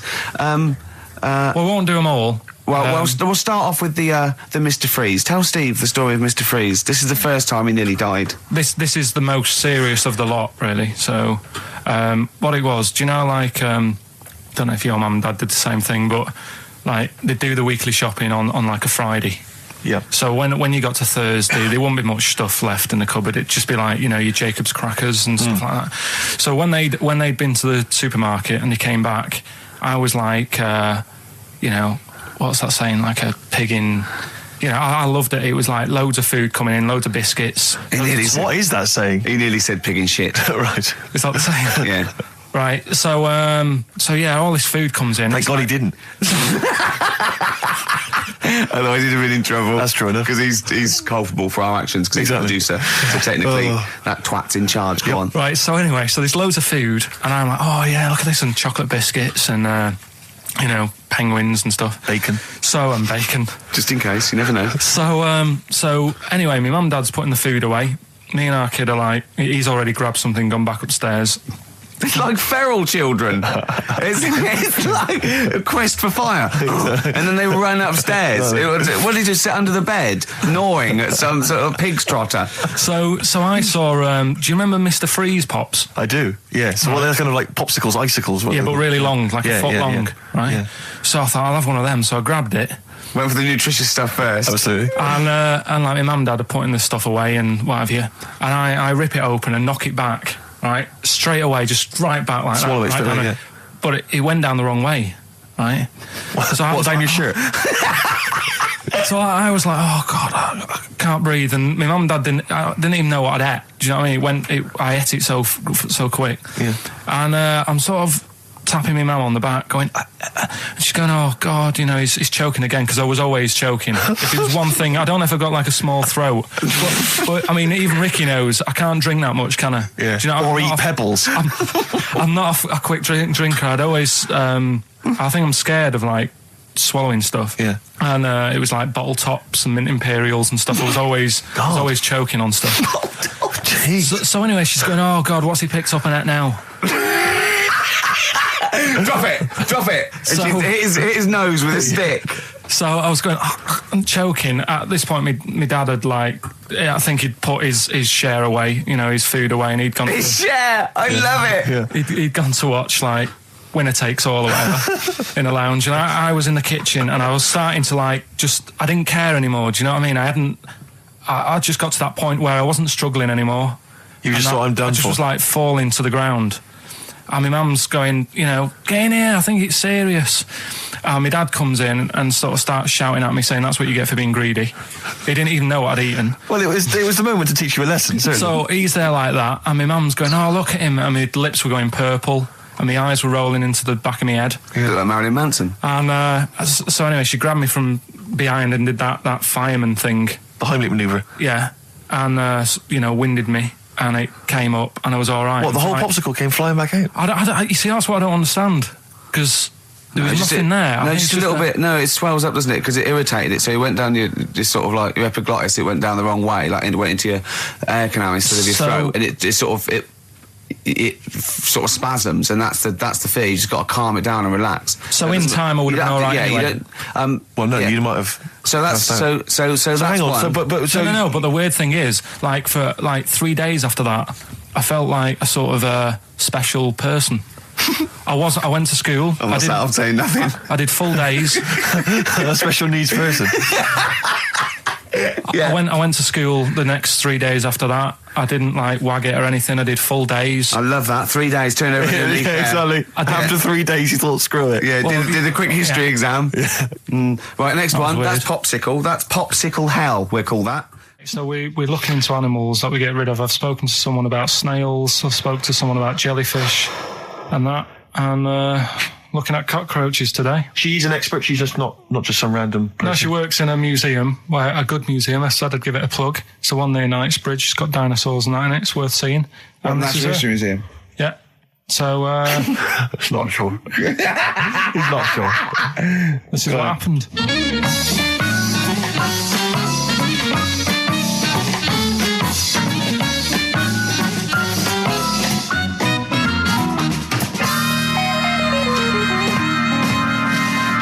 Now, what I'll do, I'll tell you as much as I know, and then you can fill me in if I'm right or wrong. And then at the end of it, we'll get to the bottom of whether we need them or not. Okay. All right. So, first of all, the first thing that I found out is that they have 18 knees. That's not exactly possible. They're insects, so they have 6 legs. Yeah. And a knee is usually the junction between femur and tibia. That's sort of classic human knees and every other animal knee. So with 6 legs, you can only have 6 knees. Could somebody sort of got mistaken for seeing one that was a bit double jointed? cover I tracks. think you're grasping at straws or something. All right. Well, we might have to come back to that one then. Okay. They can hold the breath for 40 minutes. Well, they don't do that because they don't breathe in the same way as us. They breathe through little spiracles, holes down the side of the body. So,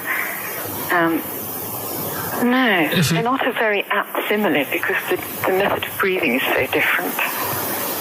What do you mean? Because insects have a totally different system. They don't have lungs in the way that we do and just breathing through one part of the body. They're actually breathing through every segment of the body all of the time. So even though they've got their mouth shut, they might be able to slide. Nothing to do with breathing. So only just feeding. So you see, maybe that's where someone's gone wrong. Someone's got hold of one and sort of taped its mouth up or something and got bored after 40 minutes and said, well, we'll call it right. It's a pretty unkind thing to do to an insect, even to a cockroach. Yeah, but it's all... Can't do that. Yeah, but... No. Pretty unkind thing to do anything, even a cockroach. Something else I found out. Yeah. They can live for a week without an head. Well, that's true if they don't bleed to death in the process. But the weird thing is, when I told you that they had 18 knees, you seemed a bit sort of like, don't talk ridiculous. But then we're talking about an animal that can live without an head. So there's a little bit of truth in that one, yeah? Yes. Why, when it was invented, has it got that facility?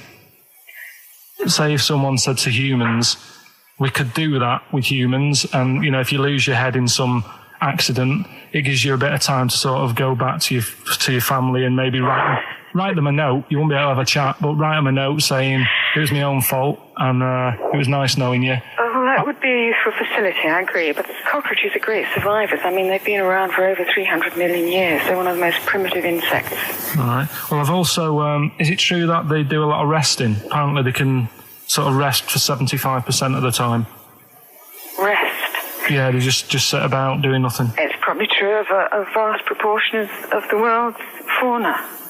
I mean, maybe the 25% that they are working, they're really giving it some, so it might make up. They're probably searching out food and, they can slow down considerably. You can chill insects in the fridge and they'll become very, very quiet. You might think they're dead. Yeah, but I'm sure, you know, if we were sat in a fridge, you know, we'd go a bit quiet, wouldn't we, you know?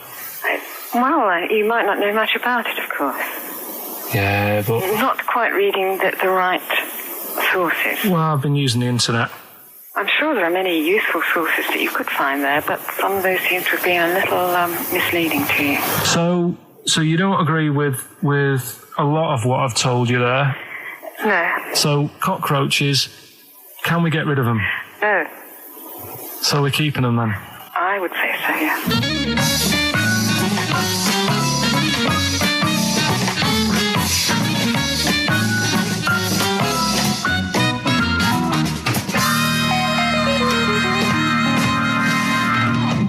I think we should get her on more often because she sounds like she'd be a bit of an ally, really. Because she knew immediately that you were talking nonsense. She even said, I think you should be more concerned about your sources, which I've been trying to tell you for a year. Right? The fact, I mean 18 knees, where did you get that from? It was on the internet. They can hold their breath for 40 minutes. I mean, I don't know what you read and take on. Mad world, isn't it?